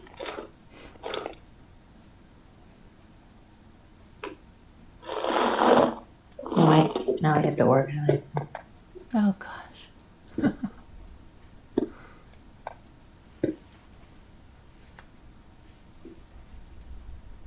You didn't use fuses yet, did you? No. Certain words that you always do together. Sue and use.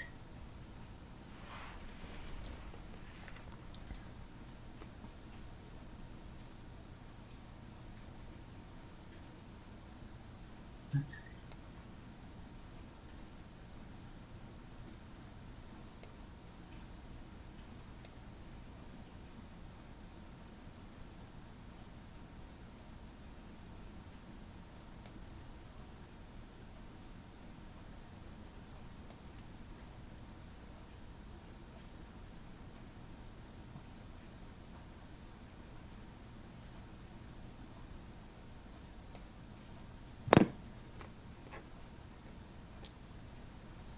Situs?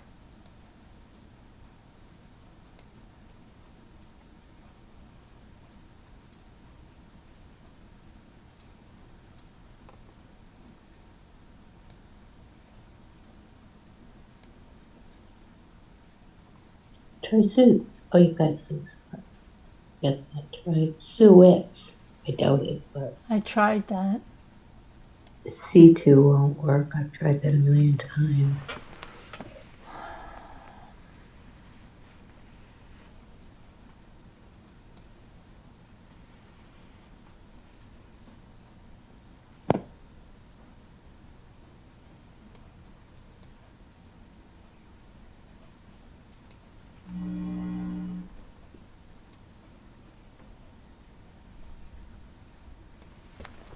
What is it? Yeah. No. Situs.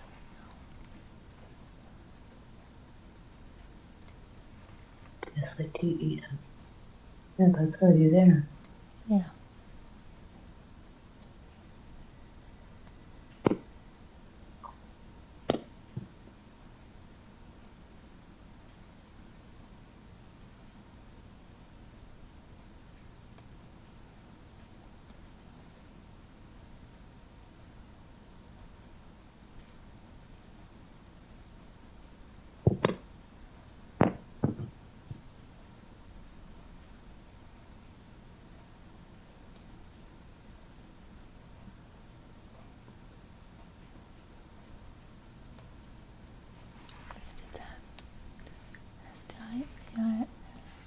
Try sus. S-U. Yeah, Oh, that's what it was. Yeah. STIES. All right. I tried that. You Thought I didn't. did. I gave you that word a long time ago. And I you thought I didn't use it. did. No. I don't know.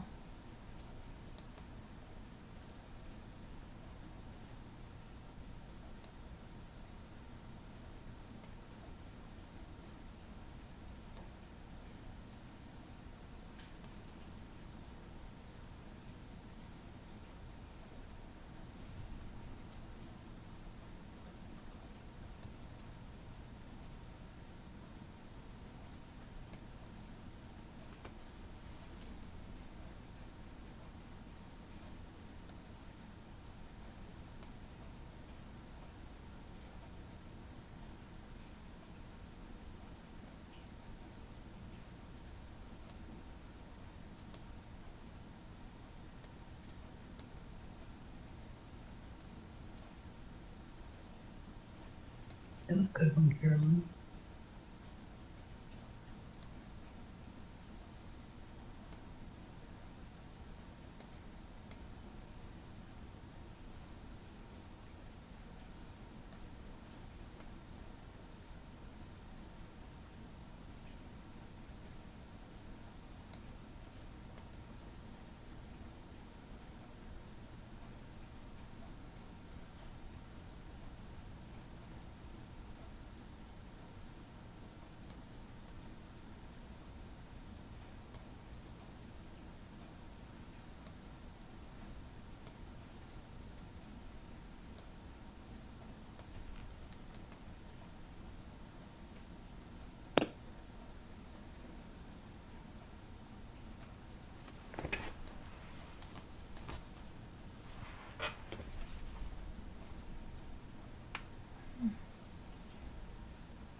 quite arranged.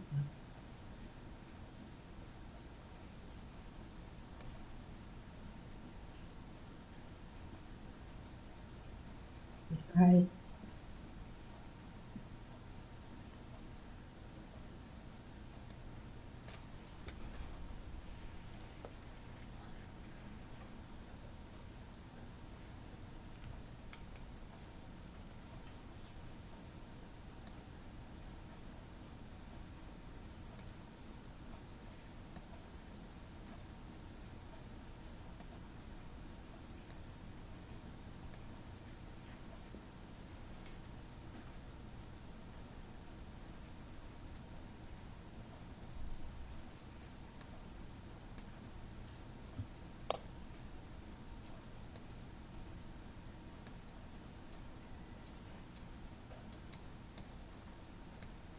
On down.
That's what I had before, didn't I?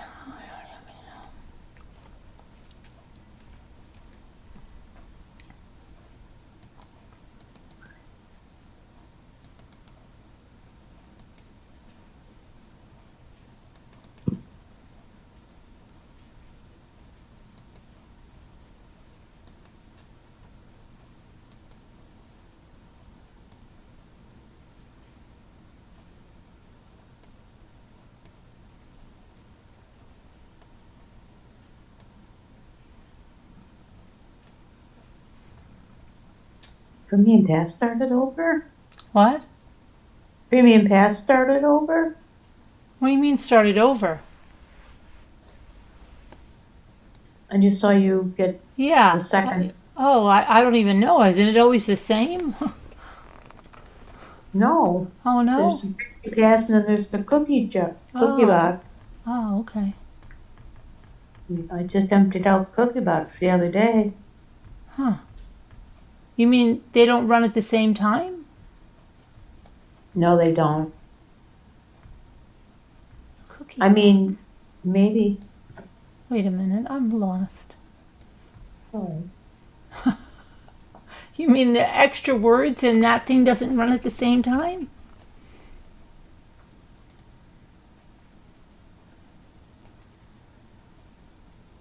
No, because on the cookie jar you just You get your extra words. Right? no. No? No, it's the Premium Pass is where you do eat the levels, until you get up to level 15, and then they give you stuff. You've clearly played it, or you would. Yeah, I have. I just thought that I always get it. I always thought that it's on there. I don't know. Shows up, but because you need to redeem it. See? Oh, yeah. I don't know.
I don't know where this summer went. I feel like it was July, and now I feel so cheated. I do too. Don't I even truly feel do. like I don't even feel like it was. I don't even understand it. Are you kidding I know. me? I know. That's terrible. Terrible is right. It feels like it was July, and then it was like that was it. It was like wait, July, first week of July, and now it's and I don't know where it went. Try almond.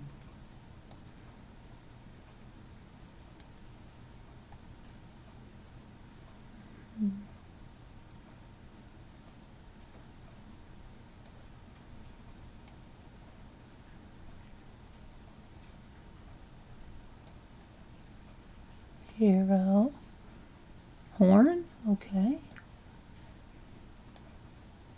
Orange. That's what they're saying. Hen, Eon.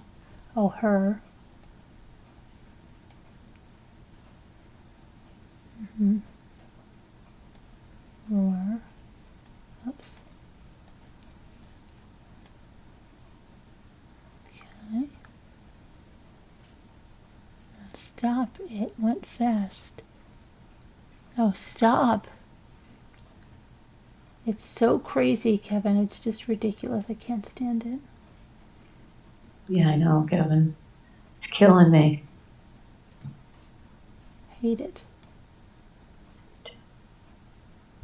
And what happened to Wednesday anyway?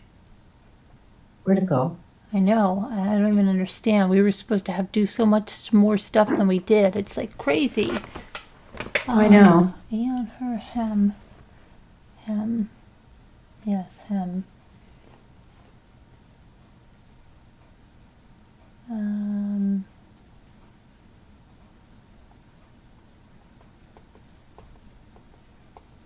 Horn.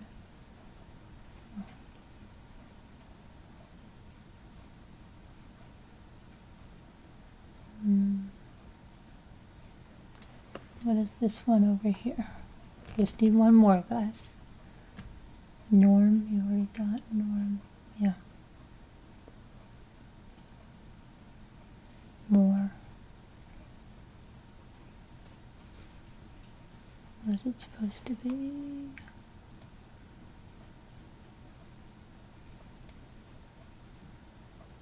Hone. H-O-N. Oh, it's already I there. got it, yeah. Mono, you think? Okay.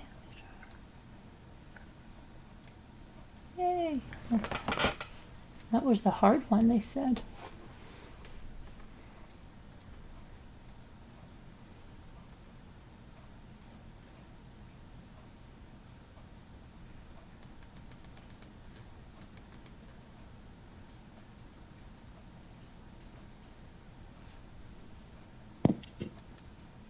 What was the last word? Oh, mono.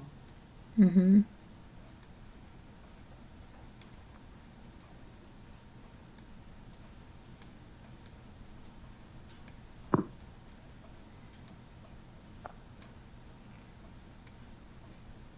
good for 9 days. Huh. Weird.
Oops.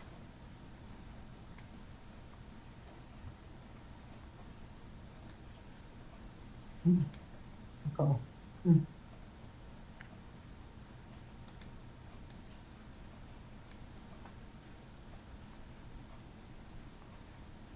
Lagoon.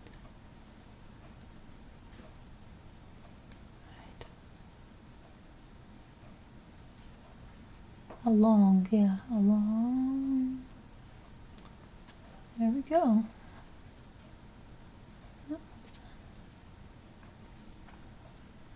Oh, special level.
There.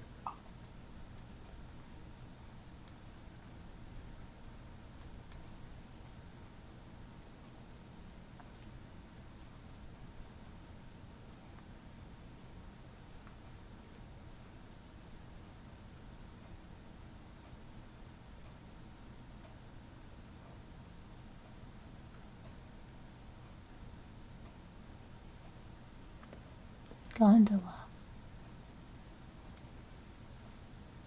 Yeah. Hey.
Fade.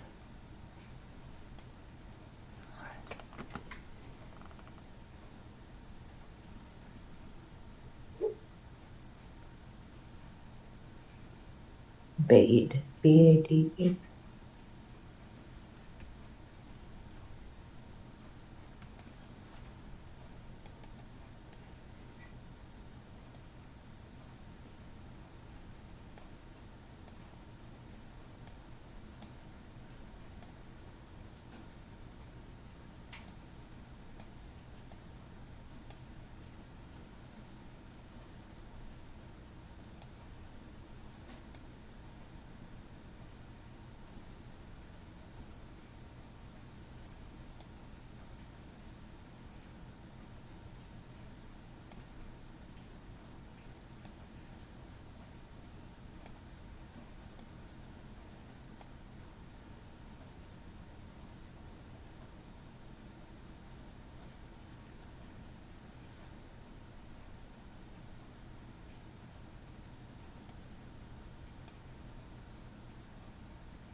Good. You may take the blue.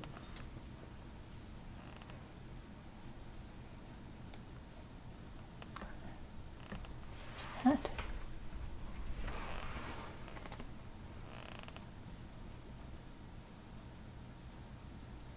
The word I put.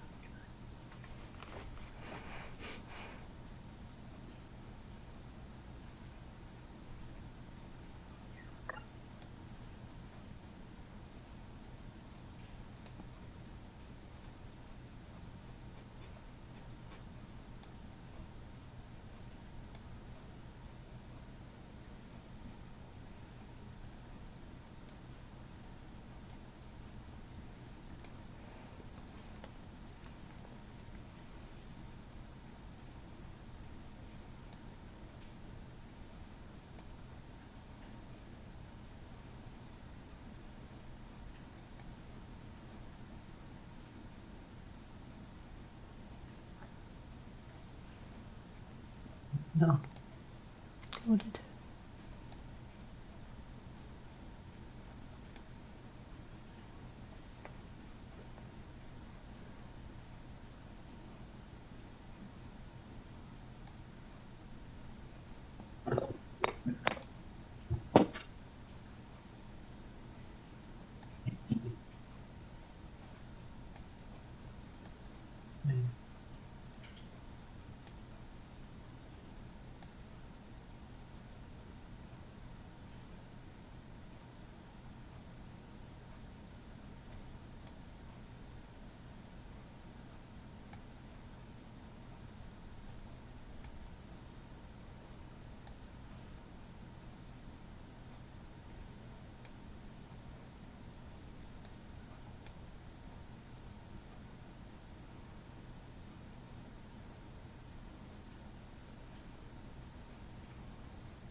Hey,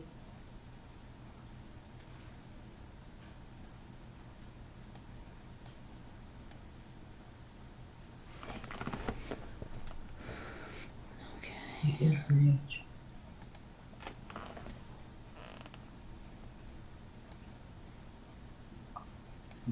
The whole thing.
Oh.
Did gauge.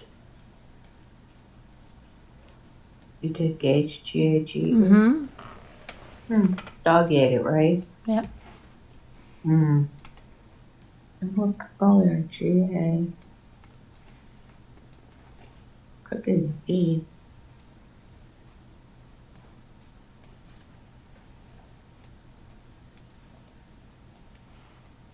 E-V-E-N, maybe? All right.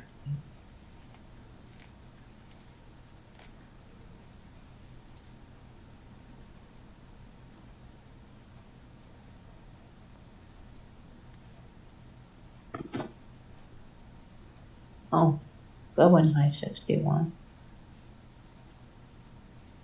Oh, yeah. There it is. Thank you, hi.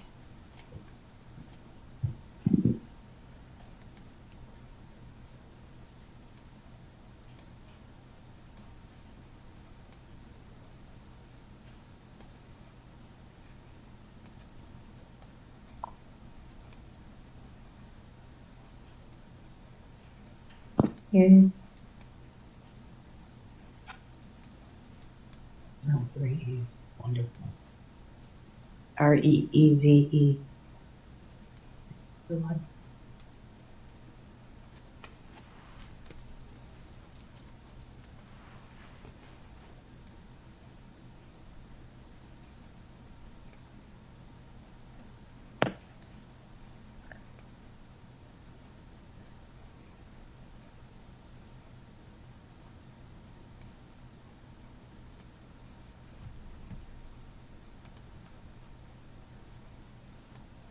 I see the high 61, but it's okay. Hmm? Nothing. Just talking about a word.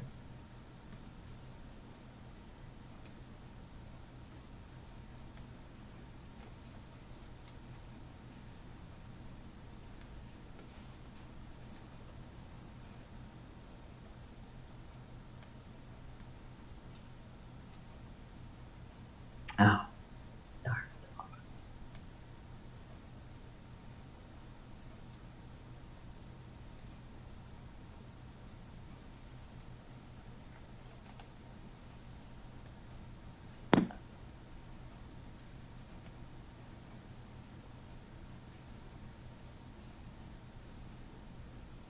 Mhm.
Oh,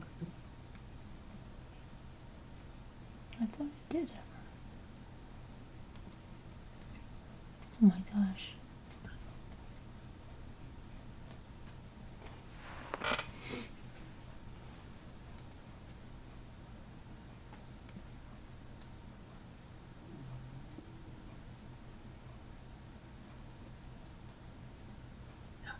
too many E's.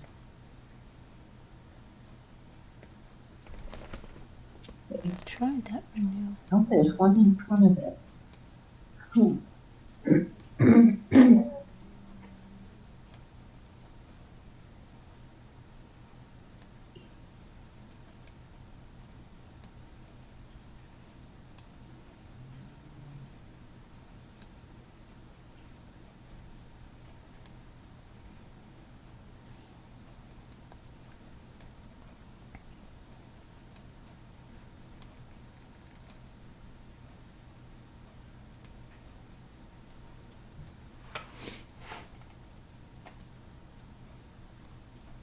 What's your kid's name, Carolyn?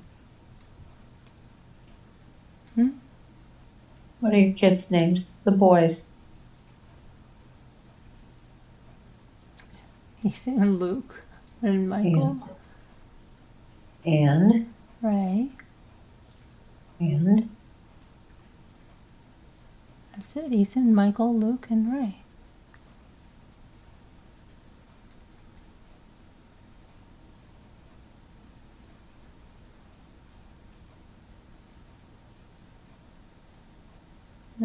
Nerve. Mm-hmm.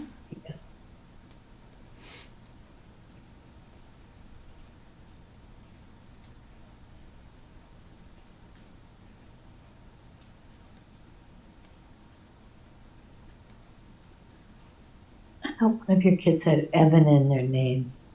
No.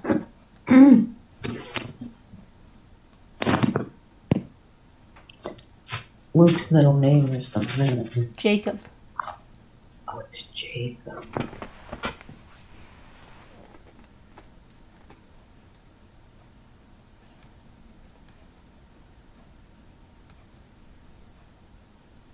There we go.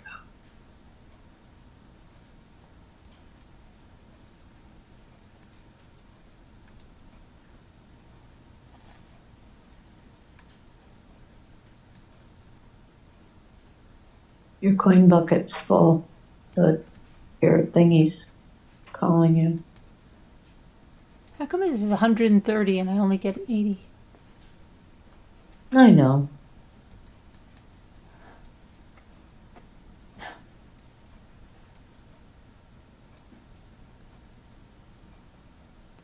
We used to get something for our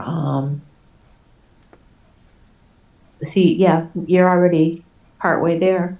You haven't looked over. I do that too. Get away from me with these. Here.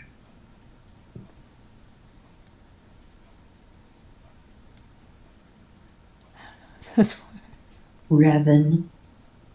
I don't think so. Oh.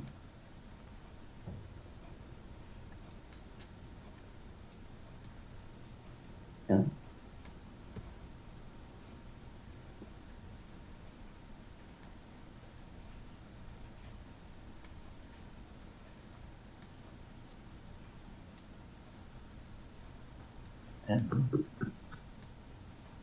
Yeah.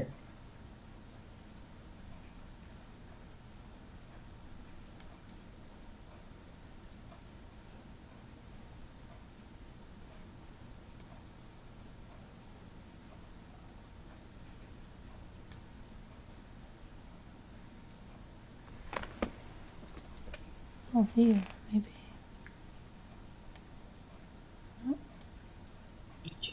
Burn. A worthy try, but no.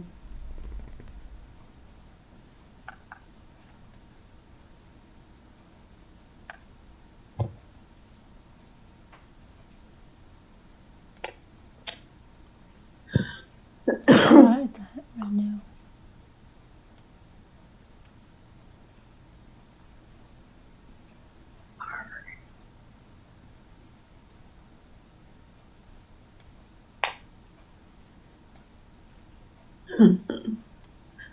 I was laughing behind it. It wasn't a word. I made it up. Just go over there to the kitty scoop and click it once.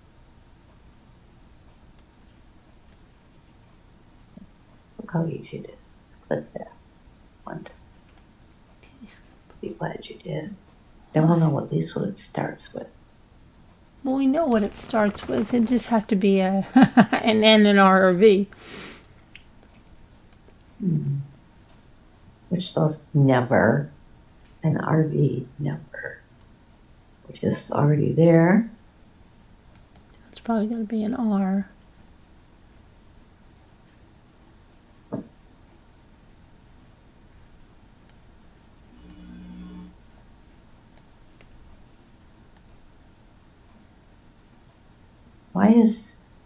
Why do I have things on my screen? I don't know. Hi, Painted Black. You made the Paul walk to the restroom? You're still alive? That's good.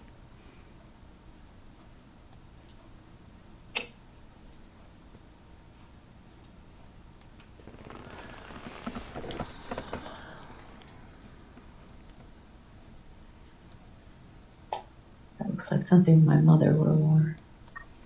What? Oh, it's a commercial. Oh. It's a commercial. It looks just like something my mother would have worn. Like, identical. Right. Kind of wigging me out, to tell you the truth. And why isn't this going away?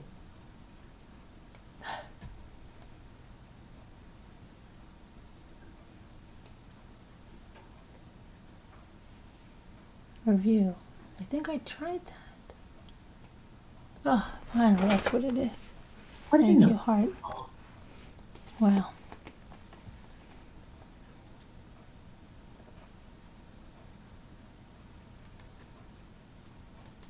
It's like they're interviewing some woman.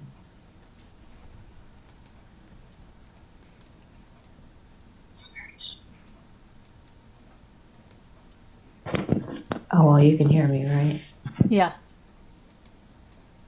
Maybe I'll close out when I do that.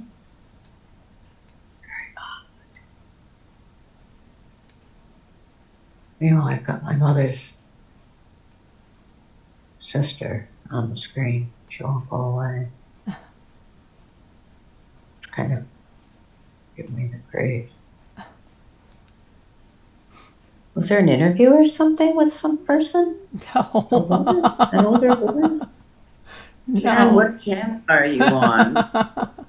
Chris You're on Coleman Ground- case family annihilator who worked for Joyce Meyer, True Crime Rewind. And I have some woman, kind of blondish, wearing a dress with ferns on it that are purple and green and what have you. And she reminds me of my mother. So, I'm not having that. well, I'm I having had the game, Yeah. and I can't even Maybe is there something that says skip? Can you skip something? No. I'm frozen. Really? I'm frozen. But this woman's still talking. I can't hear her because I only have the volume on for the Zoom, not for the chat. Wow. I'm like this lady. Okay. All right, Kitty. Is it an ad or no? No idea. Let's do that. And then I'll come back in. There we go. Is she gone? I'm back, right? Mm-hmm. You've been Here, here. Yeah, here. I've been here. I'm back.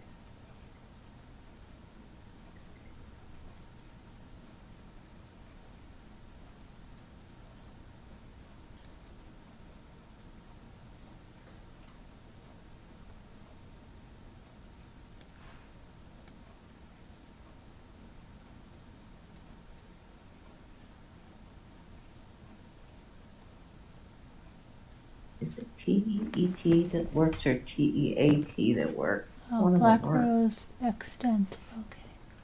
Extent. Extent. Extent. No.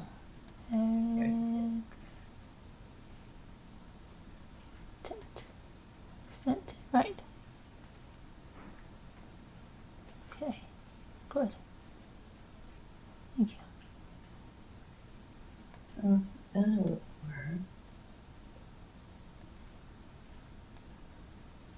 I want to know when my mother showed up. Weeks. I was like in some weird limbo land.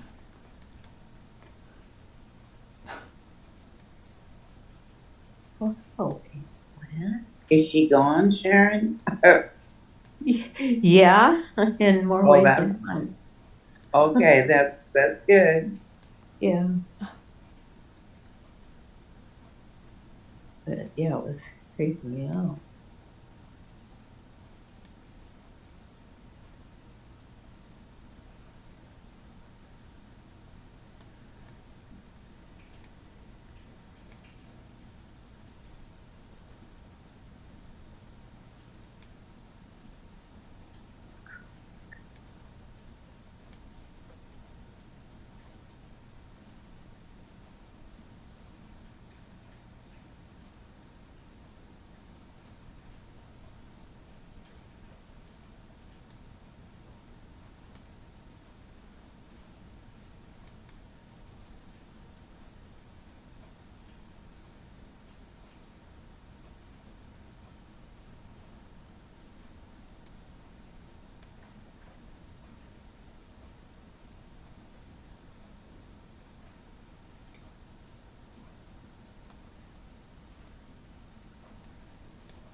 Right.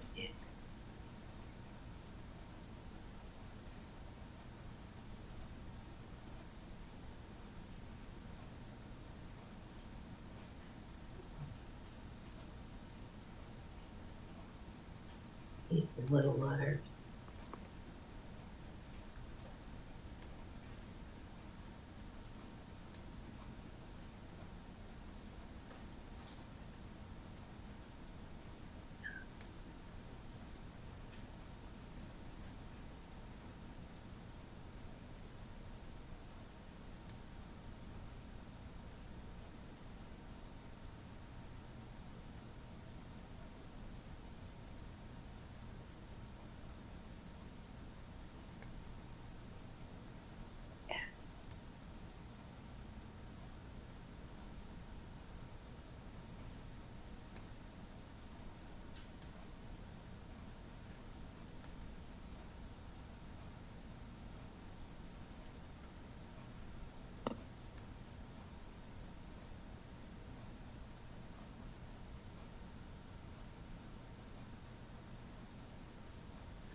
Do it.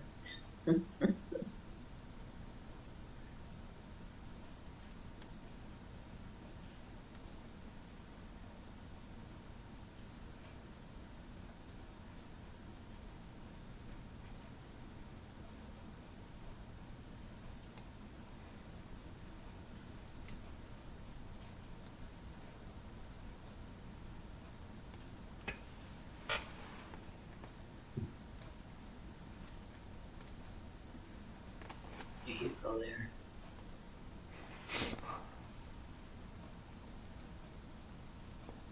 It's also a guy's name. Right.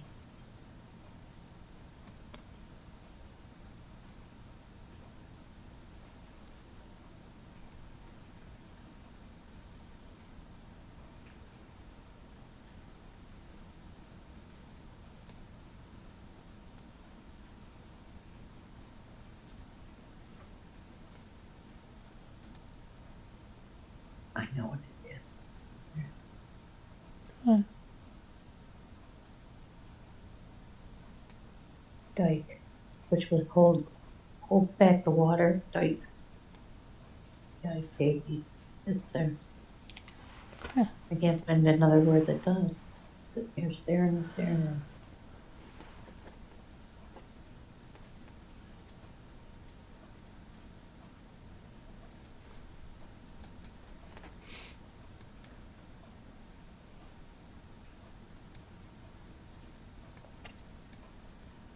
Yay.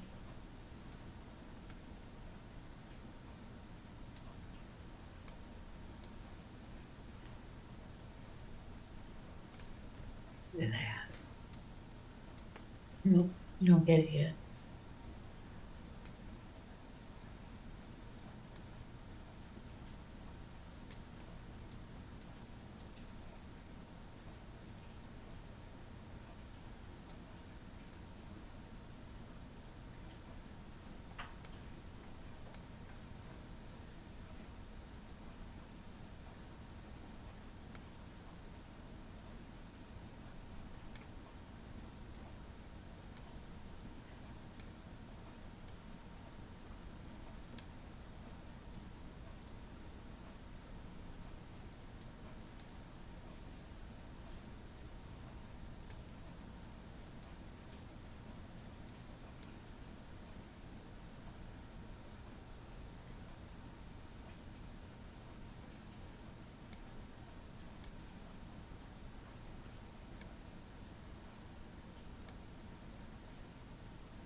Do.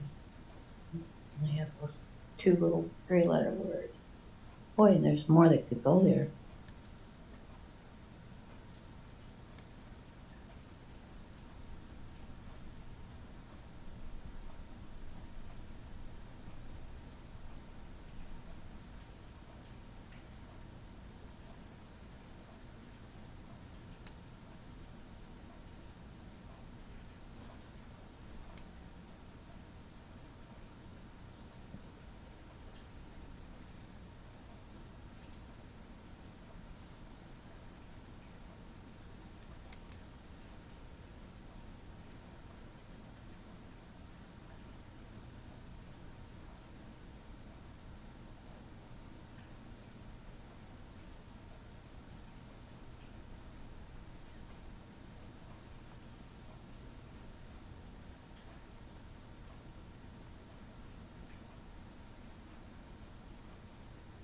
Kevin, that's one letter too long. Oh, no, it'll go at the top. You're right.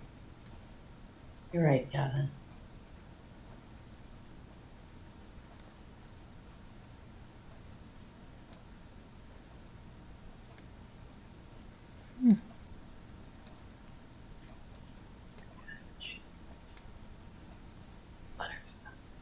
Scotch.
Oh.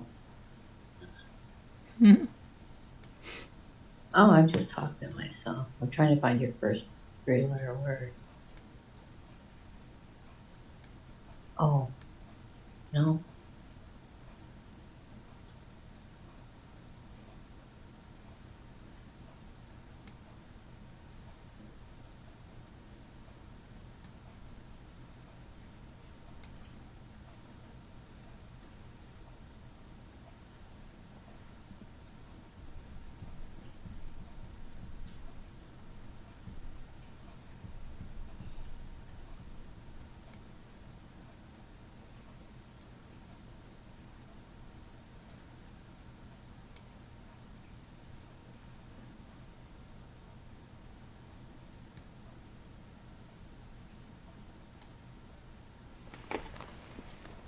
I have chalk. If you find the one, you'll find the other. I have chalk and chalks.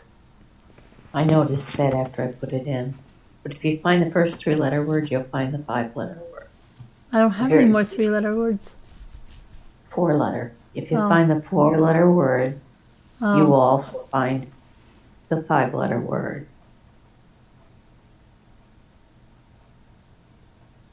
C-O. Well, I saw that, but then I thought I was going to get in trouble for that.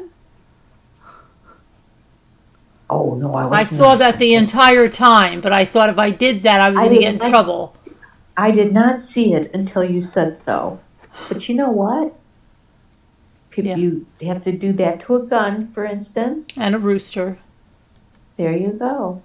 And the team. There you go. There you are. Had to be done. I didn't even notice it until you said it. And I went, ooh. Oh, I saw that the whole time, but I kept saying. No, that's so funny. I didn't even see it.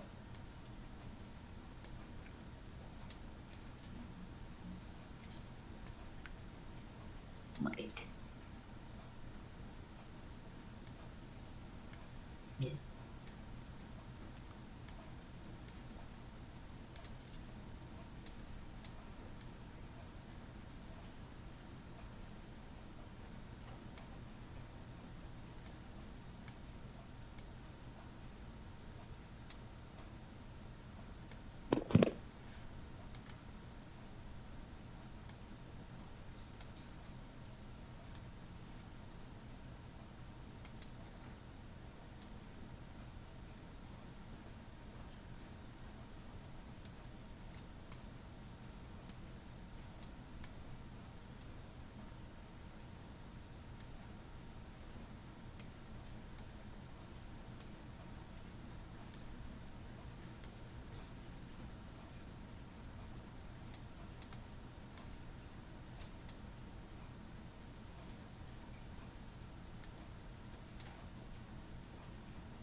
Yes. That's already there.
No, just one to you.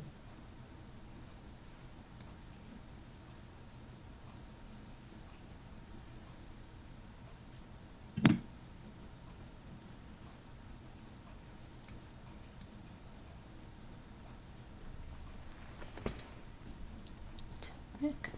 Toad Mick.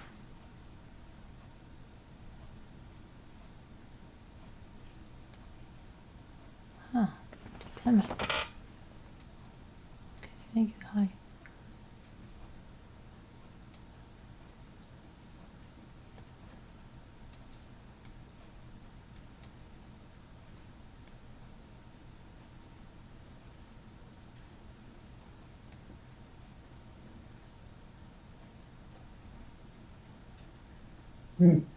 I like that. Good one. I-61. Mm-hmm. Except I don't know what it means.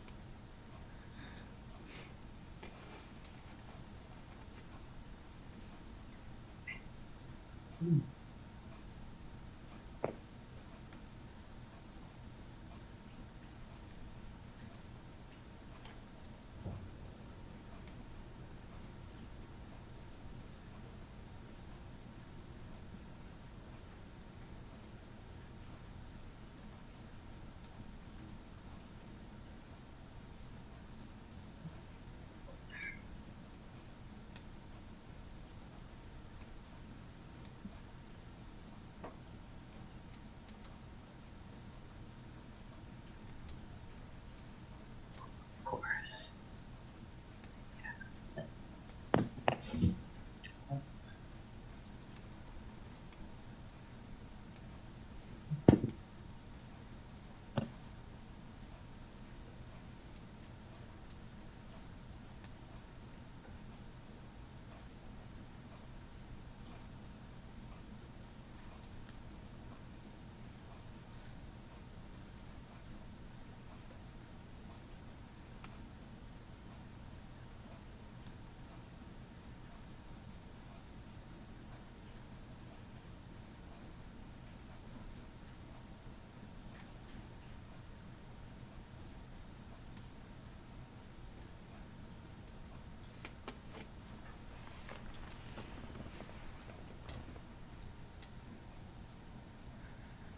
Oh, I know.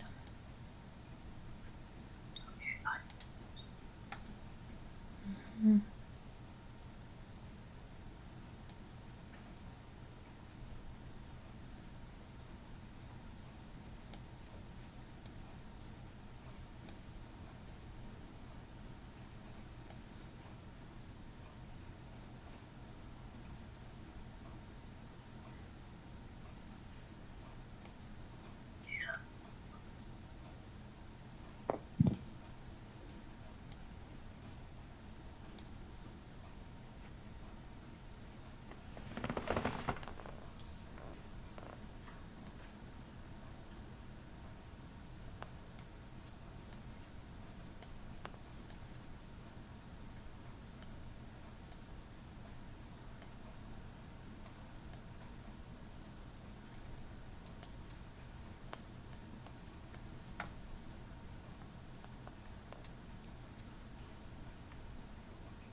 Mm. There it is, Matt. Thank you. Thank you. Right, I might as well just finish these levels.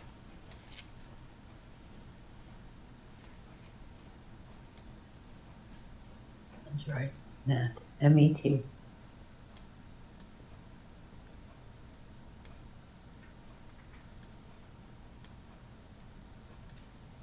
Yeah.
Loser. Okay. I got it. I already have it.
Oh yeah, yes.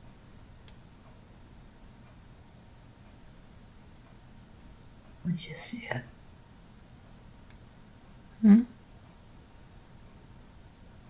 Got the right letters, they're just not in the right order.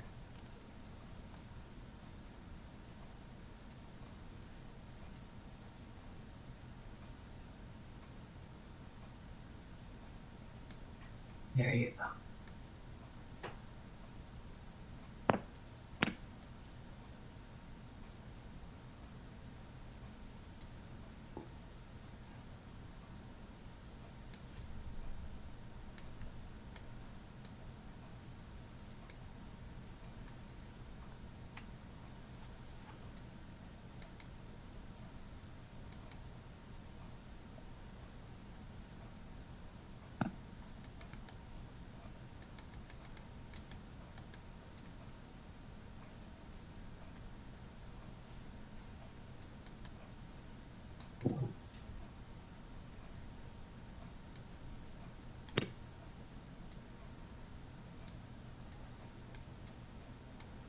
What was the last word you put in there?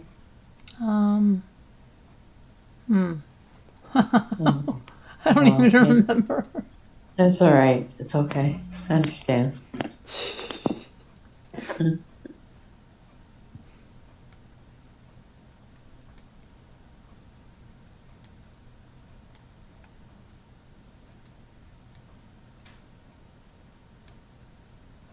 All this is confusing.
Kim. Oh, hello there, Margaret. Look at the two of us Oh, side by side once again. Yeah, I told her we still going. I can't believe Right it's at the very on. start. How is it that late? How is it that late?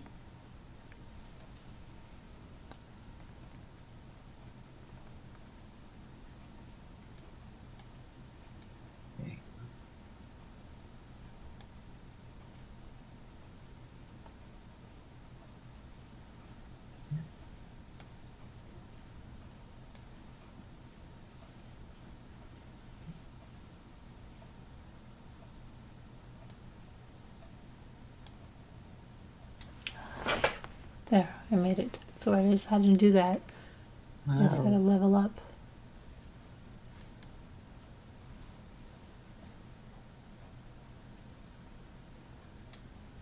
Oh, and now I'm a sous chef. Oh, it's on it. Oh, you're a sous chef. Yeah. Yeah, I just graduated in some that thing that I don't even know what it is. You what? You graduated again? Yeah, I graduate twice a day. Easy. Really? Okay. Oh, I can't play that much. I'm a STRO. Do you hear it? Does somebody hear a cat? There's a cat. No, There's a cat. it's your Well, it cat. must be the cat, Carolyn. You're the cat you brought home. It's meowing over here. Well, let it in. Let it in. Let it in. Where's the dogs? The dogs are down in the other end. I wonder if I could. Well, see if it wants to come in, poor thing. It's meowing. Can you hear it? I hear it. Yes. It's a baby. I hear it. If the dogs It's you. aren't near, maybe you could let it in.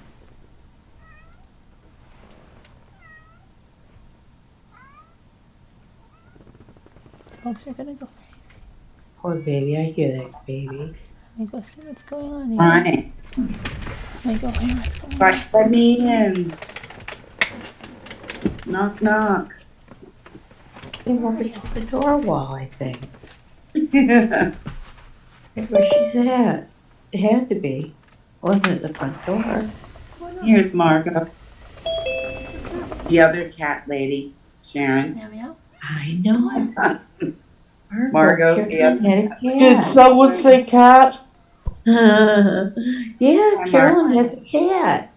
I Oh, know. Oh, yeah, now it's crying outside the door. Meow meow. Must be contagious, Margot. You gave her the cat adoption. I told her earlier she's gonna turn into a crazy cat lady too. Carolyn, Yep. hi. Where are you, meow meow? I don't know how I can be a crazy cat lady when I don't have a cat. Outside of the stuffed one here. It's hold. I use it for my tablet. Bird shouldn't have been out here, huh? Everyone around you, Sharon. They're getting the cats. They're just showing up. What is it, meow meow? I They're know. showing up out of thin air. I know, I thought, don't tell Sharon these cats are showing up everywhere but her house.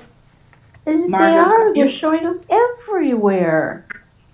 Margot, Pinky, did you have another cat one? just had 4 kittens. Everybody's got cats galore. What did you say, Deborah?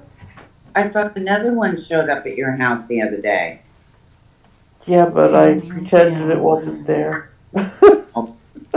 Probably brother or sister to the baby you got. The new kitty. No, I think it was probably the girlfriend. Oh. Was he calling extra loud? No, that it was here. It came in the morning, yesterday morning. Oh. It was another orange one, Sharon. Oh boy. Yeah, but if it's an orange girl and he's the daddy, you know how pretty their babies would be? Never mind. Well, Even go it's there. easier for me to drive to Montreal or to not Montreal to Ottawa than it is for me to drive to Long Beach or whatever beach it is in California. Oh my goodness. Just put them on the Greyhound and send them to me. I'll buy 'em a nice cage, carrier, and they can ride in the front seat, seatbelts on, Wouldn't that be funny, eh? wouldn't it? What, meow meow? And you know that people on Meow meow. who's meowing? Carol, are you meowing? That was so funny. Carolyn's like, anybody hear a cat? Yeah, the one that's right outside your door. Exactly. Oh, God. Oh, I must live in the wrong place. What is it, meow meow? I wouldn't mind if a whole little family showed up. I have no, or a very, almost ready to have a baby mom to show up. I'd say, come on in. Try not to have too many, but, 4 is okay, I suppose, and we'd have 5. You'll see your hubby looking when all these delivery trucks are rolling in with cats sitting in the front seat beside them. Wouldn't that be something? Well, they'd be handled very gently, I would think. Especially if they were in the seat, somebody would want to sit next to them and keep them company, I'll bet you. Kevin says, I knew the cat would show up. Yeah, Kevin, once the cat was there, I was sure the cat was going to show its face again. Told her, she's got a cat, you gotta have a cat. What's that one? Thought he was gone and the cat came back. Yes, this is how everybody gets cats, except for me. Well, Carolyn had said it had I already knew it. come in the house. So once it's already come in the house, Oh, it It's did got- come in the house, Deborah. Already been in the Yeah. house? Oh, Yes, wow. I think Carolyn Oh. said in the Yes, house. it has. Is it in right now? Well, it came in right over here, but I want to get it something. What can I give it? Can you give it some milk? No, don't give it milk. I thought kitties like milk. No, they can get diarrhea depending on how old they are. What My do kitties what get do I lactose-free milk. I can't give it any. Can I give it Do you have water? lactose? Do you have lactose-free milk? No, I have almond milk. Oh, well, you No. can give them almond milk, probably. Can you? I don't know. Try. Give it. Do you have any tuna? No, You can give it cream if you have, or you're half and half. Maybe. I I have don't half and know. half. Boy, there's no box. Let me think. Yeah, tuna. does Tuna would say be my in first Google. choice. Almond milk is lactose free. Oh, Give it well, some you can almond try- milk. You And can it's try some okay almond for milk. It's okay for the cat to have some as an occasional treat. It's lactose free. Okay. Okay, so that means it won't get diarrhea. That's right. That's right. Says it's a good alternative for cats who have difficulty digesting milk enzymes. Do you have cottage cheese, Carolyn? No, I don't. I have yogurt. I give my cat yogurt. Doesn't give them the poops at all. Is it 'Cause I don't- plain? is it- Yeah, but plain yogurt or flavored? Goodness, no. Sonny has to have strawberry or blueberry. He does. Of course He he loves does. it. He Of course can follow he you around does. the house if he had a dish of yogurt. Oh, gosh. Oh, those were the days. I'd be sitting there eating ice cream. A cat paw would appear. Push down what I've got so they can get a good look at it, because I'm holding it up higher. And push down and say, well, I wouldn't mind to have some of that. All right, all right. And I'd literally let them, lap ice cream out of my dish and I'd keep eating it. I didn't care. I just got to the point I don't even care. Now, Go ahead, have some almond milk. my son has COVID right Have now, almond milk. so he's How's he in, doing, Sharon? okay. They put him on that special COVID stuff again. The pill regime. I'm not sure exactly what it is. I forget what it's called, but it's a special COVID thing. Some people need it and some people don't. Apparently he does. And then he can't go near the cat because, believe it or not, you can give it to your cat. Really? Yes, you can give it to your cat. You can give it to your dog. Wow, I had COVID. The cat was laying with me every day. There you go. I said to him, I says, "You really think she'd catch it though?" That he was afraid to take the chance. He doesn't want to. So he's in the master bedroom. And my daughter-in-law and the cat are probably fighting for a square inch of the sofa. Although she could go out and sleep, she's got the same, very similar kind of chair as Carolyn.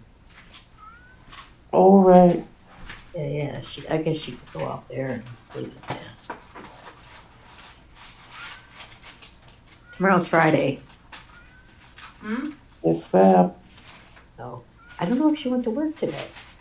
She's right out on my deck. I don't know. She's right here. I put some almond milk there.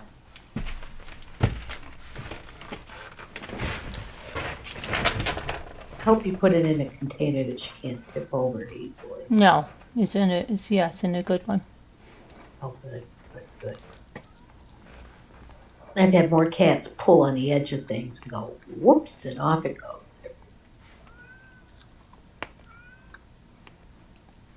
Okay, I better end the Zoom. But Do you have any lunch meat? yeah, Jimmy gave her some before, and we gave him the little dog food, the little Cons dog food, Cains, Canes. Oh, okay. Did she eat it? Mm-hmm. I'll put some more of that out.